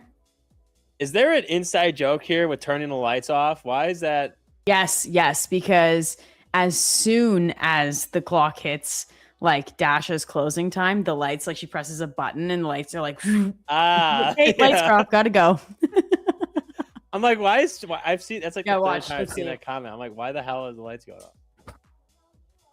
Be real, Chris. Fire. Hold on. I just turned my lights off. Oh my gosh, you do it so easily. I have to like reach and finagle. I set up my shit correctly, so I got a button on my. It's because because I'm Canadian, I think. That's it. That's why you're about to become the 51st state. Yeah, we're not doing shit, so we could wrap up. I mean, I'm bearish for tomorrow, or in the near term. Rebecca's bullish. I am. Same. I just want something. That's fair. There's something. But appreciate everybody tuning in. Hell of a time. Yes. Good to be back. Ready to grind at 2026. Yes. Here we come. Thank you. You guys are the best. Hell yeah. I need to go to the bathroom. And I'm really excited. I think we're going to start seeing some better price action going into the week. We got some news. We got some movement. I think it's going to be a good week. Let's see what gold does tonight. I'll give you some levels. Give me those levels. I know. I will. Bye. All right. See you, everybody.